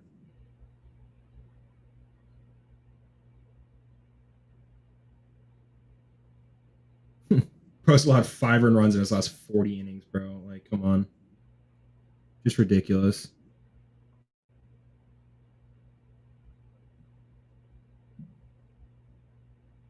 One two to Gavin Lux after the hit by pitch to Spencer Steer. Dude, I mean, good piece of just protecting by Gavin Lux there. That's a really good curveball. Sign it to my email real quick, bro. Dude, my hands are sweating, bro. Oh my gosh, that game was so intense at the end, bro. I couldn't even imagine you watching it, bro. If I was a Yankees fan or Red Sox fan, I'd be shitting my pants. 1-2, pitch number 11 for Yamamoto. Palms like in the Another face splitter. like the whole time. Like it was Oh dog, dude. That was bro, I'd be breaking stressful. a sweat, dog. I will tell you though, if we Bro, did lose yeah. that game, I probably wouldn't have been as mad as I was last night. Oh, bro, last night was just inexcusable, dog. Like I mean, we Bro, made the Ben right Rice moves goes today. off and gets hit against a lefty, bro. Like, come on, dog. That's criminal. He didn't play yesterday. 2-2 to Gavin Lux. Oh, Gavin Lux is just too quick.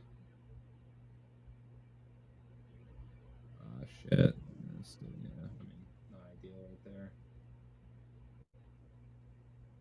I'm so curious to see what Zach Littell does, bro. My lord. Right, let me sign to my email real quick.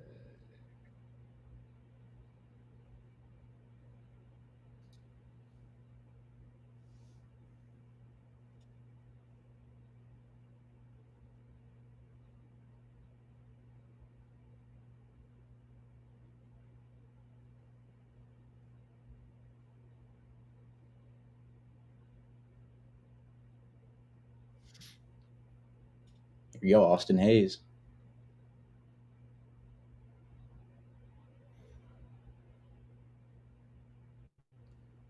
First pitch to Hayes. What the bro? I mean, are we trolling, dog? Ow. Also, bro, Peyton totally had 2 fastballs, bro. If that inning would have gotten away from the Red Sox and he didn't get that ground ball to the right side, bro, there were 2 fastballs that were clear strikes that he did not get, bro. Yeah, I noticed that. Oh, Teo, no!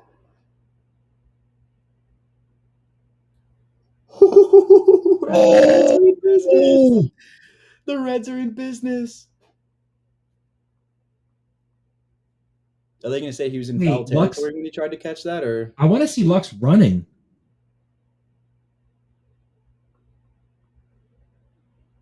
does that ball have to bounce in fair territory? He just has to touch it in fair territory. I mean, he clearly, I mean, that's clearly fair. I was going to say, I've never seen something like that before. They were trying to send him.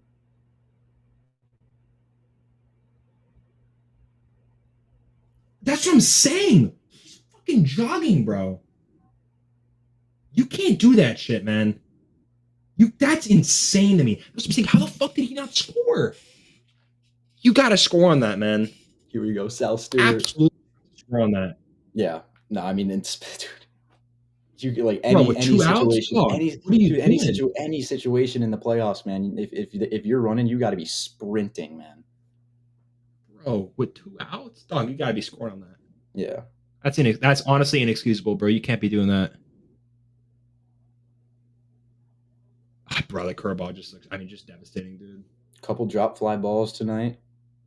Teo here in this game. Jaren Duran on a diving catch. Yeah, Jaren Duran. Catches one was that tough, bro. 99 out of 100 times, bro. Yeah. So they gave him a hit for that too. Yeah, probably, but yeah, he'd tell you he makes that play without a doubt.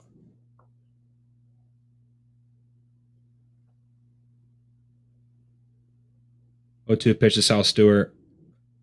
That's a good take on that splitter.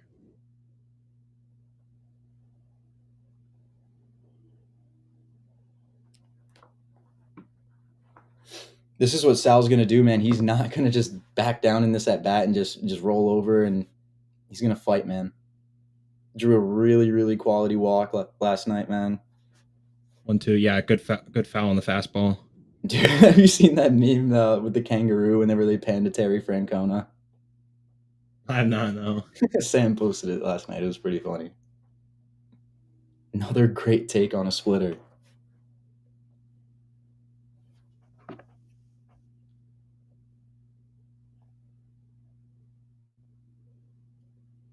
That is up to 94 on the splitter, bro. Is diabolical with that movement.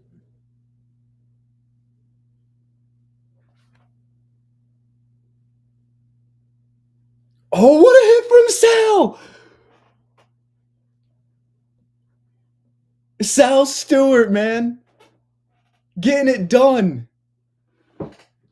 Holy shit, he did it.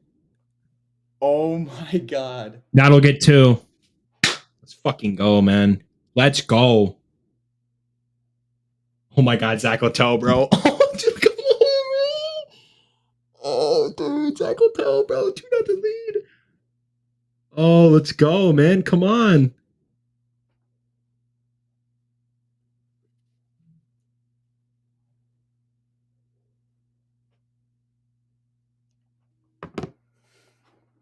You gotta love that from Sal Stewart, man.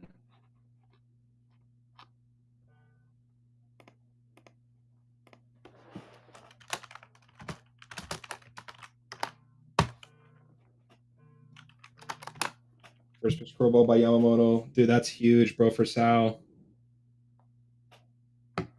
For real, man.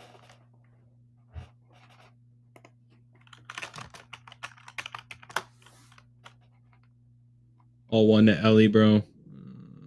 Just keep him honest, bro. What a hit from Sal Stewart, man. Man.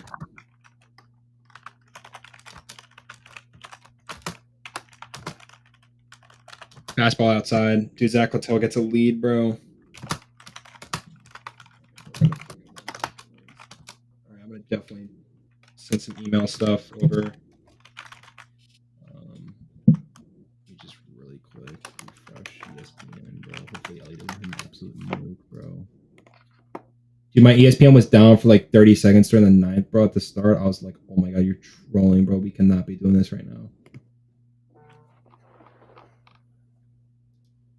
1-2 to Ellie. Good take on the curveball. All right, definitely. I'm probably gonna mute up real quick and send some emails. All good, man.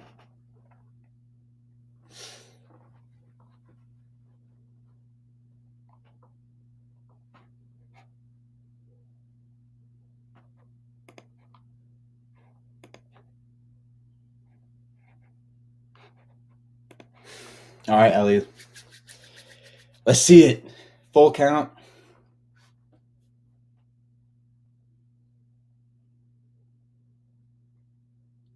See what Yamamoto throws. Got him on the curve. We'll see you in the bottom of the first.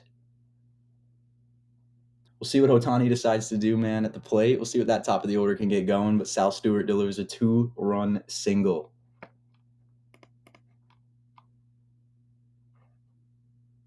Quality inning for the Reds.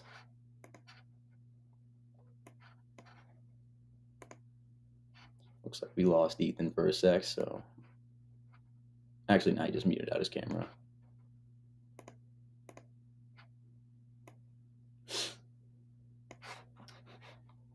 All right, let's look at Yoshi.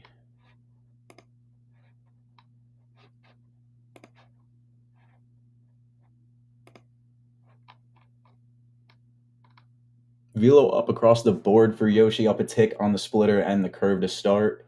Spin hop across the board as well. A few whiffs on the curve, a couple on the splitter. Just got tagged, man. The error from Teo costed him, and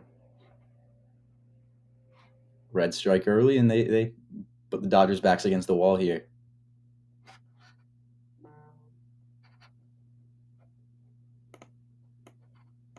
Did Sal Stewart get more than one at bat yesterday, though? Let me see.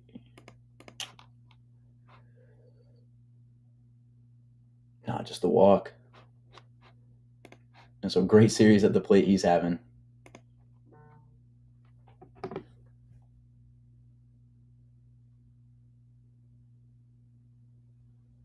Big spot for his first postseason hit, too.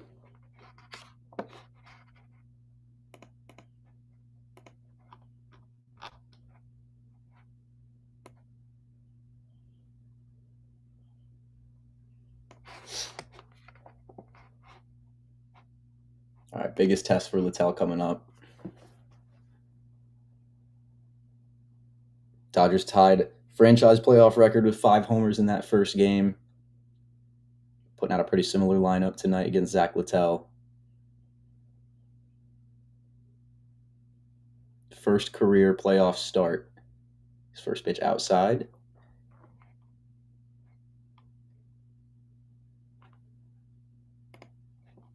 Oh, let's go. Hang on. Let's see. I can get a different little setup here for you guys. There we go. God, I like this a lot better.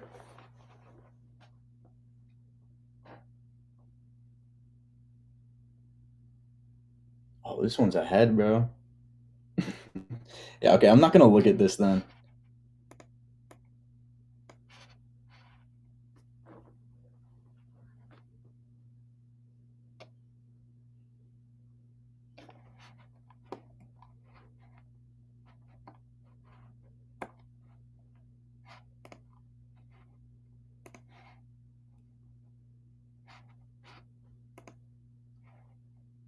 Little ground out.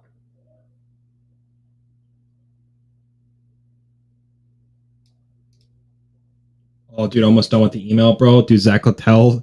Okay, my bad. It wasn't on the live. Dude, I like this little this like thing that Savant has. What is it called? The Vizcast? Yeah, bro, that's low key fire. I was gonna say I thought it was really ahead, and I didn't have the jump to live tab on. So Zach Littell, bro, come on, bro. Dude, my dog really about to put us to a game 3, bro.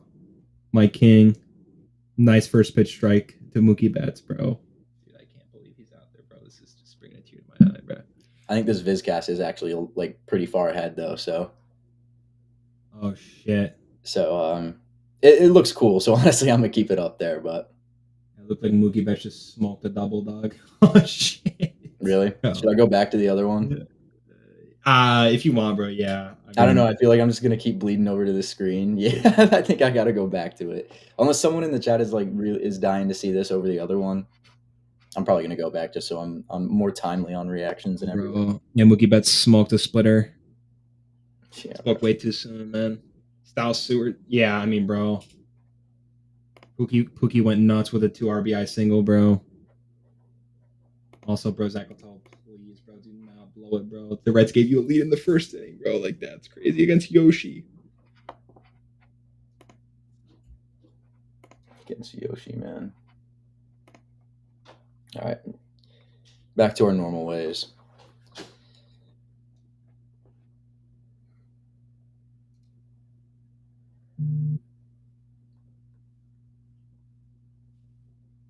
Okay, I'm gonna throw a score bug in here because this thing doesn't have a score on it.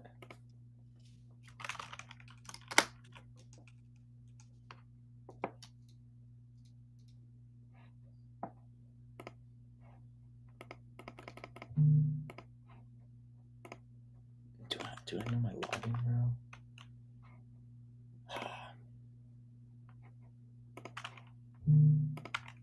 Yeah, no, never mind. I can't do that.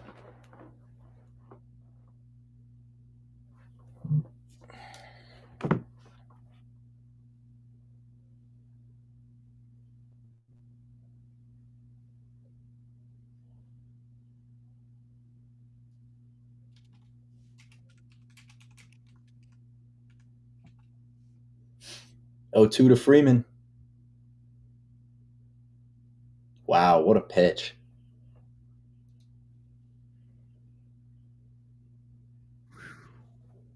Boy, Goloki got away with one, bro. Dude, my Yeah, goat's man. cooking. Oh, let's go, my goat's cooking, man. All right, let me send this email. Text my partner real quick.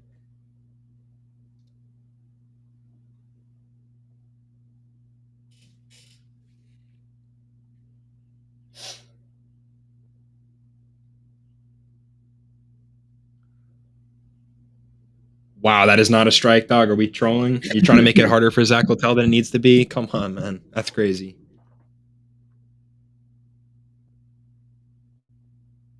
Teo, fly ball, right field. We'll be seeing you in the top half of the second. Let's go. Zach Littell puts up a goose egg. Limits the Would've thought, damage but to a my goat is double from Mookie cooking. Betts, man. My goat's cooking, bro. Let's go. Let's go. Let's go.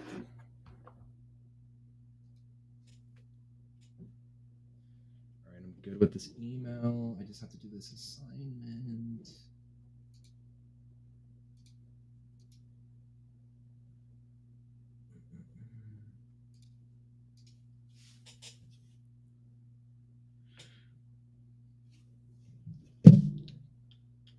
Turn to corporate lobby. I'm probably gonna go mute and turn my camera off real quick until I'm done with this assignment. Yeah, you're good.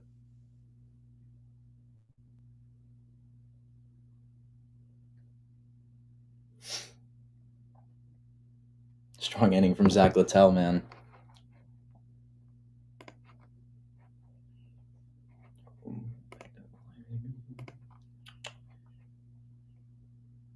Splitter and sinker. Dude, splitter velo up almost 2 ticks. Spin up crazy on the splitter. Sinker up almost a tick and a half. Got a couple of whiffs on the slider, one on the splitter, man. Littell looking good through his first frame.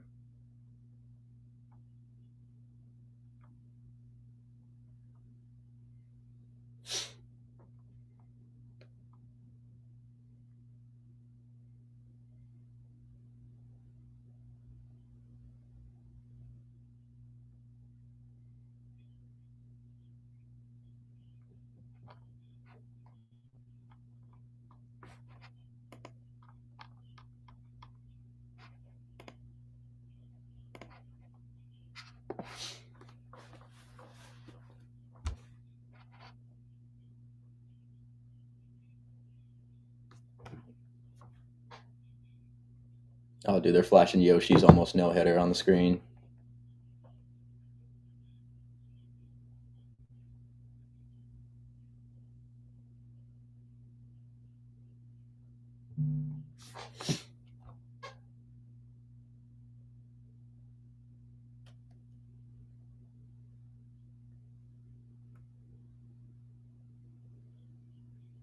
Ooh.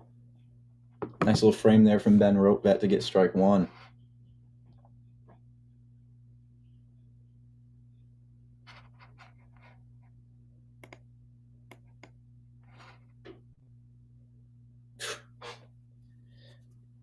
Fastball painted on the bottom edge of the zone. Stevenson here, 1 for 4 with an RBI double in game 1. He's down 0-2 here to Yamamoto. See if he can settle in.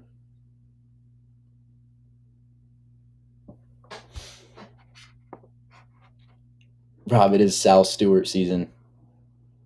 Big time Sal Stewart season. He's going to have a day at the plate, man.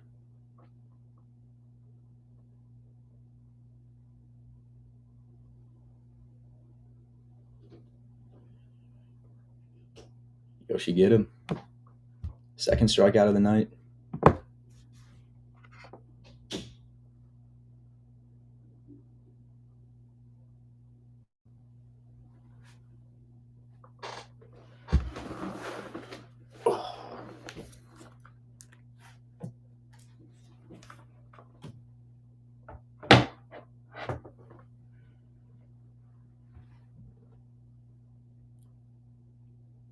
Thought he was going to get that next call again. Brian Hayes up. Had 1-0 here.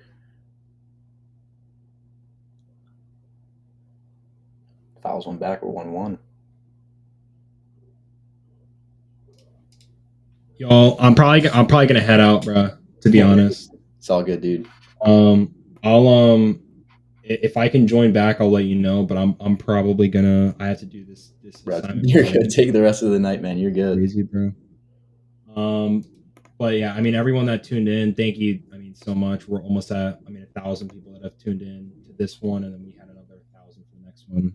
Yeah, 1,600. So I mean, almost 4,000 people that have tuned in the last 3 streams. So I really appreciate that. But yeah, seriously.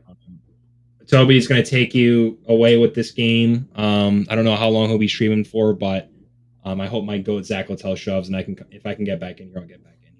All right, man. All right, later, bro. Yeah, we'll see you, man. All right, just me for the remainder of this game. Not done a solo stream here in like over a year. Brian Hayes on a full count, grounds 1 to Muncie, and easy ground out, 1 third baseman to another.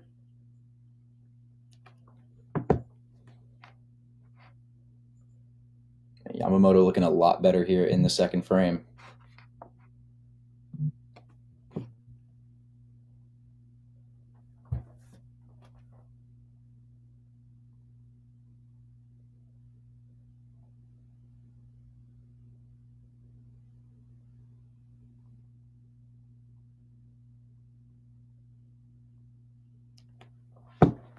Got Matt McClain now. Game 1 went 2 for 4. Double scored a run. Had 15 homers in the regular season. Swing and a miss on a sinker up and in. Quickly down 0-2 here, Yamamoto at 38 pitches. Good for the Reds getting that pitch count up here early, man. Another fastball high. Still keep working that count.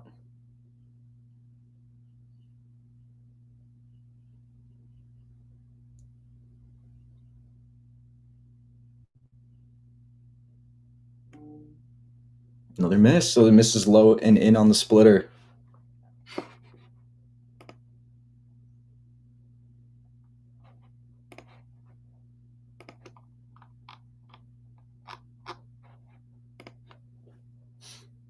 About ready to deal the 2-2. 40th pitch. Swing and a miss. 40 pitches in through 2. Yamamoto looks like he's a little settled in now. It's going to be a difficult task for the Reds to get some runs here. See what Zach Littell can do. He comes back out for the second, man. Yamamoto, let's look at how he did in that frame, and more particularly through the outing so far. Velo's still up across the board, and so is the spin. So Yamamoto's stuff is playing. His field's just got to back him up, man. And we saw when the field didn't, Sal Stewart made him hurt. So, man, I can't wait for Sal Stewart to go on.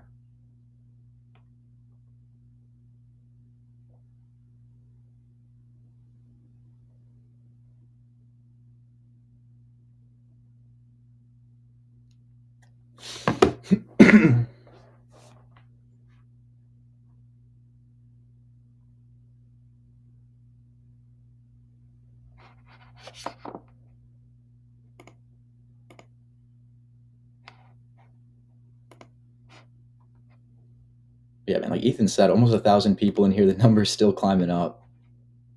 Man, if we can keep that number climbing up through the rest of this game, that'd be awesome. Like Ethan said, man, we really appreciate all you guys spending your time with us throughout the postseason here. Yeah, I'm losing it.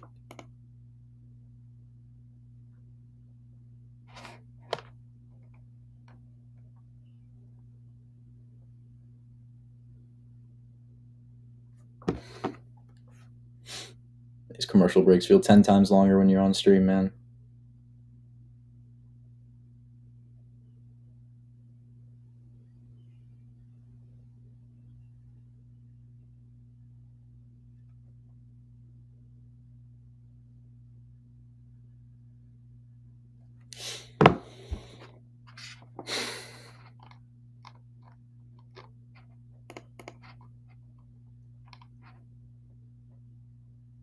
Only hit on the Reds so far goes to Sal Stewart, man.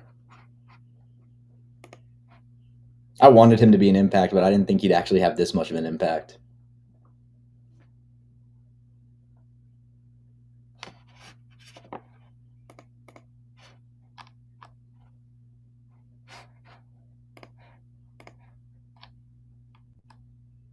First pitch from Littell outside.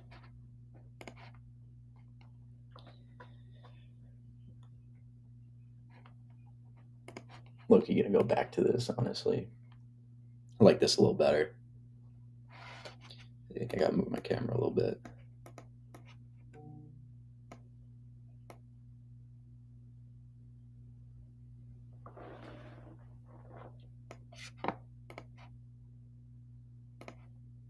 All right. 2-1 count.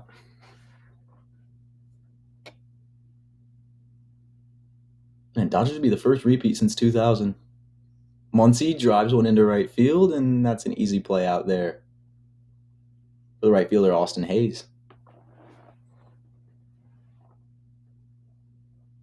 Nice pitch there from Zach Littell, getting Muncy to reach outside and pull something, weak fly ball over to their right fielder. That one almost got down.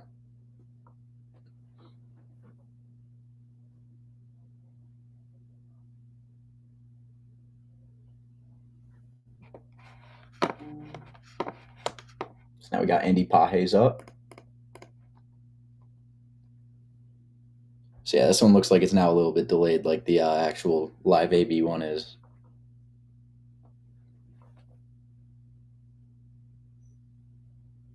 The 0-1 is sinker hit him.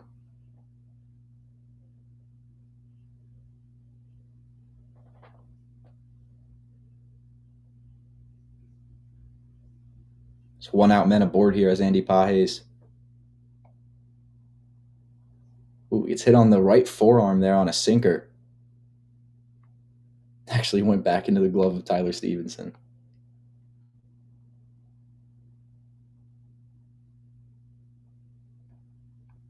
All right, so Kike Hernandez up now.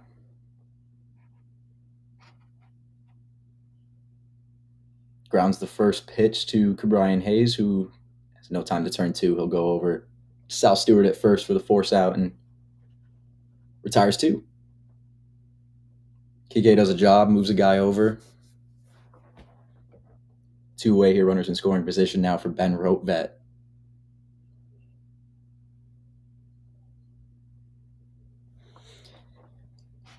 Man, me and Ethan have talked about it before, man, but to see Rotvet up here and on this Dodgers team, you know he's smelling like he's got a ring. Oh, Miguel Rojas at the plate. My bad. Down 0-1 here to Zach Littell.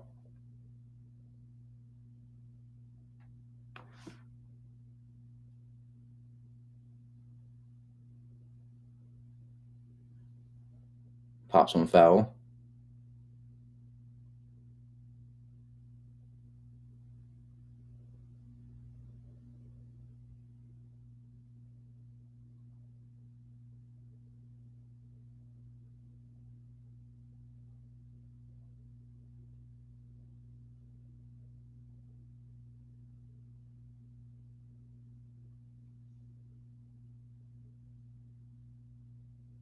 Oh, 2. Upstairs. Rojas stays alive, and Littell now 24 pitches in here on the second frame.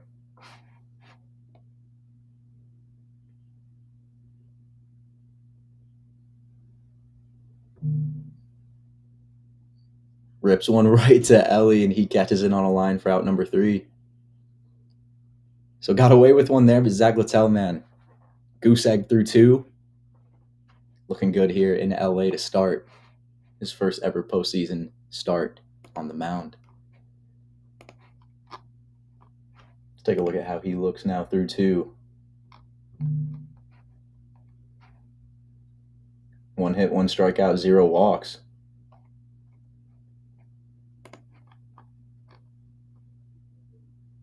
Man, him too. Velo up across the board, man. Something about the postseason getting their adrenaline going. The splitter spin's been way up. 50% whiff rate right now on that slider. That's been absolutely working hitters.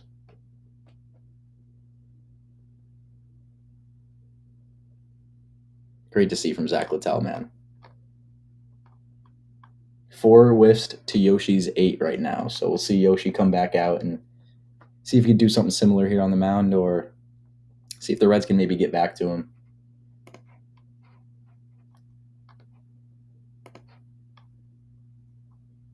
I'm not sure how I feel about this Vizcast thing, man.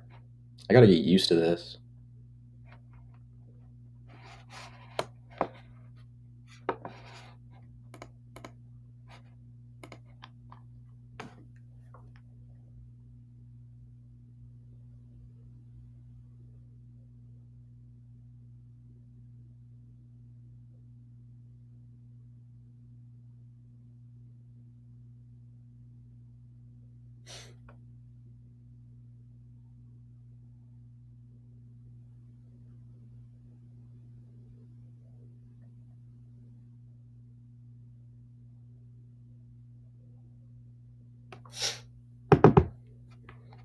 All right, man, we'll see TJ Friedel at the plate, and then after him, Spencer Steer, Gaffin Lux, Austin Hayes, and Sal Stewart, man. So we're back to this top of the order. We'll see if they can do some damage here on Yamamoto again. So we just crossed over the 1,000 viewer mark. Like Ethan said, man, back-to-back streams with 1,000 viewers and the over 1,700 we had last night, man. We appreciate all of you guys being here. It's been a long couple of days. We got a long night again tomorrow. We'll be back for the Ethan will be back for the Red Sox Yankees game tomorrow, but I'll certainly be back for the Dodgers and Reds game if there is a game 3 and the score doesn't change.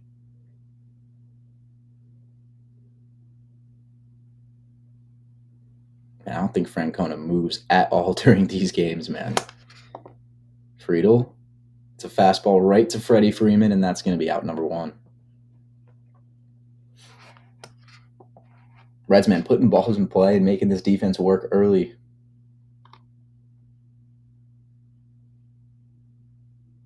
All right, now this Vizcast part thing where it's got like the last 50 plate appearances, that's pretty cool. I actually really like that a lot. All right, Spencer Steer takes a sinker down the middle, strike 1.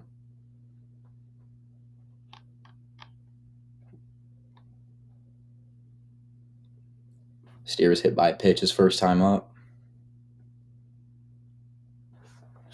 Yamamoto deals, paints a fastball on the outside corner for strike 1. Strike 2, sorry.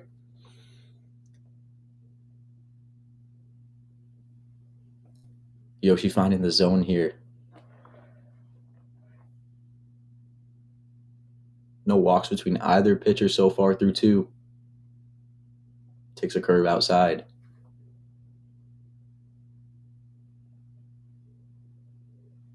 So count 1 and 2.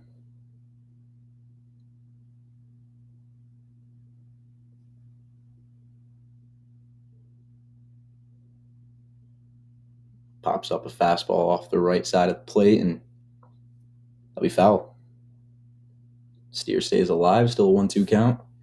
Man, if the Reds can get Yoshi up to like 60 pitches, they got to be feeling pretty good about themselves, making this Dodgers bullpen work early in this game too. Especially the way Snell looked last night. Steer laces a foul ball down the left field line. See these Reds, man, they're making contact. Making Yoshi work overtime here early.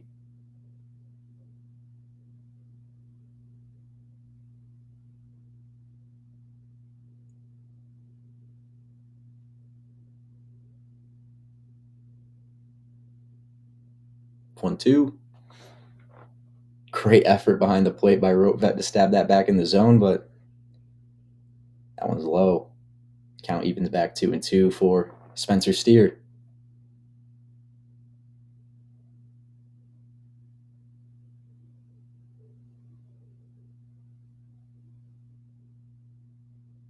blows a fastball right by him at 97. On his 50th pitch, Yoshinobu Yamamoto, man.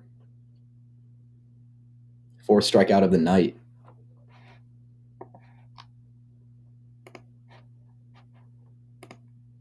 Just no chance against it.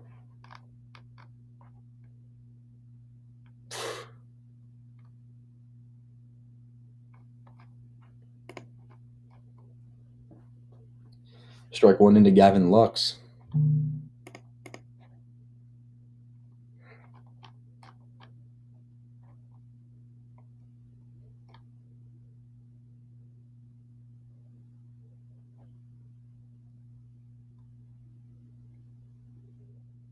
So Lux reached base on a fielder's choice, would come around to score. Nearly didn't score on that one drop fly ball by Teo, and luckily for Sal Stewart, he delivered, and Gavin Lux was able to come around to score. Flares one out into left center field. This should be playable for Kike Hernandez for out number 3. So we're at 53 innings, or not 53 innings, 53 pitches for Yamamoto. So we head into the bottom half of the third. We'll see if the Dodgers can get something going. Now let's take a look at what Yamamoto's been doing. See if Savant has refreshed.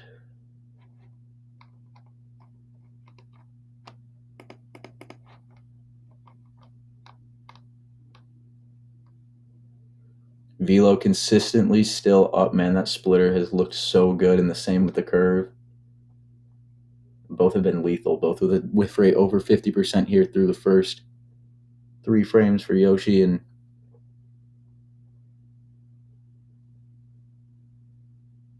he looks damn good.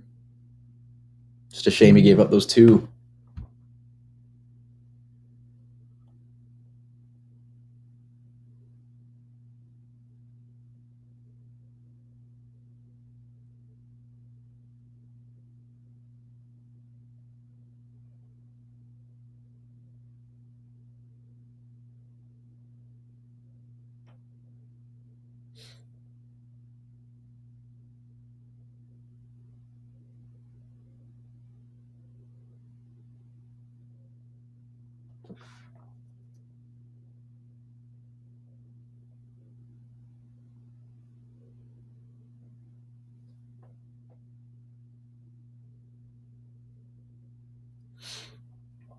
All right, man, let's see Littell.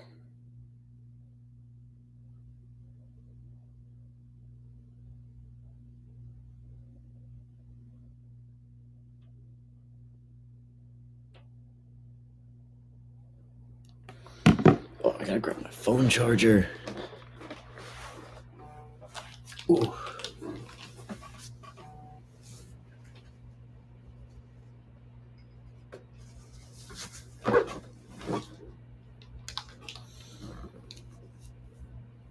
Oh, all right.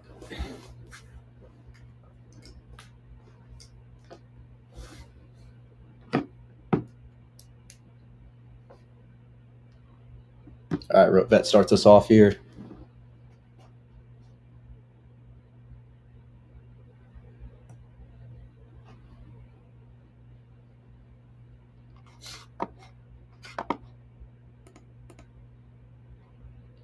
Should that move this over? No, it doesn't look good there. 0-2 on Rote Vet.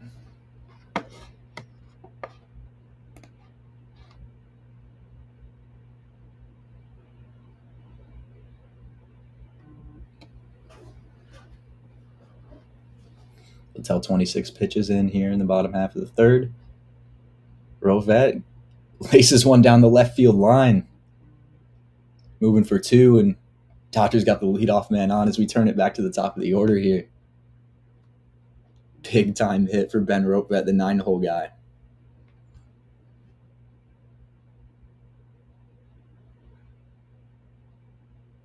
Just wonderful piece of hitting here. Take that ball to the opposite field down the line where nobody is, and it's about as good as it gets for a guy like Ben Ropevet, unless it's going over the fence. Man in scoring position for the most dangerous hitter on the planet. Grounds the first pitch to Matt McClain, who has out number one, but that moves Rotvet over to third. So now Zach Littell with one away here has some legitimate trouble, as now he'll have to go through Betts, Freeman, and Hernandez to get out of this unscathed.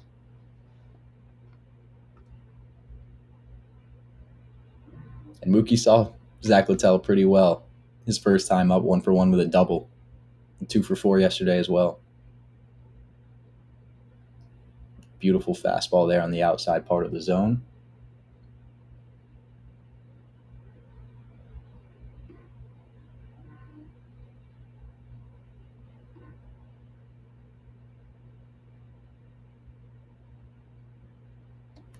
And that one's going to be laced up the middle, and that's going to score a run. Mookie Betts 2-for-2 on the night. Dodgers have cut this lead now in half, and Magic Johnson, man, he's loving it in the crowd.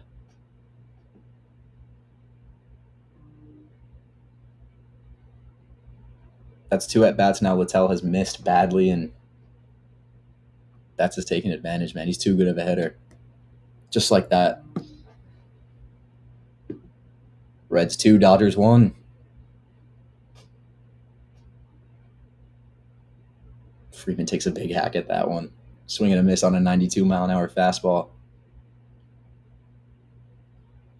And then we've seen what Freeman can do in the postseason against arms that don't have very high velo, man. And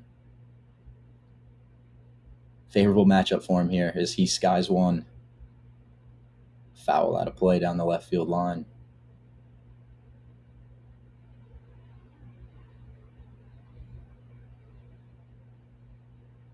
That single just displayed on the VizCast. Let's see if I can jump live because I guess that's live.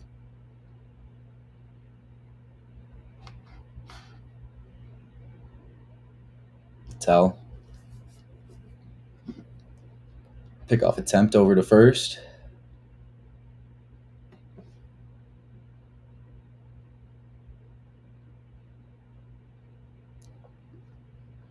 Freeman connects on a sinker and just skies it foul on that left field side again. And if you're Littell,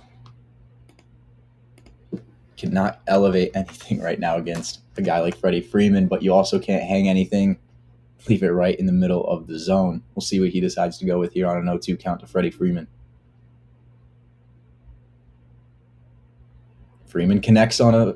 That one's diving stop by McClain. He's going to get the out at first. Connected on a slider inside and is able to move over Mookie Betts to second, but 2 nice plays by Matt McClain here on a couple of ground outs and 2 away.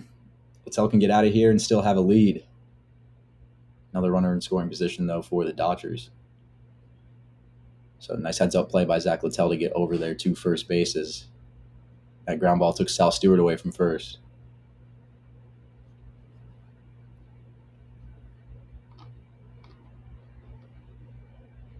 So he goes back to the fastball here on the first pitch to Teo.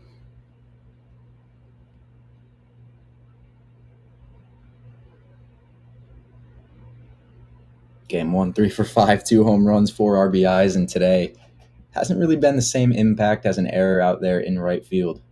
Grounds 1 to Ellie at short and right to Sal Stewart there for out number 3. So Littell able to escape out of it as we'll head into the top half of the 4th. Still 2-1 game, and Littell's pitch count not looking too bad either. So a couple of scares there. 3 balls put in play by the top 3 in the Dodgers order. And I would love to get Chase Burns in this series, man. Oh, I feel like this light is just killing me right now. There we go.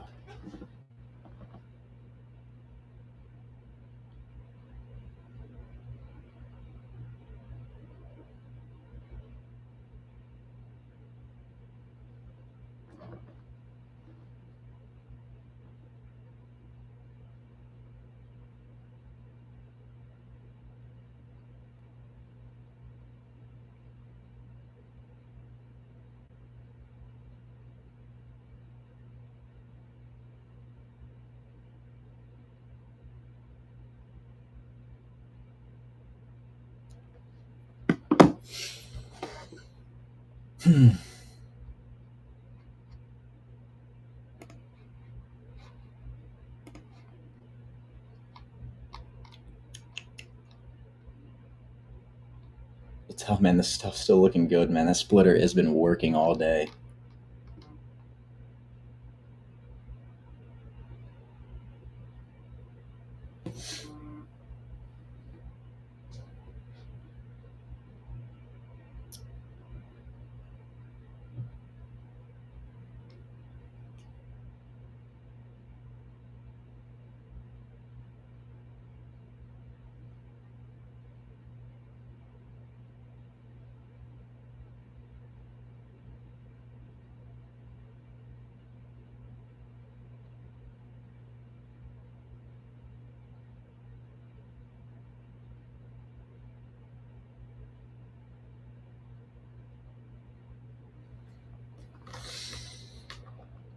Oh, all right, let's see what the Reds got in store. See what Yoshi can do here in the fourth.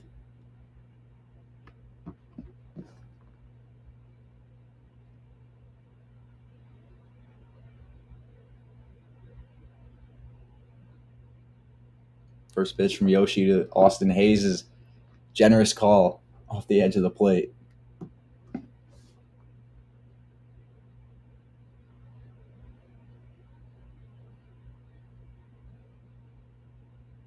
Grounds one up the middle. That one's backhanded by Rojas, who makes the play.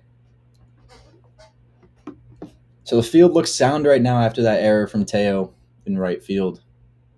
They're going to need it if they want any shot of winning this game and sweeping this wild card.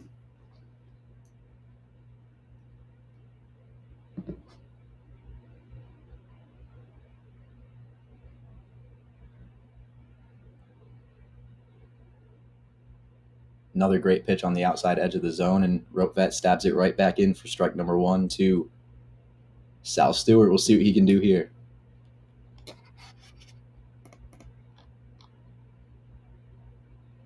Yeah, no, Joe, I completely agree, man. The ump's been a little bit biased. I will say though, I feel like for the most part, like the umpiring has been pretty solid for these games, at least for both sides. They were blessing the Red Sox a little bit at the end of the Yankee game, but obviously I'm not going to complain about that. I think that's a pretty lame thing to do, but no, I definitely think they've gotten some calls for sure here.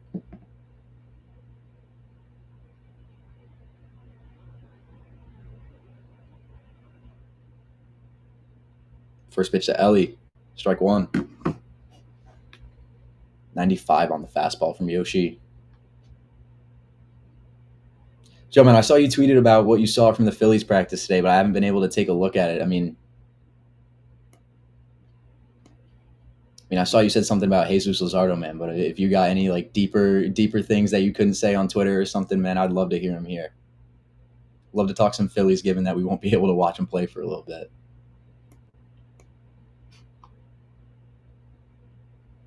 So Ellie now at a 1-2 count.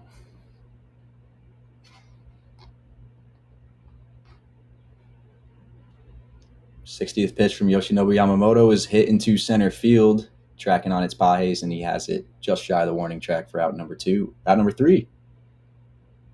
Quick inning for Yoshi. It's just what he needed, as he has now 60 pitches as we head into the bottom half of the fourth.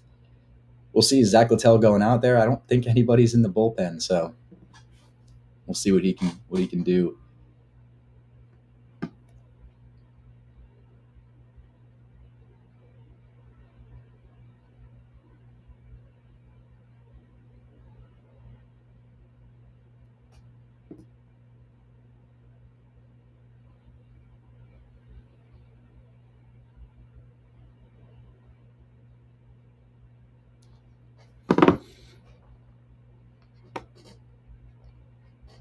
Man, how many pitches was that inning? That felt quick. That was like less than 10 pitches.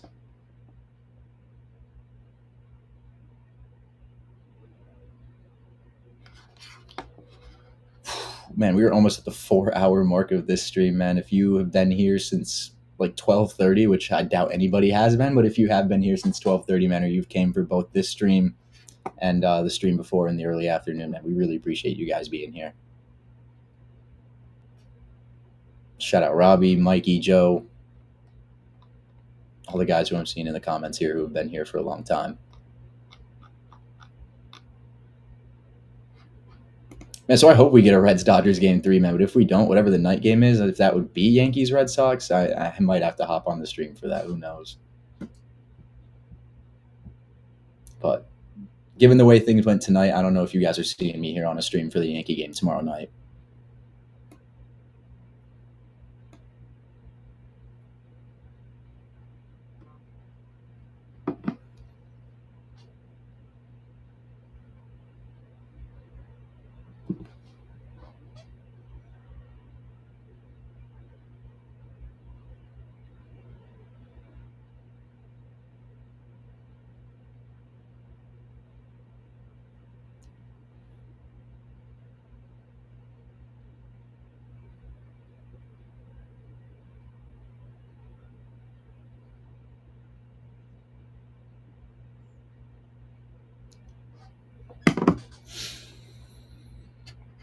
I'll DM you with any extra info.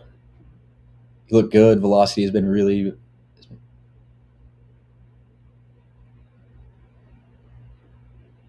Yeah, dude, that sweeper velo is crazy. Now, me and Ethan talked about Luzardo on, I think that was like 2 streams ago, but dude, he seriously is that X factor. I mean, Christopher Sanchez is going to be a dog, and Nola's stuff has been better, and you can, I feel, at least rely on him a little bit. Man, Luzardo is that X factor, especially if the velo is there and the stuff is just working. Man, he's not going to be a guy that you can just get hits off of like that. So that's probably the arm I'm most excited for to see in the postseason, because we haven't gotten to see him before. That ball right by Matt McClain on a diving stop attempt, and it gets through to the outfield for a base hit.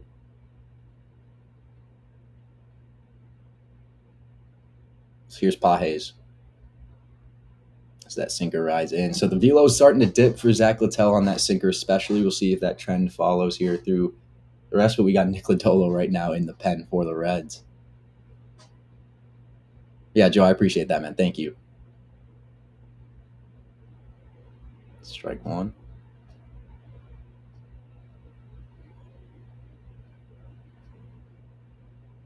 So, man, I can confidently say I don't think Zach Littell would be doing this good had Ethan not been gassing him up probably the entire stream leading up to this game.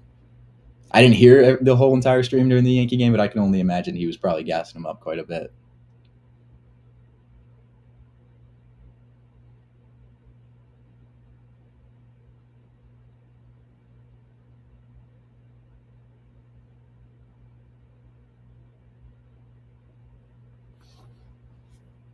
Two one pitch. Slider inside.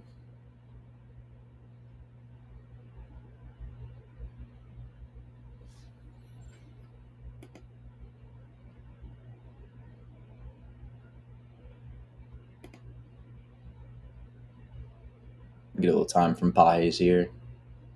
Reached on a hit by pitch. We saw he took a sinker there off his right forearm, so clearly that's not really having an effect on him now.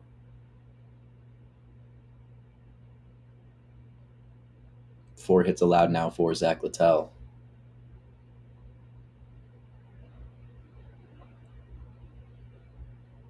Fastball up. It's fouled behind the plate. So we're seeing that velo now start to dip. It was like 93 on the fastball last inning, now down to 90, 91. So seeing Lodolo in the pen, you got to think that Littell's time here is going to come to a close when these right-handed batters are eventually retired or just work through their ABs, as he gets a swing and a miss on a 3-2 slider, and nice pitch from Zach Littell's second strikeout of the night. Got 1 out.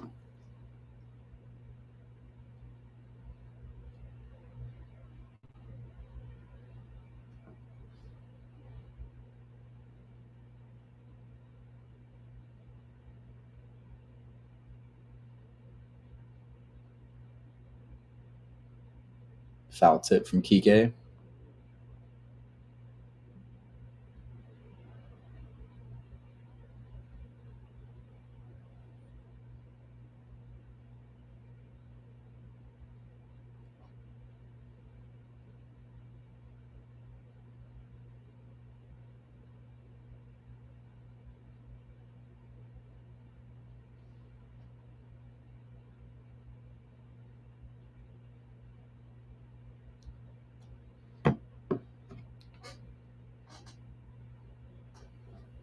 Slider taken outside.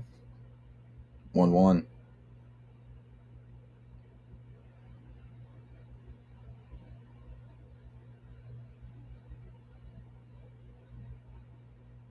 Kike skies that sinker into right field, and that's foul. No play for Stewart, Steer, or McLean. Hayes, I should say, there in right field.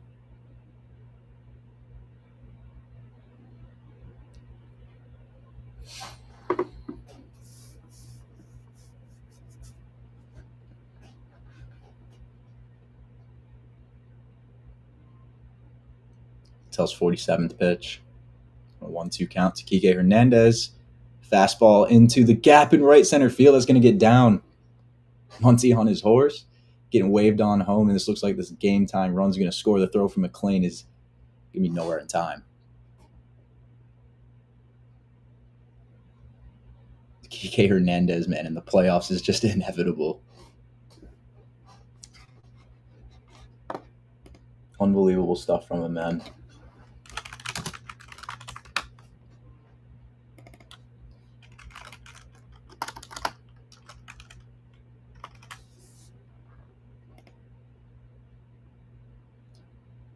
Great piece of hitting there on that fastball on the outside edge of the zone, right in the top right there. Takes it into the right center gap, and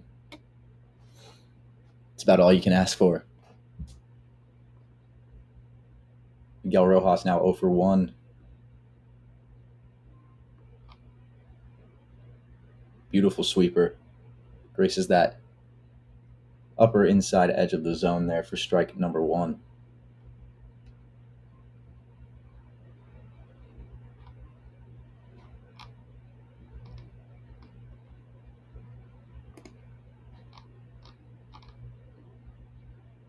Check swing. No go on the sinker. 1-1 count now. Littell up to 50 pitches.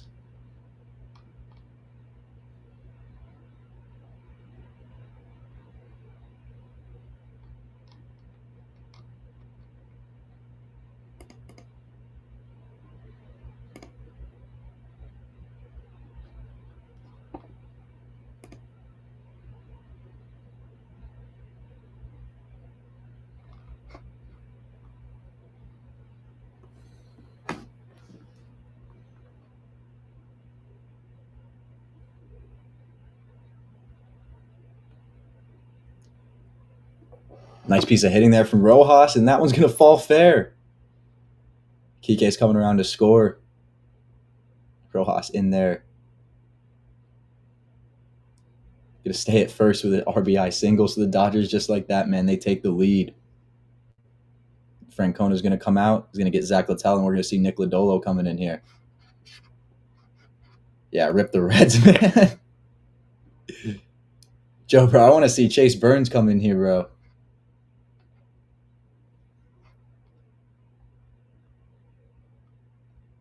Oh, but I'll take a look at my DMs after the stream, Joe. Thank you.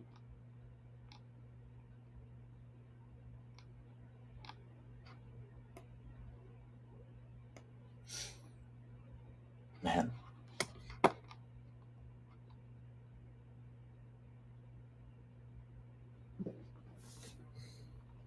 Kike Hernandez, bro.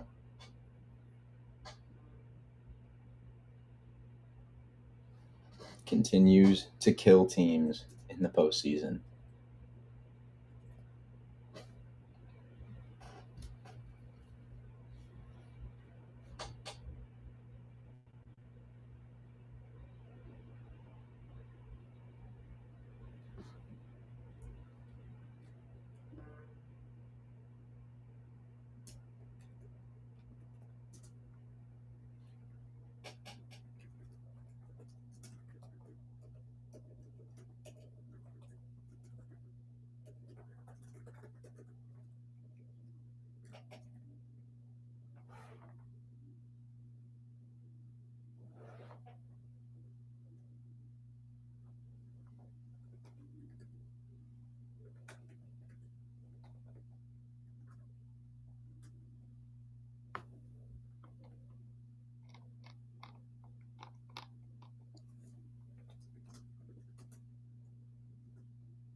Don't see a path for them winning this game. Shout out them for getting it over the Mets, though. Austin Hayes clears Soto. I agree with that take, Rob. And Joe, I agree. Reds tie it up, bring in Burns.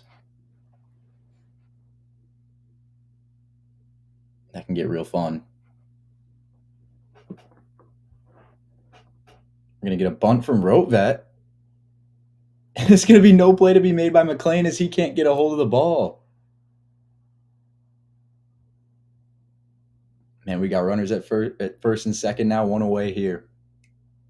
Off the first pitch from Nick Lodolo. Ben Rotvet doing a job today. He wants that ring badly. I think I speak for most Yankee fans. If they're not going to win the World Series, I think we want Ben Rotvet to get a ring, in all honesty.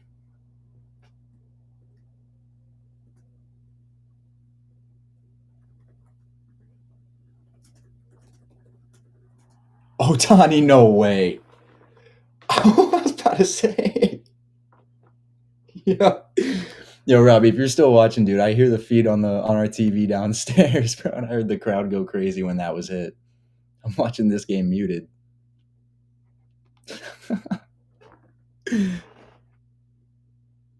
Dude, I've been thinking that off every single ball that's been hit in the outfield, especially when you see all the crowd just stand up behind the plate.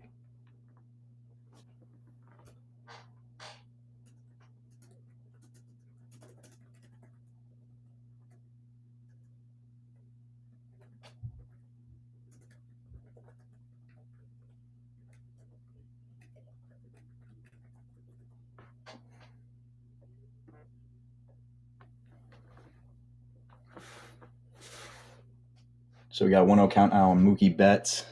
Runners at the corners. Beautiful pitch by Lodolo. A sinker on the outside.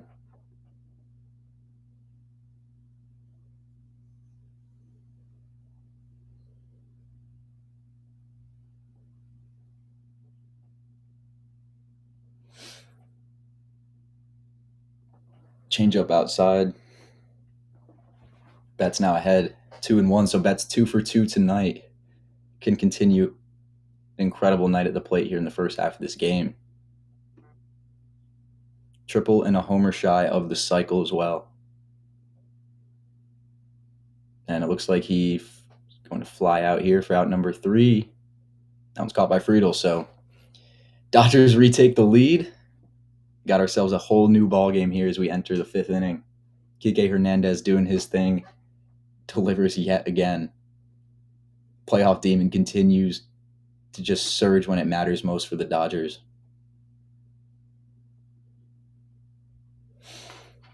Man, I looked at Kike's stats there in between the last inning, and on the postseason entering tonight, had a 283, 356, 524 slash line, 15 homers, 38 runs, and 35 RBIs.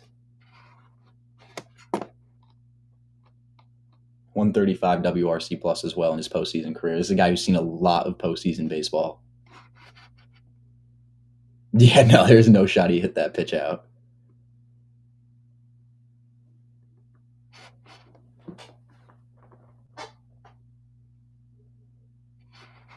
Man, so let's honestly take a look at Zach Littell's stuff now that he's out. I mean, even though the velo was pretty down towards the end of that outing, I mean, it was still up pretty much across the board besides the sweeper and the slider as well. The slider was just down, but man, he pitched his butt off, man, for this game.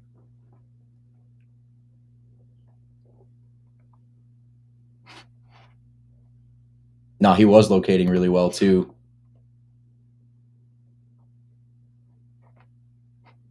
I don't know. I just definitely did not expect that out of a guy like Zach Littell, man. I thought he was going to go 1 or 2 and turn it over to a guy like Lodolo to go most of the way, but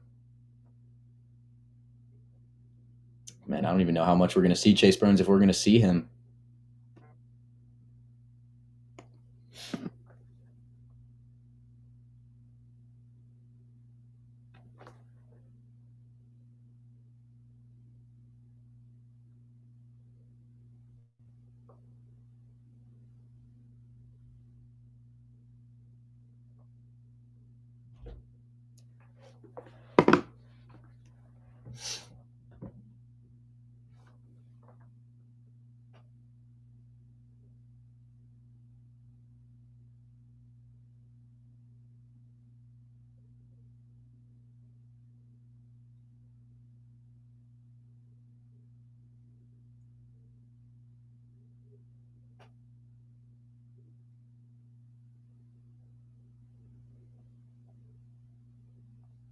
Yeah, I didn't know Cole is King was back. It's news to me. I would have given him the start. They were planning on running a short leash. Yeah. No, that's a great point.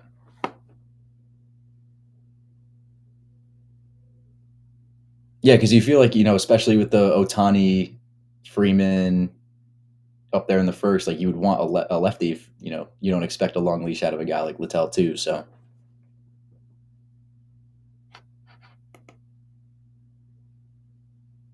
yeah, I'd hope he comes out regardless too. I mean, I think me and you both really want to see him.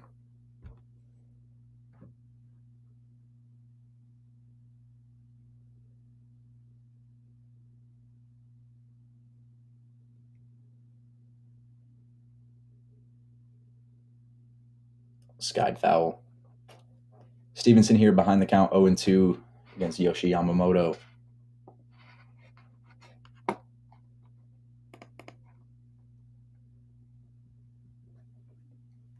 Couple of fastballs at 95 and 96.5, swing and a miss on a disgusting curveball on the outside.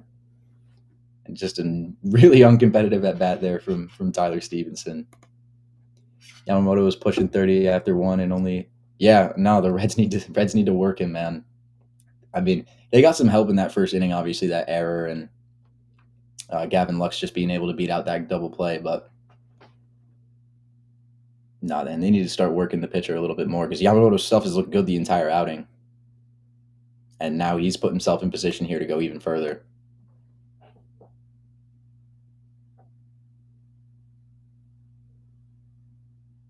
Foul ball by KBH, no play for the Dodgers defense. Someone taking a tumble over the rail there.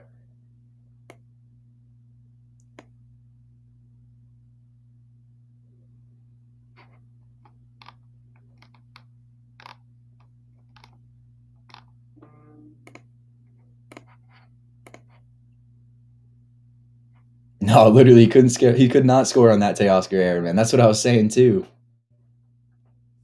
Just dogging it on that with 2 away. Ryan Hayes lifts one into center field. Pa Hayes on the warning track has it for out number 2. No way. He's back. That was rough. There we go. Here, let's get you back in here.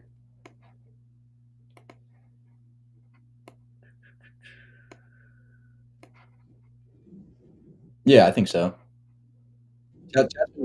Chat's been pretty active, man.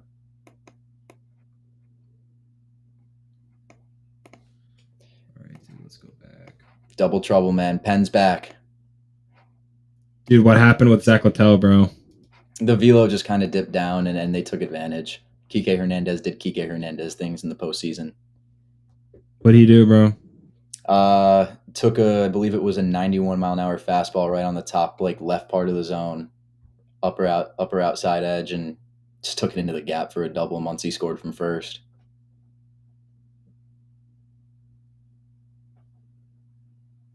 Other than that, man, he looked good. Like he looked good.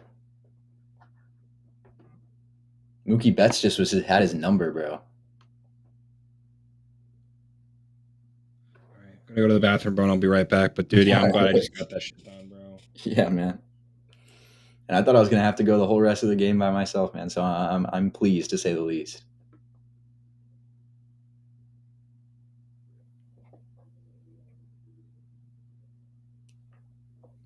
Disgusting. 97 on the fastball, and when Yoshi can play everything else in his arsenal, you are just not catching up to that on a 2-strike count. So 3-2 ball game. Dodgers 7 hits to the Reds 1. Middle 5 here, halfway through this one.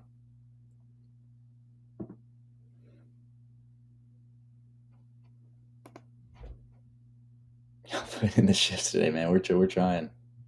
We're trying. Ethan, man, I'm gonna go grab my water. I actually left it downstairs after that Yankee game. Yeah, I'm realized. Do your thing, bro. Yeah, I'll be right back. Look, you probably should have grabbed someone. Be back like 30 seconds. Oh shit.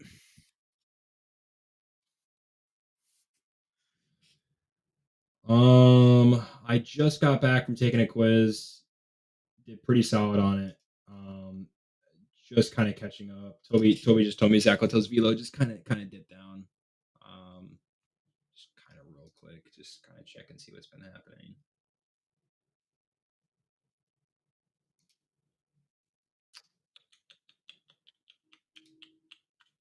We're trolling, bro. So Sal Stewart has the only hit to the game, bro, since I left. That is insane. Doesn't surprise me though. It really doesn't surprise me. But my lord, bro. Zach Littell, 6 1/3, 6 hits, 3 earned runs, 2 Ks. I mean, better than Hunter Green yesterday. I guess that's a solid positive for it. But my God, bro, 1 hit and the only hit of the game was when I first kind of started the stream with Toby is ridiculous. That is unbelievable.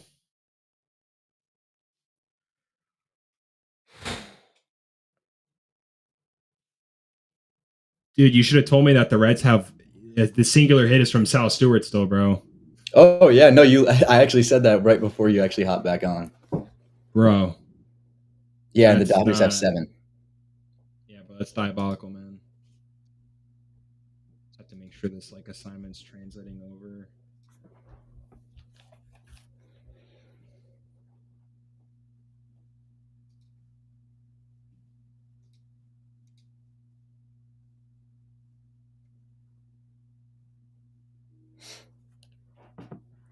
All right, let's see what Nick Lodolo can do, man.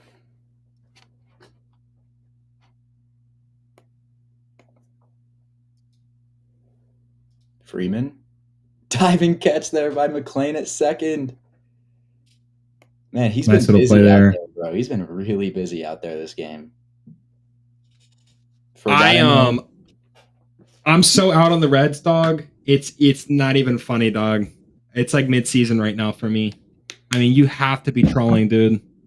1 hit and I mean, it's Bro, I was looking at the box show. I'm like what's going on, bro? And Zach Littell pitched his ass off, man. Great pitch. Better than Hunter Green. Yeah, seriously. I mean, who would have thought that? No, you and Robbie are both out on the Reds. So part of me thinks they can actually come back. I don't know, maybe, bro. I mean, I'm more optimistic than I was. Ground ball to a very sure-handed Key Brian Hayes, and will throw him out. I think it's what Key Brian Hayes has led in DRS at third base 4 out of the last 5 seasons, bro. I mean, pretty hard to. I mean, bro, yeah, just the slider yesterday from Hunter Green, bro, was just the main thing. I don't know if they'll show the one that Tommy Edmond, but it was the same exact thing too. Just hanging sliders. Teo's such a freak in the postseason, bro. It's ridiculous. I'll finish up the game with you, bro. You down? Yeah, man, I'm here. Oh no! Right in the ass. not the best curveball there from Nick Lodolo. Why does Terry Francona look like that, bro? Yeah, I gotta see the meme you're referring to, bro. I'm about to find it and send it to you now that I don't gotta be like dialed in on every pitch. Oh yeah, dude, doing a game by myself, I can dude, that is definitely tough, bro. And especially you probably doing some of these innings, bro. It gets kind of tough. I will say to kind of fill in. It's not as difficult. Like, I mean, I guess just I'm like fresh off of just calling a summer league of like 45 games. So like I'm kind of still like in the like back of my mind have that like play by play in that I can kind of do, but definitely took a while to kind of get in the swing of it, man. Oh, bro, yeah. Like, I mean, I have just some experience with stuff, but I mean, filling in definitely the commercial. I mean, bro, now they don't have to fill in the commercial break. Like filling in the 2-minute commercial break, the 2-minute 7th inning stretch, bro. On that. That I mean, it's tough. Ball inside, to any pause. It's gonna even the count at 1-1. Yeah, I mean the 7th inning that was brutal, bro. That was brutal. Pages grounds one on the 2, and that's gonna be the final out of the inning. Nick I'm Lodolo buying puts in up a on goose egg. that. Can the Reds get one more hit, bro? Can the Reds Man. just get one more hit, and can it come from a man not named Sal Seward? Bro, How I hope, funny would man. it be, man, if their season ends and the only person who got a hit was the dude that they waited so long to call up? Dog. Bro, I don't know Can if you you imagine? remember.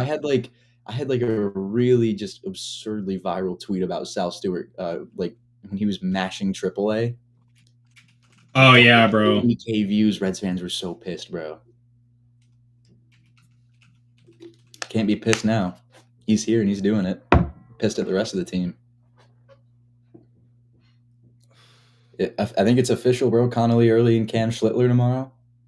Oh, dude, Steven's in a space for the Cubs. Oh, dude, that low key would be peak, dude.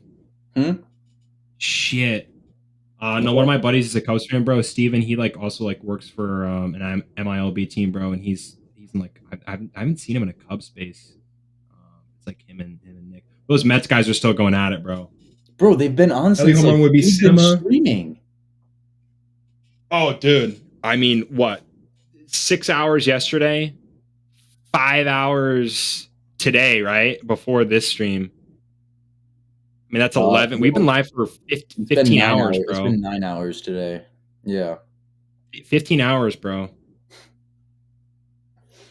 That's not bad, man. Nothing I'd rather be doing, man. There's just not a lot of things. I still can't believe one hit. I can't believe that. I really can't, because I was just, like, let me check the box score, bro. Let's see what's like kind of popping. But I'm like, dog, we're trolling. What's going on? Let me see what Littell was cooking with, bro. He got one whiff on the fastball, bro. I'll take that any day of the week for that guy. 36% whiff rate on the slider. Not a lot of splitters. That's kind of surprising, bro, to be honest. Dude, I mean, Yoshi's just... I love watching Yamamoto pitch, bro. The mechanics are just so clean, dude. Let me see what Yoshi's working with, bro. Yoshi's just up all around, bro. Why Littell over Abbott? I actually don't know. Someone might know like better than I do. I thought that was just kind of what they decided to do, because I don't know if they thought Littell was going to go as far as they did. I mean, I don't know, man. I've been kind of talking about that a little bit. I don't know. I thought it was shocking. That's why I instantly tweeted about it. I'm like, bro, my GOAT's going for game 2. Like, I like literally out of left field, bro. I mean, I think it's because now if you do force a game 3, you have Andrew Abbott. Like, I don't know either. I don't know. That's a tough decision, man. I mean, either way, you gotta win a game getting more than one hit. I mean, if TJ Frito can at least work a walk, bro, and you can kind of use those wheels, and maybe you could try a little hit and run with a Sal Stewart or Gavin Lux. I don't know. Yeah, it was kind of crazy, especially looking at both of the road stat lines. Man, the plan was just to throw Abbott out there for game 3, which I don't know how Reds fans are going to really feel about that if they lose this game. Well, I'm surprised Lodolo was coming out of the bullpen, if we're being completely honest. I think that was the most shocking part. I thought Lodolo would have gotten a game 1 or 2, depending on what their rotation was looking like. You know how I feel about Nick Lodolo, man. I thought he would have gotten a start. I think so, too. There we go. There's the second hit, man. TJ Friedl, leadoff single. Nice. Dude, this database is fire. Baseball Savant, bro, is, generational, dude, what they've been putting out over the last months. Dude, and you gotta like middle of the inning look, because they'll have like when the guy's like up, I think the leadoff guy due up, they have like all of his percentiles up to like. Oh, bro, that's fire. No, Robbie said Abbott pitched Saturday, so he would have been on 4 days rest, which makes sense. I don't know why I didn't even think of that. Well, it's the same thing with Kirsch, but Kirsch only went a little bit too, bro. I thought it was for sure like Kirsch was just trying to retire. On a full start, but I don't know. I don't know if maybe he gets used if he's on the roster, if they make the DS, which it looks like I don't know, bro. It's. I hope the Reds get something going here, bro. That would just make my night so much more entertaining, bro. That sinker was nasty. Yeah, right in. That was one thing, bro. Garrett Whitlock today, bro. He lost I it, mean, man. granted, he kind of lost it at the end, but bro, especially the lefties, dude, he did not miss a single sinker to a left-handed batter, bro. If he was missing, he was missing in. That's what you Yeah, I have know. to I was miss in stressing lefties, looking at the bro. pitch feed, bro. I was like, is he gonna go back to the sinker every single pitch? Dude. And he locked up Judge on a backdoor sinker, bro. I think Oh, Spencer Steer beautiful just piece reached of on two hitting from strikes. Spencer Steer. Oh, I'm fucking moved. You're back, baby. We're back. I'm back, bro. Oh, That's the honestly Red not even a Spirit. bad pitch. You like it a little bit more down for Yamamoto there, especially with an 0-2 count. If you're gonna be throwing a splitter there, it realistically shouldn't even be a strike. Left Whitlock in way too long, bro. Way too long. What, 48 pitches, bro? I thought that was crazy. I thought that was in way too long. I think he kind of could have gone to Tolley early. I don't know. I don't know. I definitely think it was too late. You can argue Rodon too. I understand the Yankees got out of it, bro. If Fernando Cruz came in and didn't do his job with the bases loaded, as Gavin looks, honestly, good job for him not swinging at that pitch out of the zone for ball one on that 96 mile an hour fastball. Dude, if Fernando Cruz would have blown it with the bases loaded and you kept Rodon in after a single and a walk on not even competitive pitches, it looked bleak, bro. I thought that was like, oh my God, this is like the Yankee season. It's going to end like this. But luckily, Fernando Cruz is a dog, and we've been talking about him constantly on the show recently. But that could have been horrible, bro, for the Yankees. This is the inning for the Reds, bro. Really is. Oh, no play from Muncy. Oh my God. Gavin Lux ran. Let's go. He ran. Gavin Lux. Gavin Lux. Dude, holy crap. Holy crap, bro. I'm hella moved. Dude. Bro, I come back and they get 3 hits. Oh, this is awesome. Oh my gosh. That is just phenomenal. Just put the ball in play, man. Oh, that was great. Bases loaded, no outs, dog, for the Cincinnati Reds. Dude, if the Reds force a game 3, bro, that's just got to be an insane amount of luck. There'll probably be a stat tomorrow if they're ending winning this game. We're 3 for 3 so far in game 3s, bro. Tomorrow, I'm racing home for my 3 p.m. class, bro. Racing home. It's gonna be so awesome tomorrow to watch, bro. They got Roki going in the bullpen. Wow.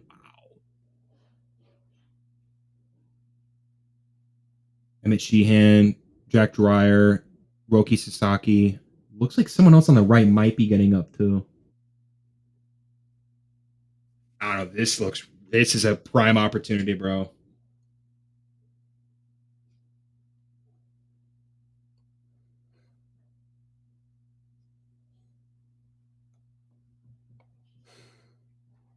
Austin Hayes probably the biggest at bat of his major league career so far. You got 82 pitches on Yamamoto too, man. You got to keep driving this pitch count up. You have to.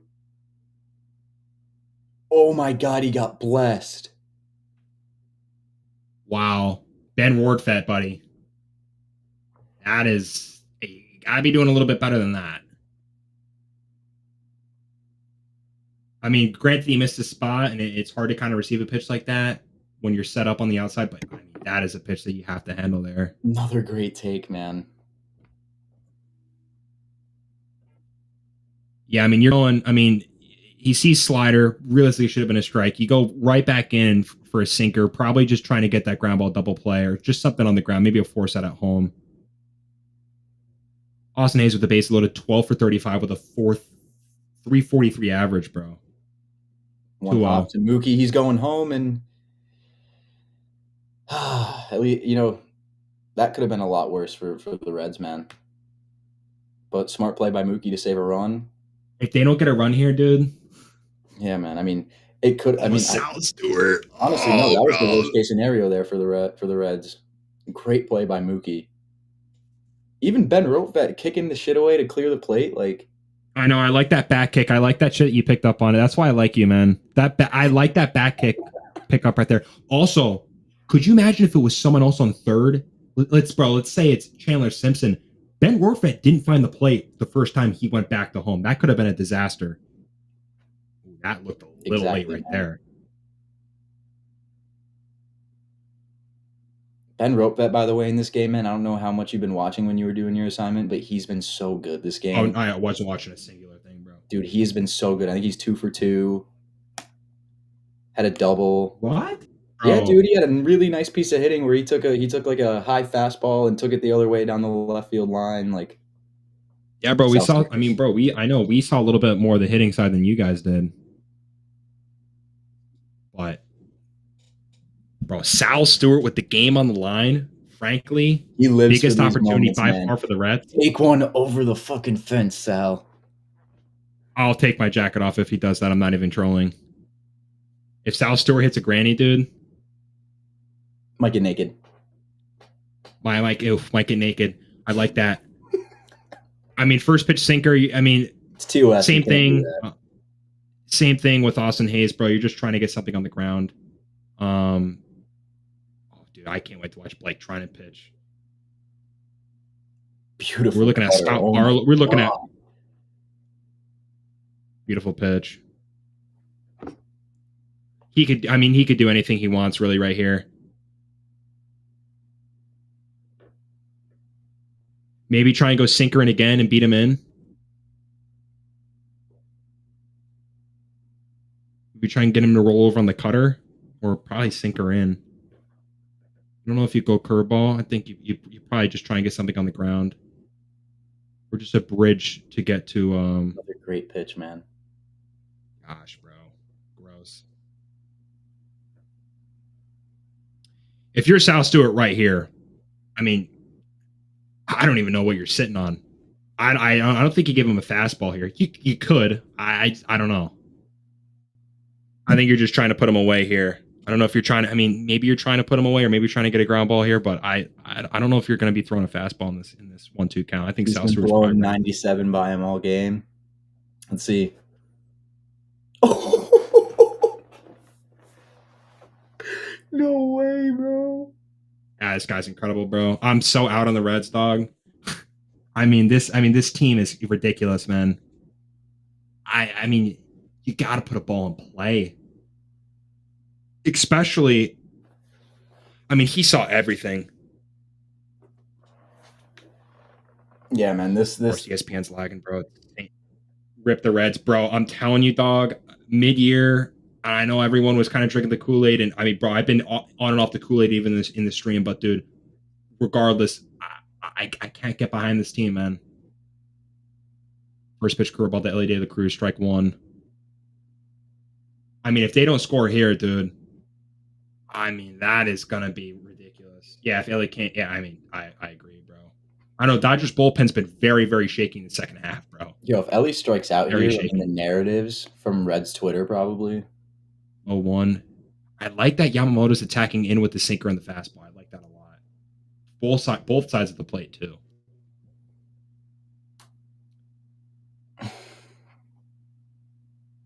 Literally, this is their franchise with the bases loaded. Sal Stewart and then Ellie De La Cruz, man. Swing and a miss by Ellie. I think it's cooked. Yeah, he's striking out here for sure, man. I mean, this might be as cooked. I mean, you could just see the writing on the wall here. He has a 444 no average, bro, with bases loaded, man. Hopefully we see something. I'm not even looking at the live thing, bro. I don't want to get spoiled.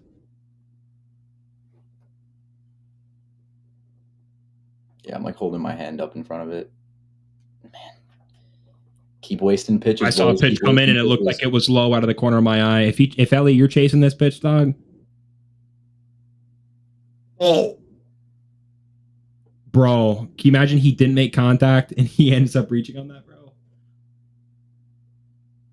Trying to block the Savant feed from my left eye right now. Oh, dude, I'm tabbing out on that, bro. I'm going on the canvas dashboard. The canvas dashboard. I'm going on the canvas dashboard. 1-2 count. Please don't spoil. Foul ball. No, I'm not looking at it either. Alley, Doc. Alley, that is your pitch right there, man.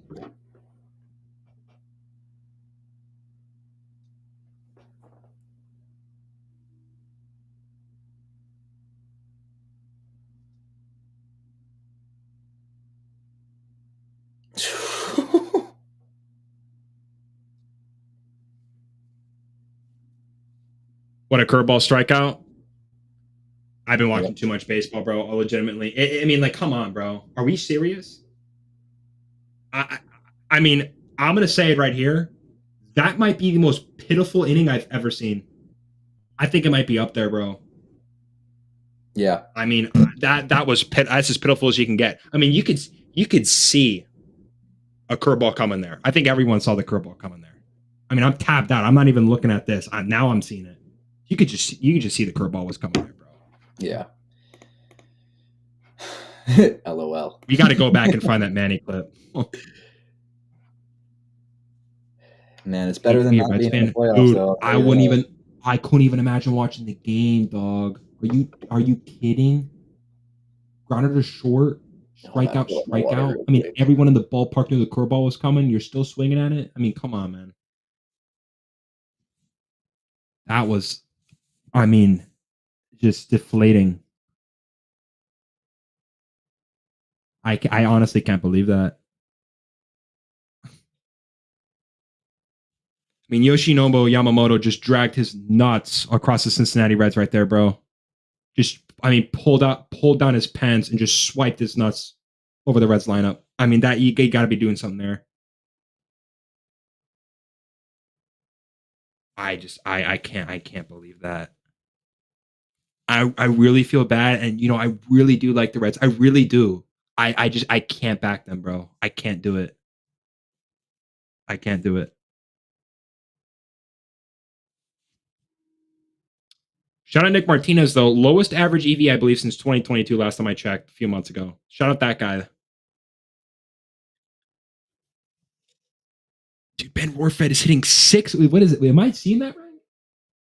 Oh, dude. I mean, like I said, Ben Warfed in the dugout yesterday after Shohei's second home run. That guy's pointing at his ring, dog. Guy's gonna be walking around the street in the offseason with the World Series ring. It's gonna be awesome, bro. I couldn't be happier for a dude. Loved him. Stayed in the Rays system too after he was waived, bro, and then got picked up by the Dodgers.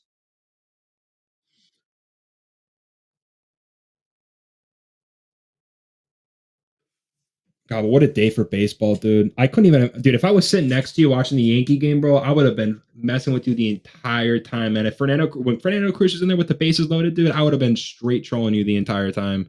Yeah, I forgot I muted my mic. Oh, dude, I can't believe my mic was muted for like a good couple minutes, bro. Dude, I'm glad I tuned into the stream when I did, because imagine I didn't. Oh, dude, I would have been cooked. No, I kept tuning in every half inning to see, just to make sure the feed and everything was still there. But I figured, no news from you is probably good news. But no, I rewinded it too to see if it was muted for very long, and I couldn't find the start and end point. So no, it was. Yeah, dude, honestly, these streams are good, but I mean, usually I drink a lot of water, dude. I'm probably on 9 glasses of water, at least 9 glasses. Imagine being from Ohio. I don't know, dude. I couldn't even. I mean, I would just be miserable right now if I had to watch the Reds offense at this point. I got back for 3 straight hits, dude, and they couldn't capitalize. Oh man, no way! Dude, the playoff guys loved Kike Hernandez. And man. Okay, so Kike Hernandez just did an excuse me swing ground ball down the left field foul line, and it hits the third base bag. I mean, you could probably just gift wrap it at this point, man. Dude, if Ben Warfed goes deep, I will buy a Ben Warfed jersey.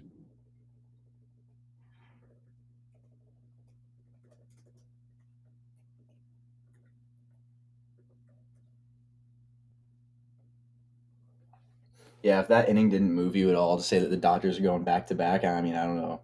I just don't know what would. Dude, I'm interested to see the Phillies series. I mean, I know the Reds still have a chance, but what a stop! That's going to be insane. Doing everything today for them, bro. Besides coming through last inning.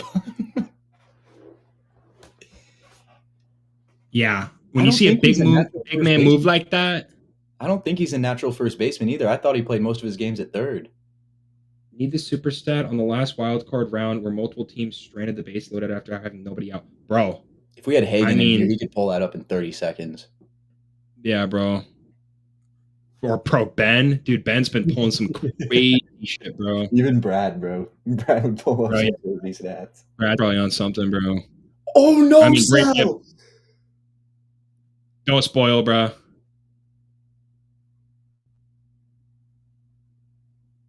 Just as I was saying, he was being so good, bro.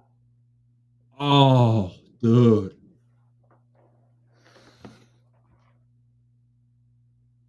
Dude, Ben Rorfet's got so much aura, dude.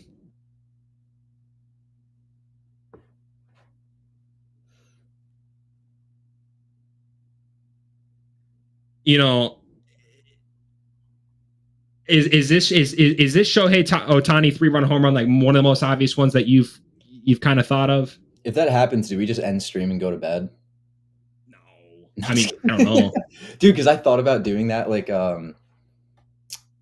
I thought about that, like when it was just like when it was a blowout yesterday, and then they eventually kind of clawed back and had the bases loaded. You kind of thought the Reds had a chance there, and then they eventually got out of it. Well, dude, when you texted me, I was like, bro, this guy's telling me to turn the game out. I'm like, yo, what is going on? I'm like, the Reds are doing something offensively, bro. I was hyped. Like, bro, I want them to deliver, and I think a lot of it is just young talent. A change up that Nick Martinez is certainly not throwing again to Shohei Ohtani, 81 at the top of the zone. He'll foul it off to the left side. Certainly won't be doing that again. Most home runs in the first 2 seasons with the team, 109 tied with Alex Rodriguez in 113 with Babe Ruth. Some pretty solid names. I like that pitch right there, then Ohtani, right in on the hands. Yeah, Martinez doesn't do good with runners in scoring position either.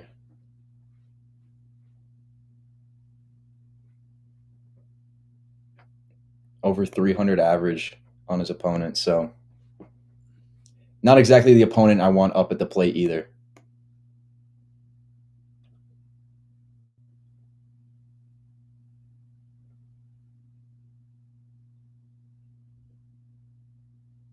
I thought that pitch was getting nuked. Dude, yeah, I looked, he glanced over and was like, yo, that's got to be going 490. Wow. You might send a baseball back to Japan. Dude, you might send one back to Cincinnati, dog. Is the league continuing to get worse at scoring with runners on third with less than 2 outs? I'll hang up and look. Dude, I think it's one. I think it's a lack of just making. Bro, put the ball in play. You get the bases loaded against Yamamoto with a really good at bat by TJ Friedl, and then you get 2 more on. The last one by Gavin Lux is an excuse me, little dink in front of the plate that Max Muncy can't do anything. That's how you get runners on. And then when you get them on, you have a measly ground ball hit to shortstop in 2 uncompetitive strikeouts. You have to put the ball in play. I think a lot of times you see just plenty of swings and misses. You have this is such a good at bat in play. Dodgers bullpen was questionable yesterday. No, they need to keep it in play, bro, like you've been saying. I mean, the game is certainly not over, but I mean, at the same time, that was a huge blow. That's a blow that can't happen. I mean, everyone in. Let's see if we can get a ground ball here. We did, but it got through. What, on a changeup? Yeah, 81-mile-an-hour changeup. PK comes across, and I mean, bro, it's ridiculous. Yeah, Yoshi's pumped. Shohei Ohtani can stay back on any pitch in any count, and it's insane how he's able to do that. I mean, bro, he's aura farming at this point. It might be just cooked. The way he sees pitches is just unlike any other. It's insane, bro. It's insane. He can stay back on any pitch in any count, bro. He saw how many changeups, bro? He swung with his entire top half. His bottom half did not move or lean forward. Bro, it is remarkable what he's able to do. Just his timing and his hand-eye coordination, like that behind the ump POV was perfect. Like he recognized the spin on that changeup and sat back for it. Like, Yeah. Good sinker right there, honestly, to Mookie Betts. I mean, dude, like I said, either way, I want to see what the Dodgers do. I really hope the Reds do something. But my gosh. And that one's through as well. Third hit of the night for Mookie Betts. He's going to stroll right on into 2. 3-1 ball game. GG, bro. Yeah, Dodgers are feeling themselves, bro. They're going to put up fucking 10 runs again. And now it's just like now, I mean, do you even put Chase Burns in like ever? Like it doesn't even make any sense to do that anymore.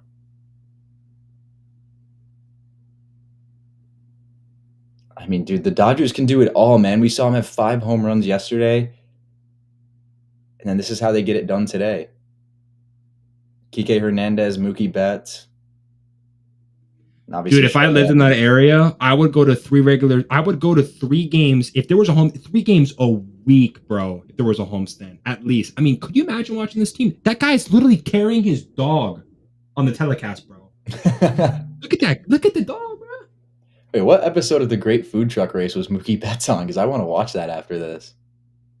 He's like a jack of all trades, Ethan. He bowls, has like a podcast too. Mookie Betts is a bowling god, bro.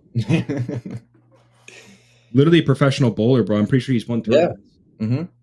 Who do you think you are? I am. Oh, bro, Pete Weber's a legend, bro. I'm so glad you knew that reference. Dude, I bowled a 300 before, bro. I'm hella in the bowling. Sydney, if the Cubs win tomorrow, there's a good chance I could get up to Wrigleyville for the NLDS. We'll see. I don't know, Ethan. The 2 games I've watched, man, if they have playoff baseball there next week, I don't know if I can stay away from there. I don't know. I mean, if Cincinnati doesn't win, there's nowhere near here that has playoff baseball, dude. My mom just went to like Nashville, and I think she's going to California after. Yeah, GG, bro. Teo delivers the big blow. You know, and that's one thing too. As it's now 7-2. It's how fast they can score runs. It's not even the ability for them to score runs because they'll do it. But this game looked close. Not even 5-10 minutes ago, and it's out of reach. It's out of reach, and they're still going to do it. And I'll say the same thing to baseball today. I'm going to text them after this game. I never, ever, ever, ever, ever want to see a Dodgers fan or anyone complaining on the timeline. I would pray if I was watching this team every game, bro. It is remarkable, dude. Mookie Betts had an insane illness and was losing 25 pounds, and everyone was writing the guy off. And the guy has gone nuclear the last month and a half.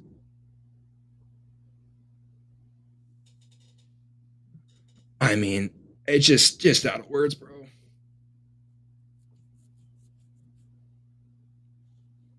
And now I'm seeing your Panera Dipper ads, bro. I mean, how fitting. I still got to eat dinner. That's the thing, bro. I forget to like eat when this stuff's going on. Like I get really like hungry at one point, and then like I'll think about eating, and then like that feeling will like kind of go away. One of these, bro. A little Fairlife, or is that what do you got there? Bro, Core Power. Yeah, bro. Had Chipotle again, bro. Free bowl for the rewards. Had that about like probably noon, and then just down one of those, probably like 6th inning of the Yankees game. And they just literally show me a carne asada Chipotle ad. Rather see the Rays in this game? Joseph, bro. I mean, that's why I have your personal number, dog. Like, yes. I mean, dude. I mean, bro.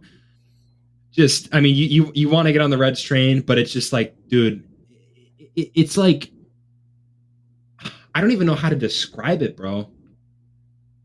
Okay, liking the Reds is like that one girl that you finally, like your first girlfriend, right? You know she's bad for you, bruh. You just know it, right? And you're just delaying the inevitable, bro. And eventually it's like, all right, you know, it wasn't meant to be. That's like watching the Reds right now, dog. You want to get sucked in, but it's like, I mean, it's the Dodgers.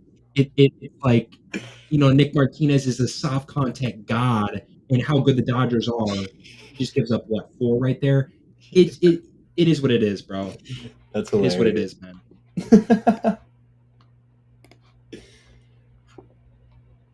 I know, dude. Toby's an absolute legend, bro. I cannot wait to watch Dodgers Phillies. Joseph, dude, Dodgers Phillies, you're definitely coming on here, bro. I don't care what you have planned for the day. Call it off. We'll put you right in the middle of the screen, bro, and we'll watch it. I'll even give you my Xfinity login. Hey, good night, Rob. We appreciate you coming in here. Thank you, bro. Yeah, Robbie was dialed in all Yankee game too, man. I watched the whole thing with him. I don't think me and him have had that much fun watching a Yankee game in a long time. No, exactly. You Can't never rely on it. I don't know. Oh, dude, one of my roommates is cooking up food and it smells so good. Oh, dude, yeah. I mean, I'm starving, but it is what it is, bro.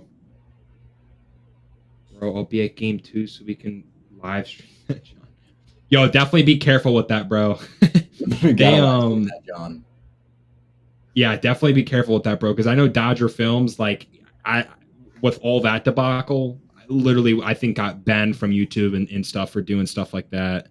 Bro, Whoa, my dad walks in. He was live streaming like the game, like from the game. So did you ever watch him back in the day? I would watch Dodger Films like the softball games, but not like maybe like every used to go to Dodger games, bro, and like film some of the stuff that would happen. I thought he used to film batting practice. Awesome. Dude, he used to do everything, bro. That guy, I don't know if anyone in here used to watch him for you guys that are still tuned in at Dodger Films, bro, watching a blowout game. But Dodger Films used to make the most entertaining YouTube baseball videos ever, bro. Like peak content. So good. And then, bro, you'd see him on SportsCenter sometimes snag an outfield ball for a home run. Just awesome. And I think the best part about the whole Dodger Films thing too is like the whole lore from it. If you watch like the softball games and all of his content, you got to know like all the people he hung out with. And bro, dude, Gabe from the softball videos, that guy like does content for I think Perfect Game. Yeah. And knows like D-Storm and all those guys. And oh dude, it's gonna kill me. What was the team in California that all those kids got drafted from, bro? Corona. Started with the Corona. He was boys with all those dudes. If we can get Hagen in it cheering for the Phils, I don't know if we're gonna be able to do that, man. But dude, no, I was gonna even see you beat me to it, but I was gonna say if you didn't like go from the Dodger Films to Gabe content pipeline, I mean, you just don't love baseball content like that. I mean, bro. And bro, Gabe was nasty at the softball stuff.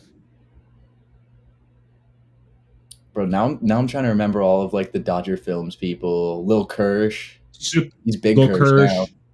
Superman was Spider-Man. Superman was the best one, bro. Spider-Man. Dude, Andy. These guys were just like guaranteed nukes. Fireball. Yeah, but Fireball was. I still follow Fireball on Twitter. Yo, that guy. Yeah, low-key could probably send me his at. First pitch to Kike. Really nice four-seam on the outer half for strike one. I hope the Reds get something going, man. I mean, if they got something going, dude, that'd be awesome. But I mean, I don't know. I'd rather see the Mets in here, bro.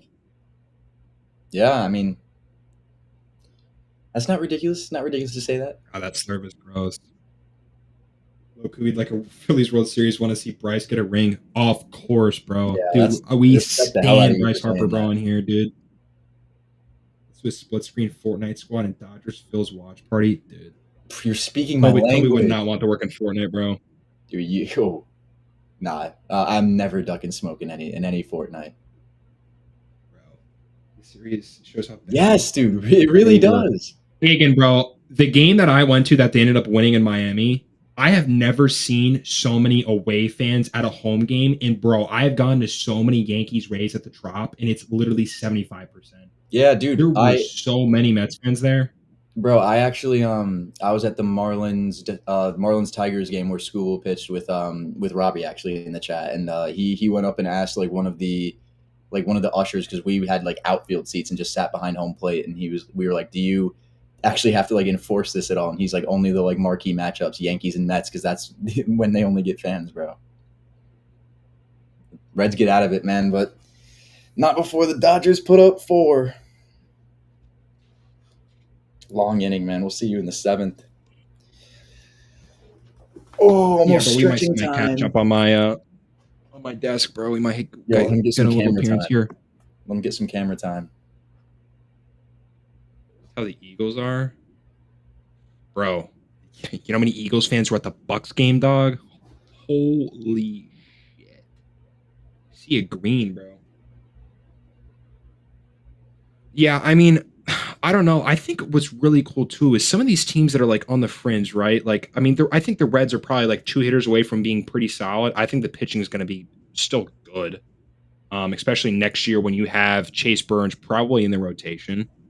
Um, Chase Petty. I don't know if Chase Petty was like season-ending injury. I don't know what's going on. I think it might have been, honestly, and now that I remember. But I mean, they have some young guys that are just going to be in there next year. So I think you get two pieces, bro, and the Reds are still pretty solid. I love Andujar as just like maybe a twice a day or twice a week guy getting ABs against lefties.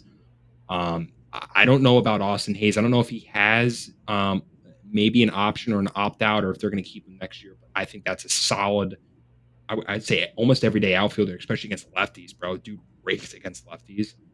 And bro, if Ellie cleans up the plate discipline a little bit, dude, like he's so good. I just think there's going to be a time where he unlocks it.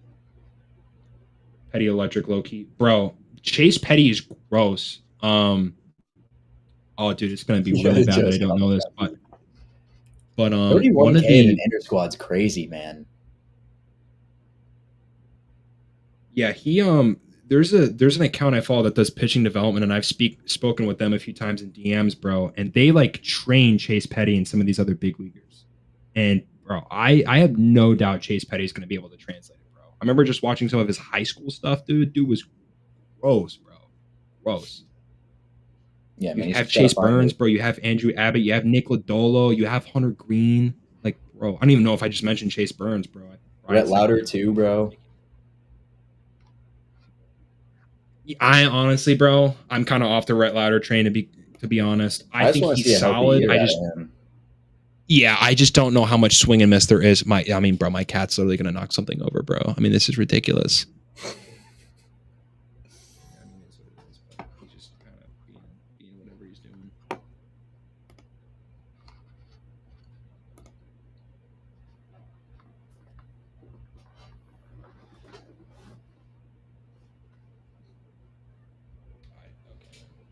Grounder to Betts. One away.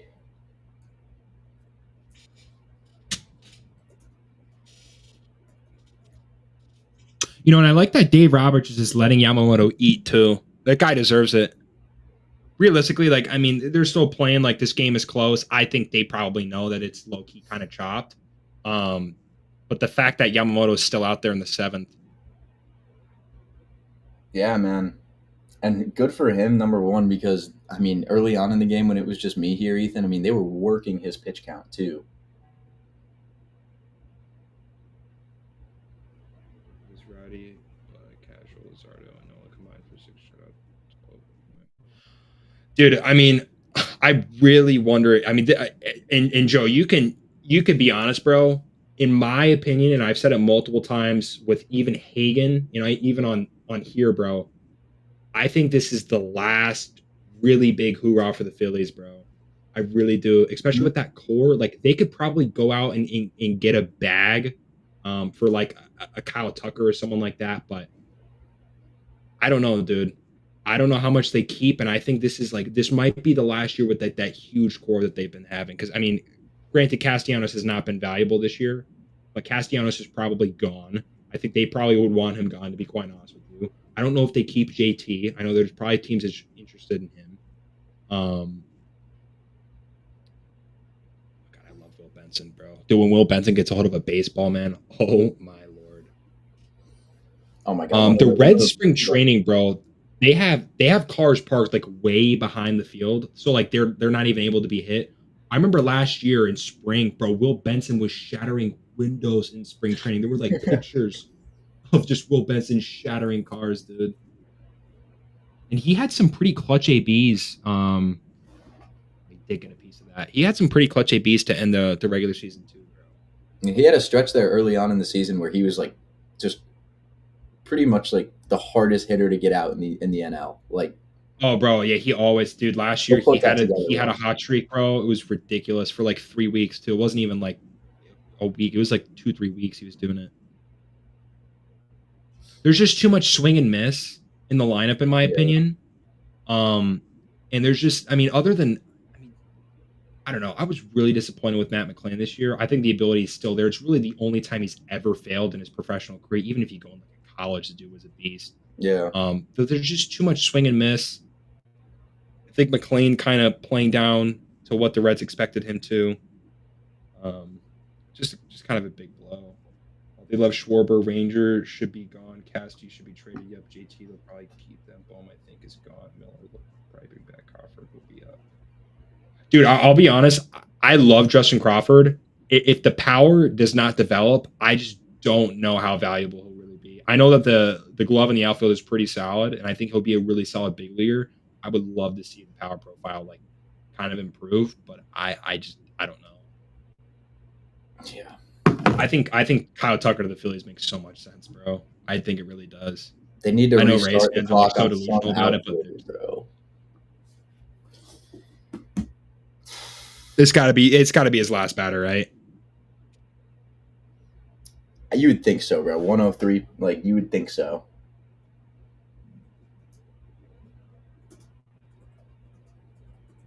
Wow. Okay.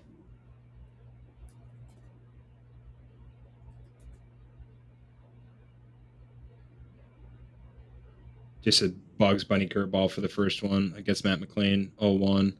Yeah, 104, bro. Sword. They're just guessing, bro. We're in the 7th, and they're just guessing. Dude, you know how much run that sinker just had? Bro, like they had more of a clue with Yamamoto in the start of this game than they did now. They've seen him 3 times.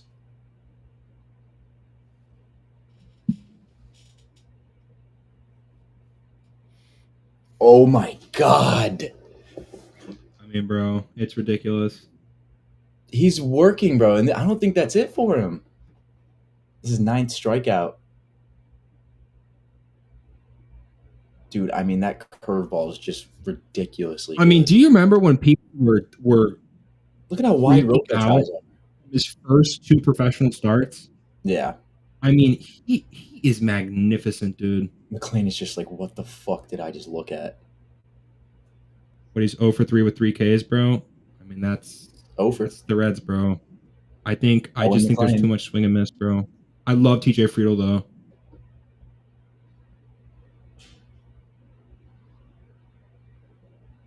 Yeah, man, Friedel doesn't get enough love.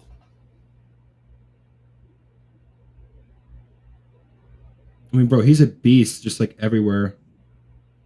He's just like a staple there in Cincy. Like I said, bro, I don't think they're too far off. I really don't. I really don't think they're that far off. I think they know where they need to improve. I think the pitching is going to be fine. I think a lot of those guys that are really good probably just thrown in the bullpen, bro.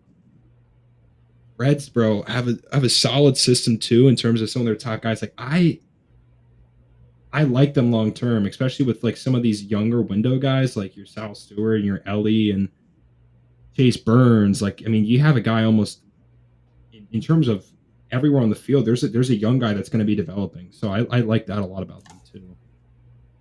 I like Tyler Stevenson too. I think it's just about staying healthy for him, and he's good against lefties. I mean, there's plenty to like here. It's just there's definitely some things where they're going to have to go out and either spend or try and acquire via trade in terms of upgrading some spots.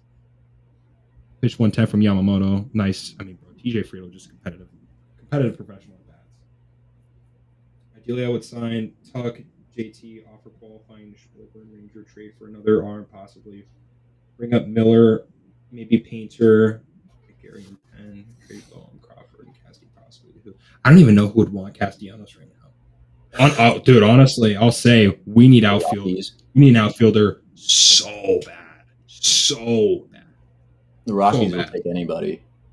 Oh, dude, yeah. Imagine Nicholas Castellanos with the Rockies, bro. Nukes. You'd have a renaissance with like 25, 30. 40 probably. Shit. you remember, dude? Castellanos on the Tigers was so good. That's a Oh pull. my god, he was so good, bro. He was simply one of the best hitters in baseball. That dude had like what, multiple 40+ double years, bro. I'm honestly gonna look at it right now. He was so good with Detroit. Ooh. I don't even know who this is that keeps showing. I think that's like low key. Oh, dude, Yamamoto got pissed that he walked Friedel there. Almost threw his glove. Yeah, bro. Last pitch. Oh, dude. All right. Damn. Maybe I kind of remember this like low key wrong. I thought Castellanos was like a dog, bro. I mean, bro, because back in the day, you weren't looking at WRC plus. Like back in the day, like that was just like you look at doubles, you look at home runs. I mean, I remember there were times where he was just so good. Yeah, I mean, 2018, bro, 23 bombs, 298, 354, 500. That's what an 854 OPS, 129 WRC plus. I want to look at how many doubles this guy was getting, bro, because I remember it was crazy, bro. I remember it was ridiculous what this guy was doing. Yeah, bro. How many doubles do you think this guy had in 2019, bro? Don't look. I'm telling you, dude, it was ridiculous. I remember it. How many doubles How did he many have? doubles, bro? 2019, 50? bro, 58. I'm telling you, bro, that dude was nasty, dude. He was nasty. Jeez. You have to package them with Casty. I mean, bro, I think you have to because I mean, on a one for deal, you're not.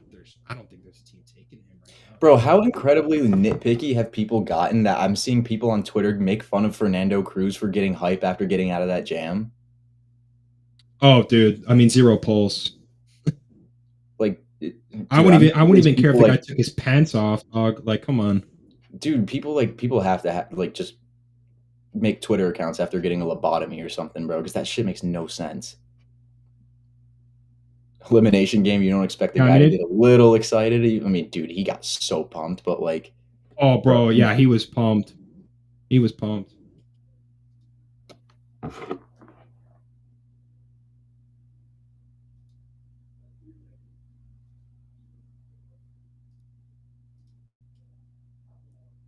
I can't believe we're still live, bro. This is insane.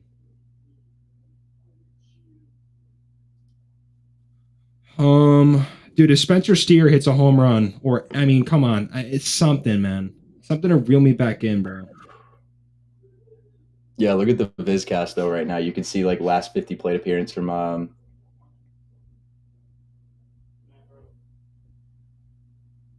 know this is really cool.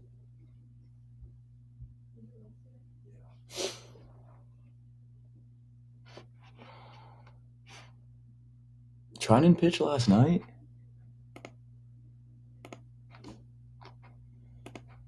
Bro, I have so many tabs open. Oh, dude, I'm not even. My PC almost crashed during the Yankees game, bro. Good, man. Dude, it was really bad. First pitch to Spencer Steer by Blake Trinan. Dude, he has so much potential. Oh man, I just can't believe people like in the chat still like ground ball, easy play for bets.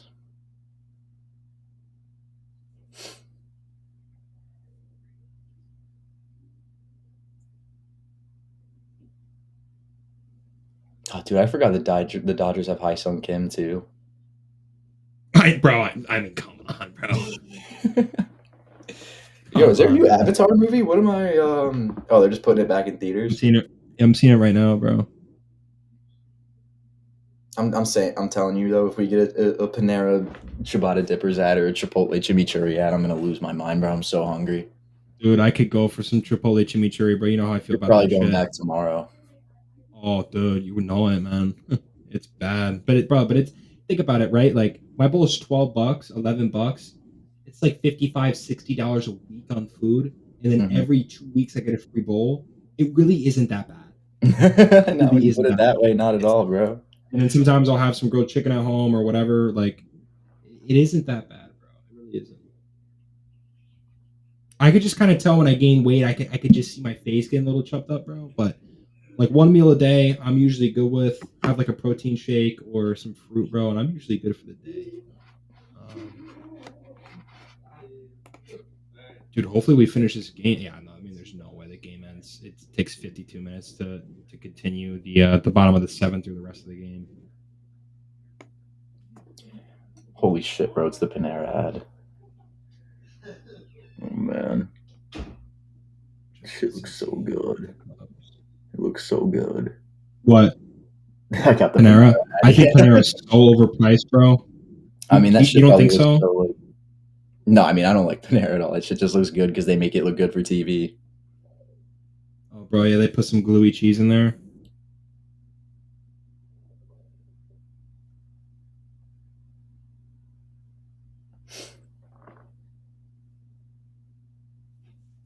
Dude, like now, definitely doing this multiple different times for several hours, bro. I'm definitely gonna be doing it a lot next season for race games, bro. Yeah, Like, dude, you're about to turn into Hogdale. oh no. Yeah, for a different reason, I'm definitely not allowed to be doing that, but definitely, I'll definitely be watching some games, bro, for sure. Or Yeah, like 'cause just doing my had, doing my work like usual work with myself being live.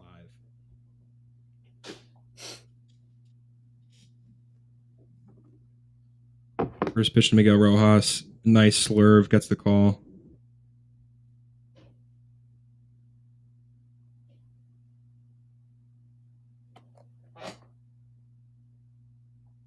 You know, that is true. We haven't seen a team celebrate winning yet in the postseason, bro. So I'm interested to see what the Dodgers kind of do to go to the DS. I mean, I don't really know how I feel really be, bro, to be honest. But you think they sell you hard, or you think they just treat it like another win? I might just be like a dog walk in the park, to be honest. You think they just like line up, shake hands, and call it a we'll see y'all in Philly? Yeah, I'm just really interested to see how Philly does against them, though. Like I know Philly's got good pitching, but like I'm telling you, like I know Joe's surprised one year. That offense sometimes goes ice cold, dude. And it's not one guy; it's the entire team. That can't happen again. It can't. Bro, Santolin is That's the thing I'm looking for, bro. Because I think they'll pitch the hell out of them. I just think the lineup can't go cold. Bro, between three pitchers right now, bro, Reds have 9 whiffs. Yamamoto has 17 himself. I mean, dog, it just not surprising. There's too much swing and miss in the Reds lineup and not enough of it with their arms right now. Sucks that Chase Burns isn't going to pitch in the postseason, bro. Right? Yeah, I mean, it's just like no opportunity to really use him, bro. I mean, what they plan on using him at. So.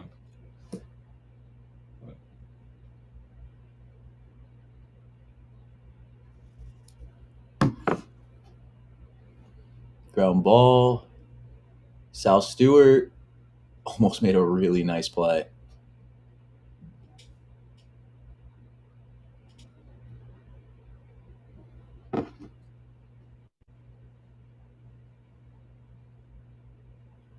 Ooh.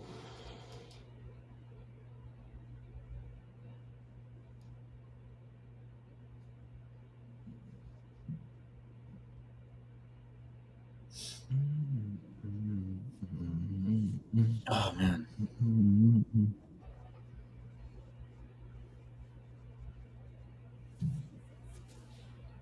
Oh, dude, Ben Warfek getting his 4th debut, bro. He's about to bunt again. I'll take it, bro. This dude's such a stud. Yeah, I think he might be up there with Aaron Boone in terms of gum chewing. I really like the way his jaw moves when he chews that gum. Who do you think you learned it from, bro? I think it's up there with Booney. Yeah, I like. Yeah, that's. I like that point. I think he definitely learned it with Booney. Dude, he's rocking like a 9 out of 10 right now. He's working that jaw. I think 445 regular season OPS. I wonder why he's 2 for 3.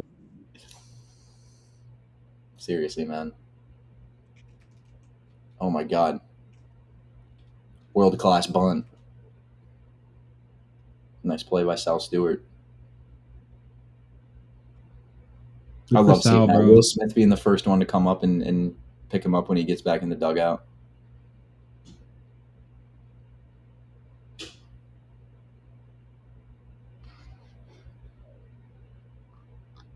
Yeah, facts. Pause.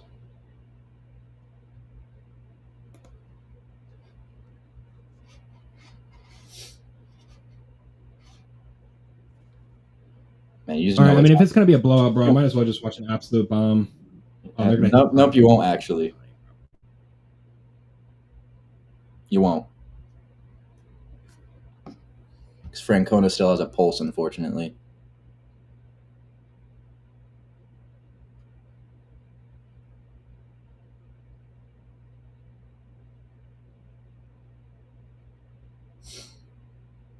That's man. He was a. He's got what 2 doubles tonight, so homer and a triple shy of that cycle still, and it does not look like he will get up. Honestly, he probably will get up another time. Honestly, Who? bets Mookie? He maybe. might, bro. I mean, we'll see. See. We'll see, bro. Well, I wouldn't doubt it, bro.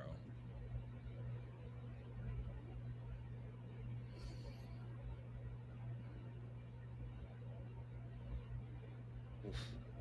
That's a nice four seam right there. Run it on right at the hands, bro.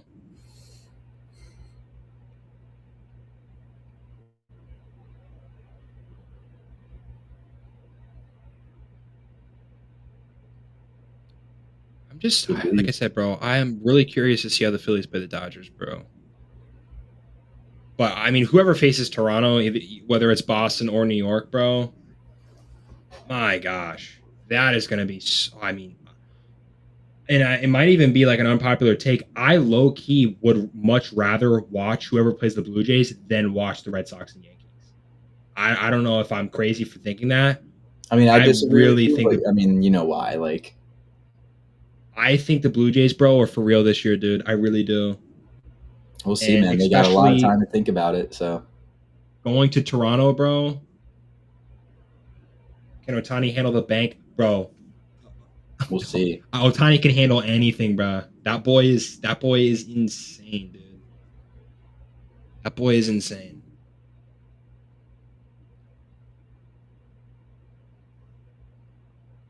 And honestly, I think he could reverse it. Can the bank handle Shohei Otani, bro? I don't know. I don't know if you could say that. I like that. I can't wait for that series, bro. Look at that, bro. Little little percentile rankings, bro. I like that. Look at ESPN, that. man. ESPN, man. Little fastball inside again. He's definitely jamming him in. Oh man. I'm just like mentally cooked, bro. I'm trying to keep it together as best as I can.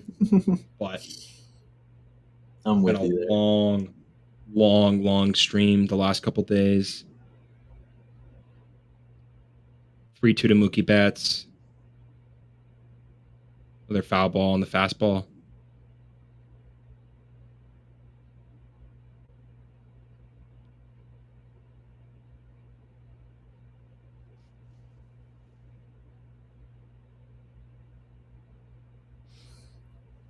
Dude, he's fighting. 3-2, runners on first and second. His 27th pitch of the outing. Another foul ball. Dude, Mickey Butts is all over everything, dude. 661 OPS in Citizens Bank Park. Bro. That guy could go 0 for 50, bro. I'd put any amount of money Shohei is going That's nuts his nuts. Oh my god, dude. in Citizens Let's Bank. see what he gets out of this. Another double. His 3rd double of the night. His 4th hit.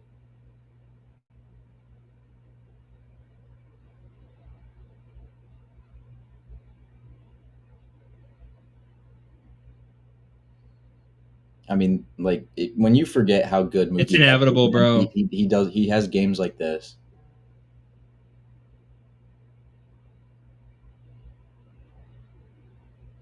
Three doubles, man. Like he had a great game 1 too.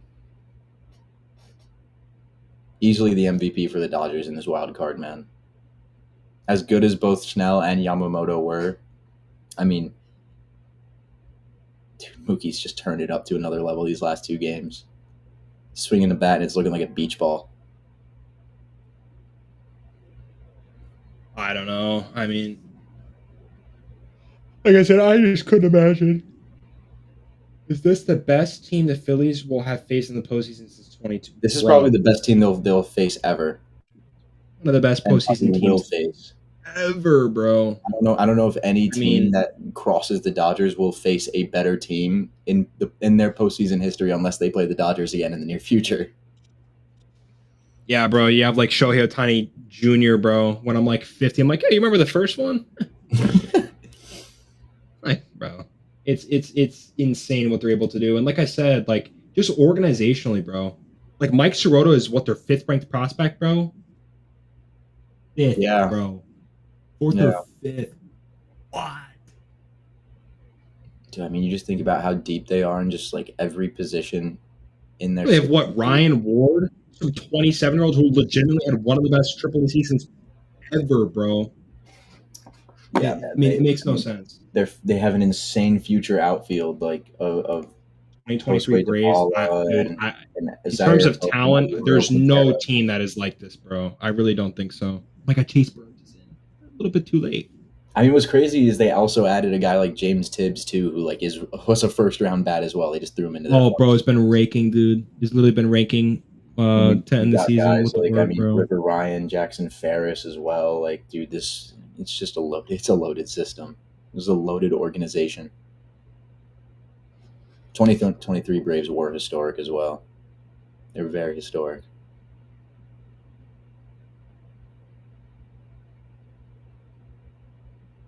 Bro, that team won a World Series without Acuna, bro. That is Chase crazy.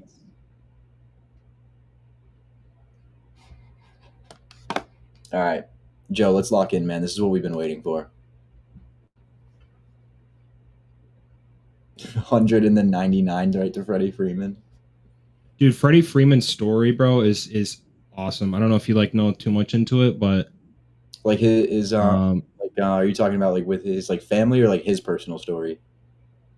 Like with his family and stuff like that, bro. Oh my God, nice stab by McLean. Yeah, no, it's I mean, you cannot hate on you cannot hate a guy like Freddie Freeman. No. I don't know. Like, when he hit that homer in Game 3 of the World Series that I was at, bro, I mean, it was like you can't even be mad because it's just like the best human being ever to have it happen to. Yeah, bro. I mean, inevitable. Nice play by McLean. Joe, you really think the Braves had a more complete lineup? I don't know. Burns just really doing 94-mile-an-hour slider.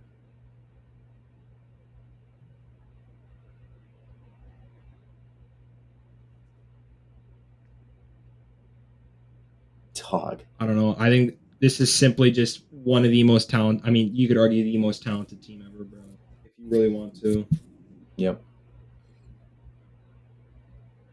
Nice play by Spencer Steer there to pick that. We'll see. We'll see if that stands. Oh, bro, I know who's on the 2023 Braves, bro. And like that's without Acuna. Like, I mean, bro, they had Freeman, they had Albies, they had Dansby Swanson, they had Austin Riley. But it was like guys like Eddie Rosario, Jock Peterson. Was that 21 or 23?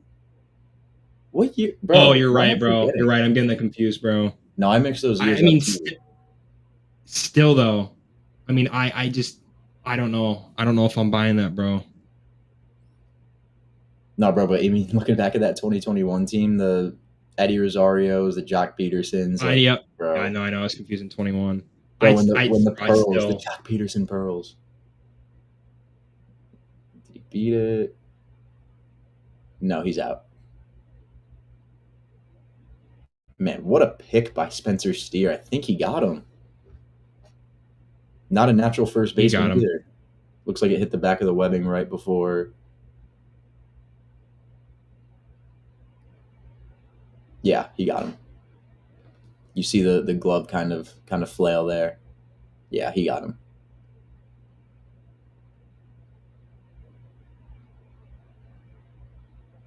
Bro, I've been noticing more and more like how these guys stay fueled during these games, and I like saw Jaron Duran drinking a smoothie in like the 7th inning. You see Ellie having like one of those gel packs now. Like, oh, Robert's about to let him hear it. It Good. was a good call. He was out. You're up 8-2, man. I don't really know what you could be going to talk about. Maybe a little clarification on it. I don't know. I don't know. Also, no bias, Joe. Go look at the 2023 Rays, bro. I'm not trolling. I'm not. I'm really not. And I don't Mookie even think Betts, it's biased, bro. Mookie Betts is the first Dodger to have 3 doubles in a postseason game since Jim Gilliam in 1953. And Yoshi Yamamoto is the first. He joins a list of Dodgers starting pitchers to throw at least 6 scoreless innings with 9+ strikeouts in a postseason game. Joins Don Drysdale, Sandy Koufax, Clayton Kershaw. It's a pretty good company. Yeah, I mean, if he wasn't 3 guys with 40+ home runs, Riley Albies 33+, Rosario Murphy. Yeah, Harris rookie year too. With Dog. I mean, yeah, bro. And that's what with those. I think Ozuna was 40+ too, bro.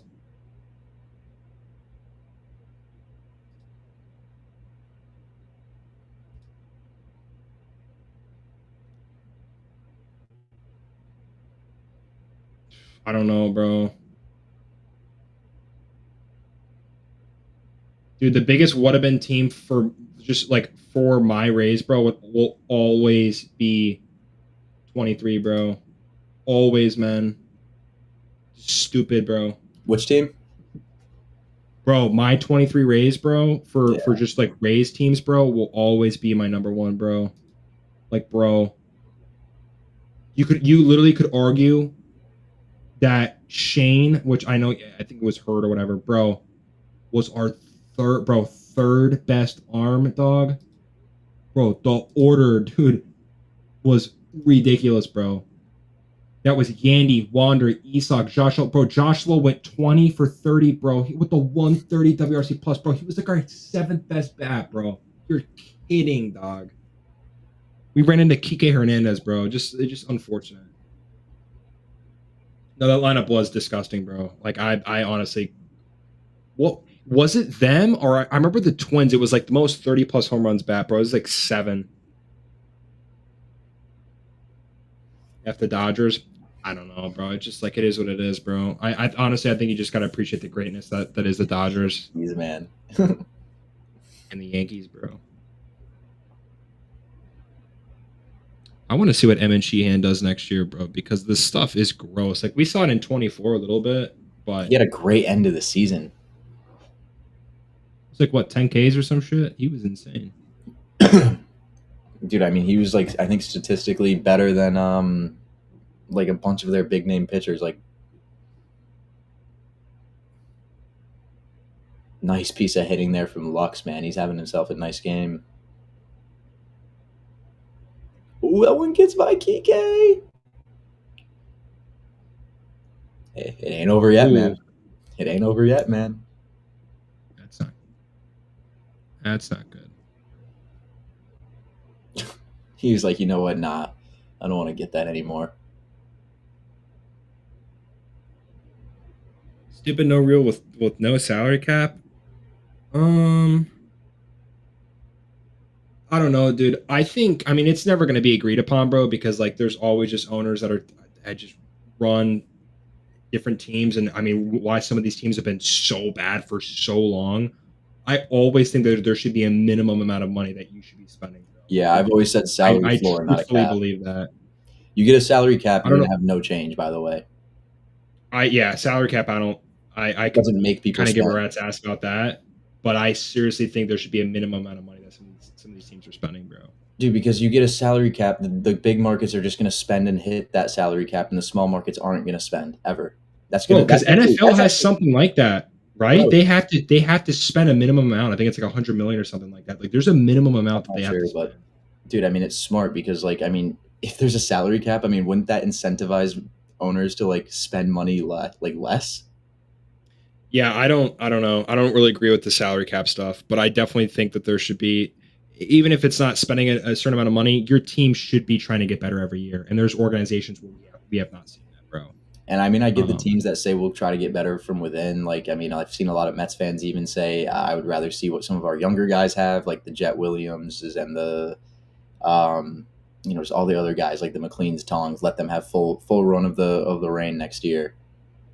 But we'll see. I mean, it's just like you should be spending some kind of money to try and better your big league team every single year.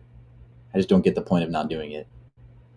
Which I mean, to be fair, they definitely did. But in terms of getting a starter, which I knew that was going to, and like I said, I didn't have the Mets making the postseason. Oh no, but I mean, more towards next year is like what they were saying about like their outlook or whatnot, because they have guys like Jet Williams and Ryan Clifford and a bunch of guys that are kind of getting closer. Carson Bench to banging on the door. Like, it's do you go with those guys or do you go and try and get better from guys that are already established in the league? Yeah, it's tough. I mean, I definitely think you just have to address starting pitching, bro. And I mean, I don't know. McLean over a full year, bro. I'm good. Like, I think he low key is going to be that good. I question Tong's arsenal. I think there's stuff that has to be developed, and I think the changeup too is like he's gonna have to throw that at a pretty solid amount to be successful. But dude, if the Reds can make this somewhat interesting, bro, please. Emmett Sheehan had a couple of blow up starts last year, for being completely honest. So it's definitely in the realm of possibilities where,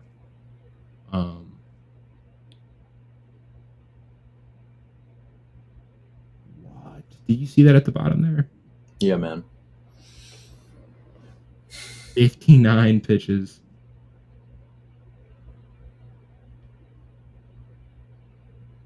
But yeah, I don't know. It'll be interesting with the Mets. I mean, maybe they go and get a guy like Freddie Peralta. There's already a Stearns connection with there.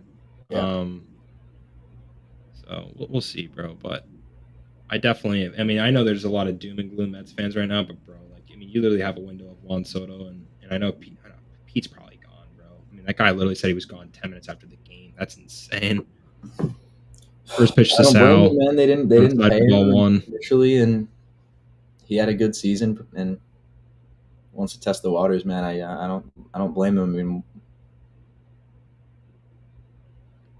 teams are slashing 188, 278, 188 with the bases loaded during the 2025 playoffs, bro. It's remarkable. Where'd you see that? Foolish baseball, bro. The GOAT. I mean, it doesn't surprise me, bro. Dude, I don't even know if we'll be able to finish this game at this rate, bro. Our live's going to end in 30 minutes, and we're still in the top of the 8th. So, I mean, hopefully there's no change in score, because if the stream does end, I would like the score to kind of remain the same. I don't know why. At the sake of the Reds, I hope the Reds score a shit ton of runs, even if we have to be done, because, man, I don't know why that feed is just like, I just realized that feed was so not. There we go. All right, we're gonna have to go back to the live AB because the Vizcast was. I honestly think that one, bro, just because it is, the other one was so ahead. That one was still behind from like the 7th inning. I don't know what's good with it now, but it's still in its beta mode, so maybe they don't have it completely figured out. It's a good slider right there from Emmett Sheehan. Nothing really Sal Stewart's gonna be able to do on that offering.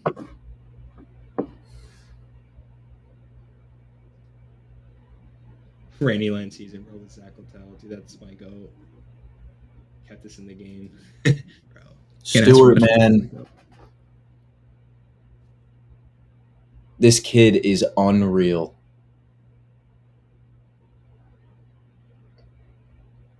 The ball's on this kid, Ethan. Nice, bro. Oh, give me a Benson bomb this inning, bro. Come on. Nice, bro.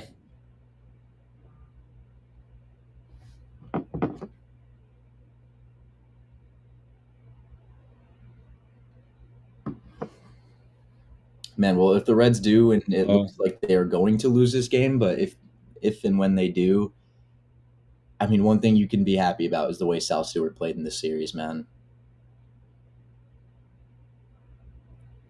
Couple of hits, big walk yesterday. I believe he has 4 RBIs in the series as well. I mean,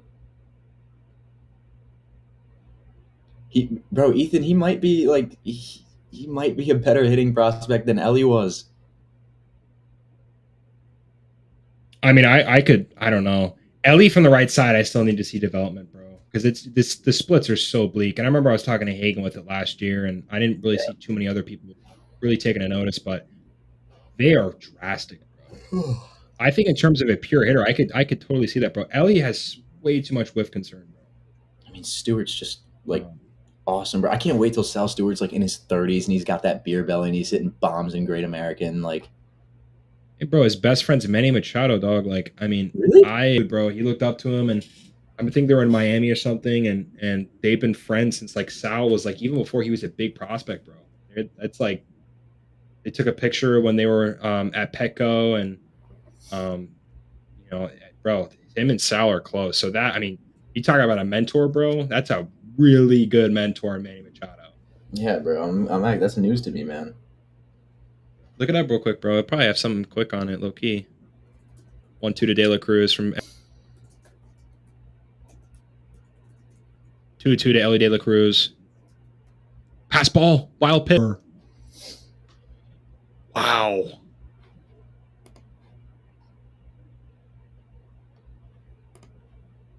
Things are getting interesting.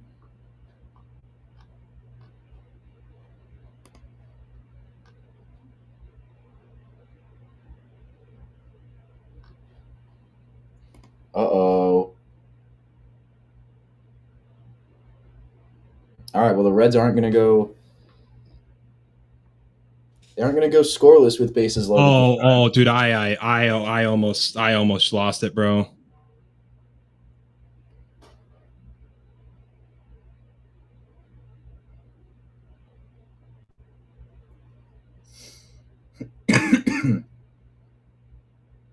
Dude, other than that Nick Martinez blow up inning, like this would be a pretty decent game.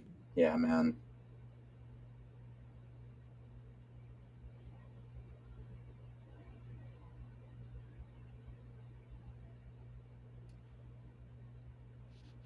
If something huge happens, remember, like 5 seconds behind. If Will Benson leaves the yard, I mean, try and keep it in your pants if you can. Oh, that was his pitch. Yeah, I got. That was his my pitch, roommates bro. are sleeping, so I'm gonna try and be chiller about it.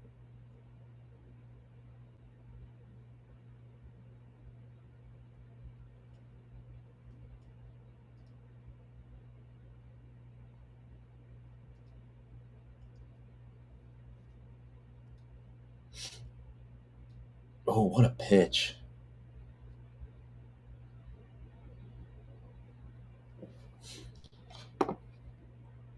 Dude, I want to get that soundboard I have working so I can add a good changeup sound. Dude. Dude, it's been a long day, man. Oh, bro, I know. It's been awesome, though. I mean, seriously. Nah, definitely. Awesome. Seriously awesome, bro. Will Benson, bro, Days, please bro. just do not K. Man, he's getting some hittable pitches.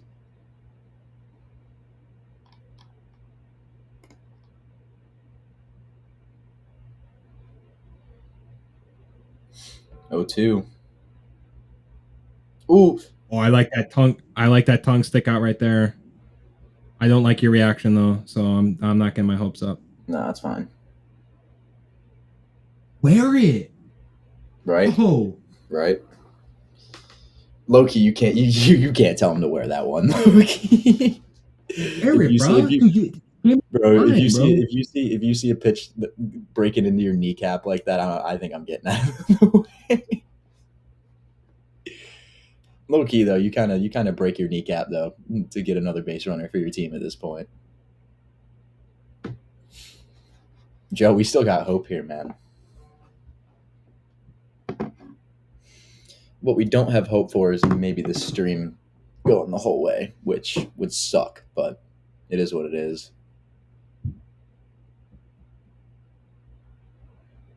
Who's coming in? Vesia? Yeah.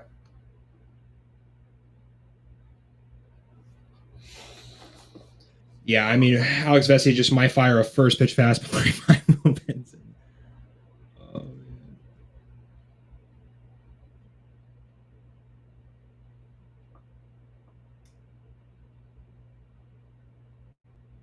Whoa.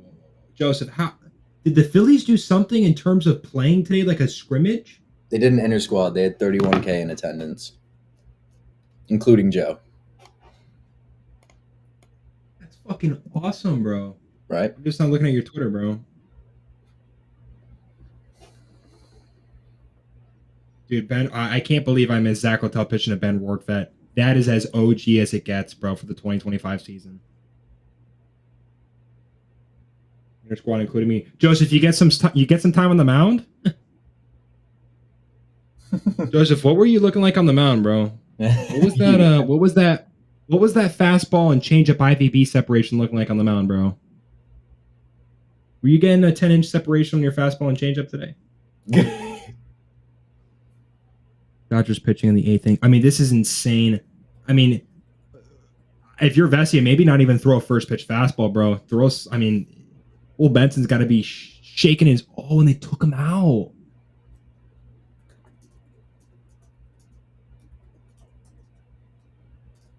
Andujar. Oh, dude, am I?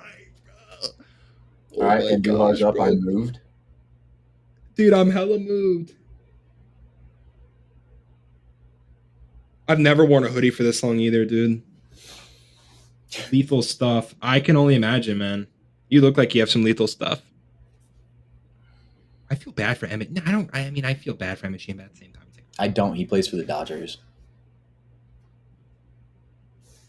He'll have a long career where he'll probably have many rings. I don't feel bad for him in the slightest.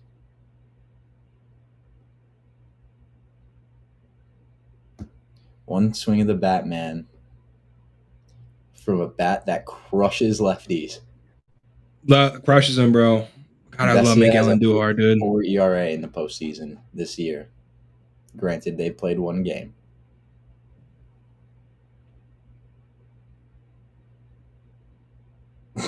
I couldn't even imagine what Miguel Andujar. Yeah, bro.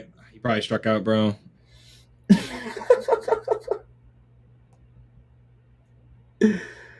Oh my god.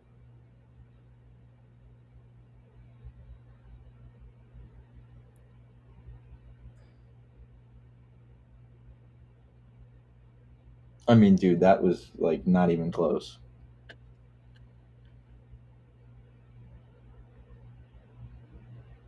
Solid game from Miguel. Was that the one pitch he saw? That's it, man. Yo, if you Will Benson gets Will Benson gets credited with that strikeout, by the way. That's gotta be the icing on. He does, bro. He does get credited. Yo, you should like take a picture of like the one pitch on the Statcast like pitch velocity feed that Andujar facing and say solid postseason for Miguel Andujar and just see how that does. I agree, dude, and I agree with Joe, bro. I would have kept Benson in and done something with McLean at this point, bro.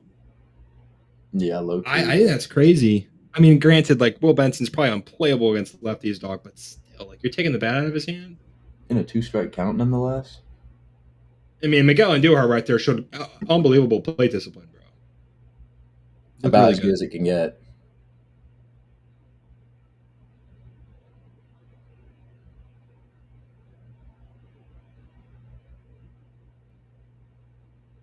You could have, yeah. Will Benson definitely could have done that. That's a good point. Like, bro, I mean, that's kind of crazy, bro. You're kind of icing a guy from the bench, bro. Hey, go up and face Alex Vesia, bro. Highest IVB and average IVB on a fastball in Major League Baseball. Good luck. Good luck.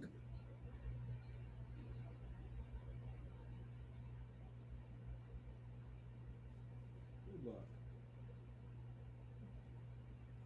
3-1 to Matt McLean.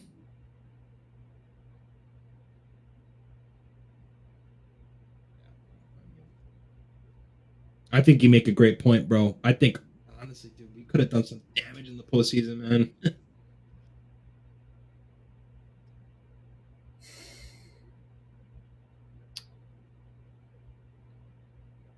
Can't wait for the 91 year blown by him. Nice. Come on, man. Fucking come on, bro. Get something going. Look at this guy. This guy's sweating his. He's sweating something off behind the plate. I was gonna watch my language here. I mean, No, you're good. it's going.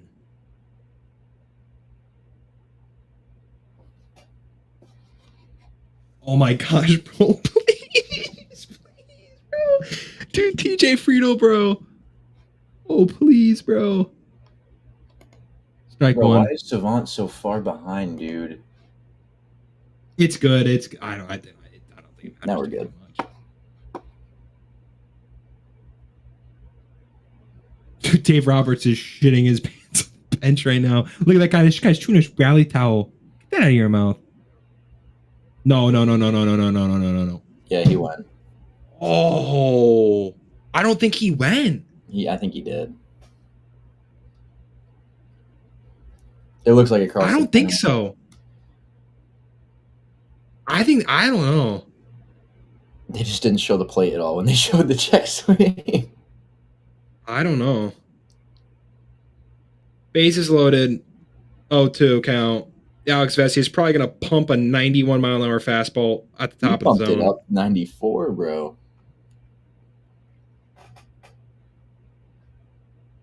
Okay, bro, come on.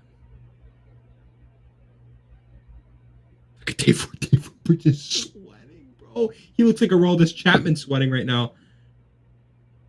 Oh, come on, TJ. Come on, bro. Do the baseball world a favor, bro. Come on.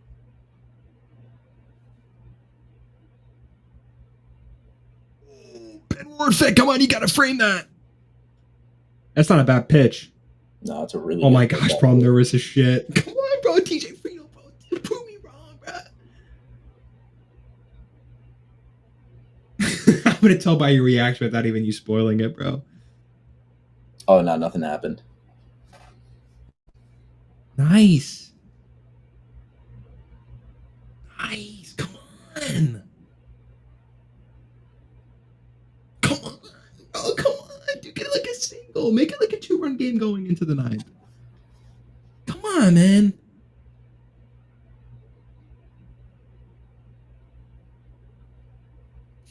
You're going to be straight face during a strikeout, bro. I'm just going to be like this guy. I got that RBF going right now.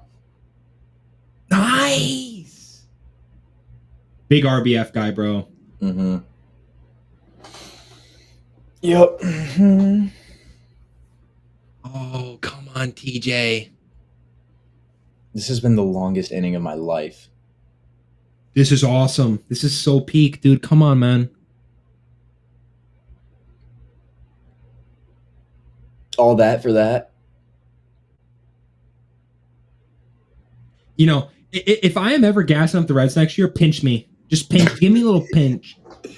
Yo. Are you shitting me? Chill, they got Steel Hall, man. In 2030. Dave Roberts loves it. He's juiced. Yeah, so, I mean, the way it's looking right now, man, we've got like 12 minutes until the stream cuts out at a 6-hour mark, so... Oh, my gosh. Looking like we'll probably end up cutting out here before the bottom of the 8th ends, but, man...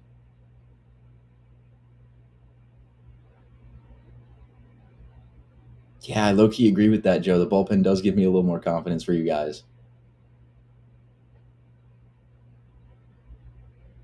Yeah, Reds are not good. The Mets, man.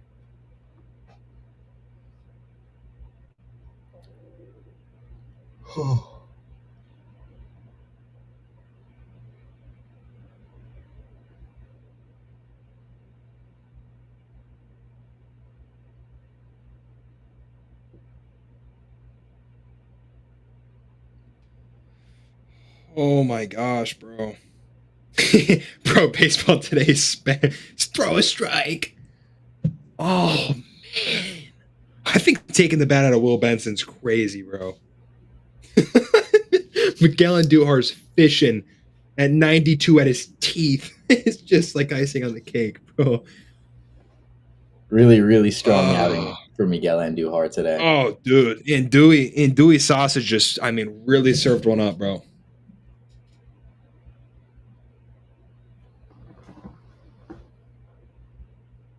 And I was going to play Battlefield. Dude, Battlefield, by the way, I think comes out the 10th.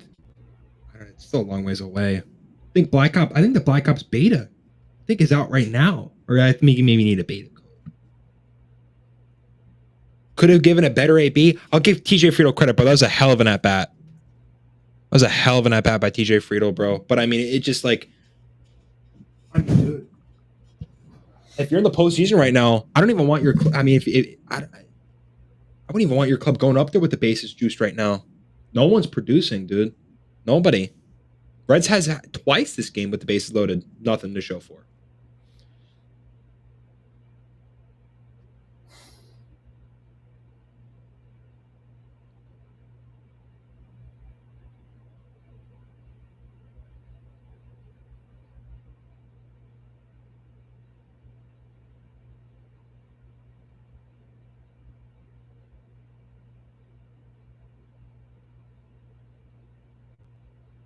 At least Chase Burns is pitching, bro. You think you're gonna grab Chipotle tomorrow, dude? Send me a picture, bro. I'll send you my bull right back, man. Dude, it's unbelievable, bro. It really is. Extra white rice. Make sure you make sure you look at them when they're scooping the rice. If you're looking at them when you're scooping the rice, bro, they'll give you some good amount of white rice. You can't like be on your phone or this kid, man. right there by Chase Burns. You can't be on your phone. You can't be walking down the line or like asking for some chicken. Stare at them when they give you the rice. That's the key, bro. Chase Burns, bro, turn me up, dude. Nice slider there. Joe, we need to know from Philly Chipotle's, are they charging you for extra rice there? I can't believe it, bro. I can't. I might video it next time. Bro, they even have the little white Chase Burns. I looked away and they gave me a couple grains. I passed it down. Dog. Oh, bro, Chase Burns just electric, bro. Down by 4 still. You gotta stare them dead in their eyes, bro. They'll give you everything. Bro, I'm telling you, dude. The place near HSU, bro, they're scooping rice, bro. I'm still seeing the bottom of the bowl, dude. It's disrespectful, man. You can't be doing that to me, man. It's like bro, it's 1 p.m. I haven't most definitely yet. There.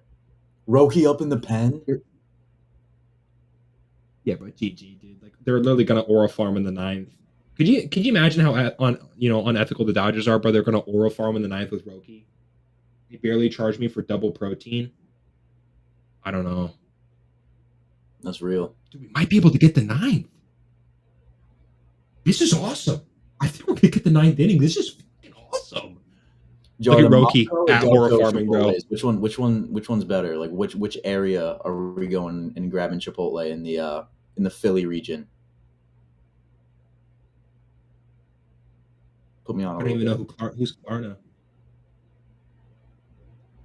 Joseph, bro, what are we talking about right now, man? I don't know who that is. He's trying to get you with something, man. I'd be careful. Like a little Pat McAfee, Josh Allen type band. I've never heard it either, so I'm just being careful. He asked, what part of Philly are you getting your Chipotle in, bro? Because like for me at least, I there's like 3 spots I get it at, depending on where I am. And all 3 are miles different. Are we a Delco Chipotle guy, or are we branching out? I'm trying to sound like I know shit about like Philly region. I was gonna say, bro, that was crazy, bro. I like literally thought you were like from Philly right there. No, I have like a few friends from Philly. That's just about it.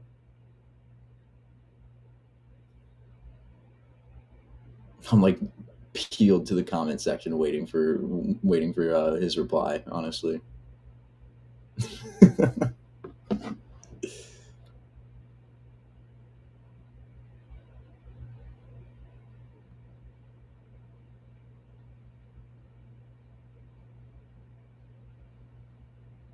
They're about to have like Roki Sasaki go out there with Shohei on the mound and just money spread for the entire 9th inning.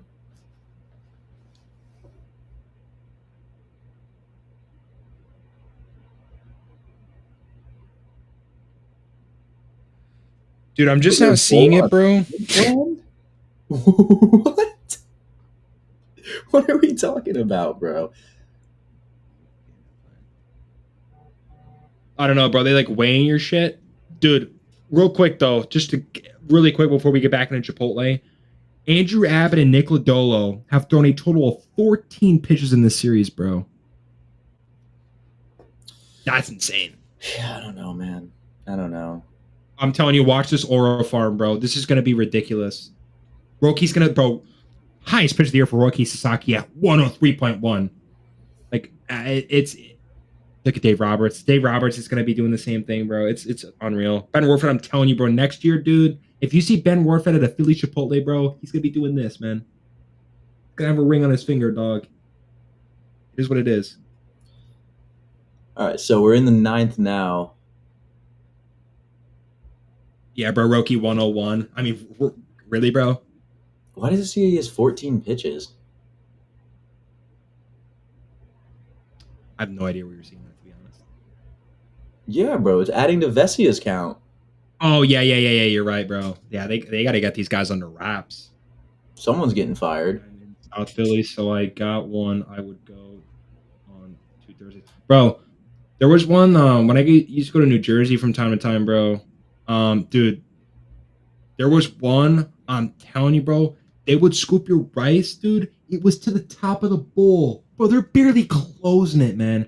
I go to the one near FGCU. It is a shame what they're putting in my bowl, dog. Like they're putting in like Moe's ingredients in my bowl. It is what it is, bro. If anyone from the FGCU Chipotle is watching or whatever from school, I'm telling you, it's miles different, bro.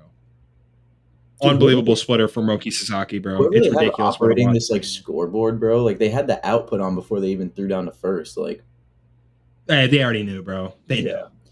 Well, I mean, the way it's looking, we might actually get to the end of this game. We have just under 5 minutes until our stream is going to automatically conclude due to the 6-hour limit that it has.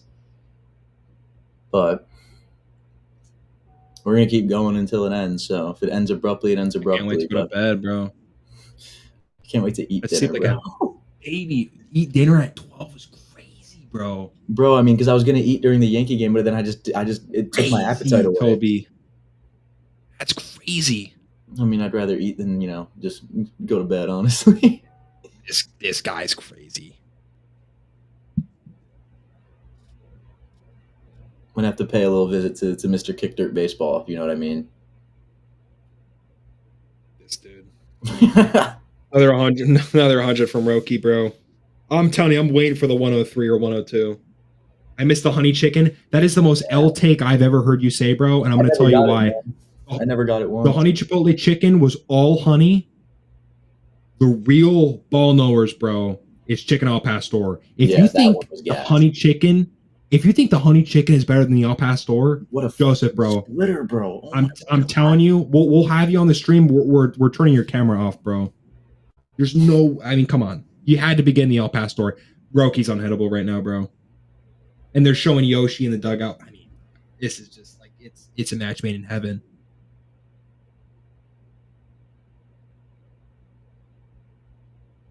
Snell loves it.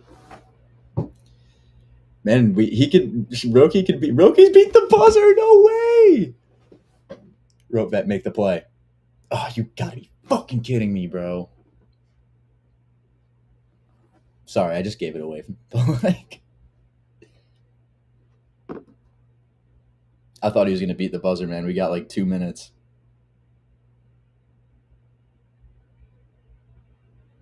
Oh.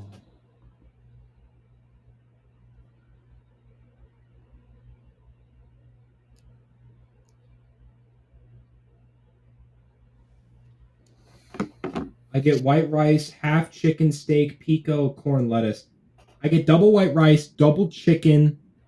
I don't get queso unless I'm really feeling it, bro. Mild, medium, extra cheese, extra corn, bro. They don't charge you any extra for cheese or corn. All right, we're approaching the final minute of the stream, so 0-2 count here. The game doesn't end by the time the stream ends. Just want to say one last big resounding thank you to everybody who took any time to spend with us throughout the last 12 hours and the whole slate today. I can't believe that, bro. 12 hours. And the Dodgers win. Line out to Mookie. You strike him out? No, line out to Mookie Betts, but that's how we're going to end it today, guys. Big shout out to Ethan for holding down that whole entire Yankees-Red Sox game. Appreciate over 1,250 people that were in on this stream for the last 6 hours, and appreciate the the 1,000 people that were on for the last 5 hours from the afternoon stream, especially those 1,700 people from the last night as well, from that 6-hour stream.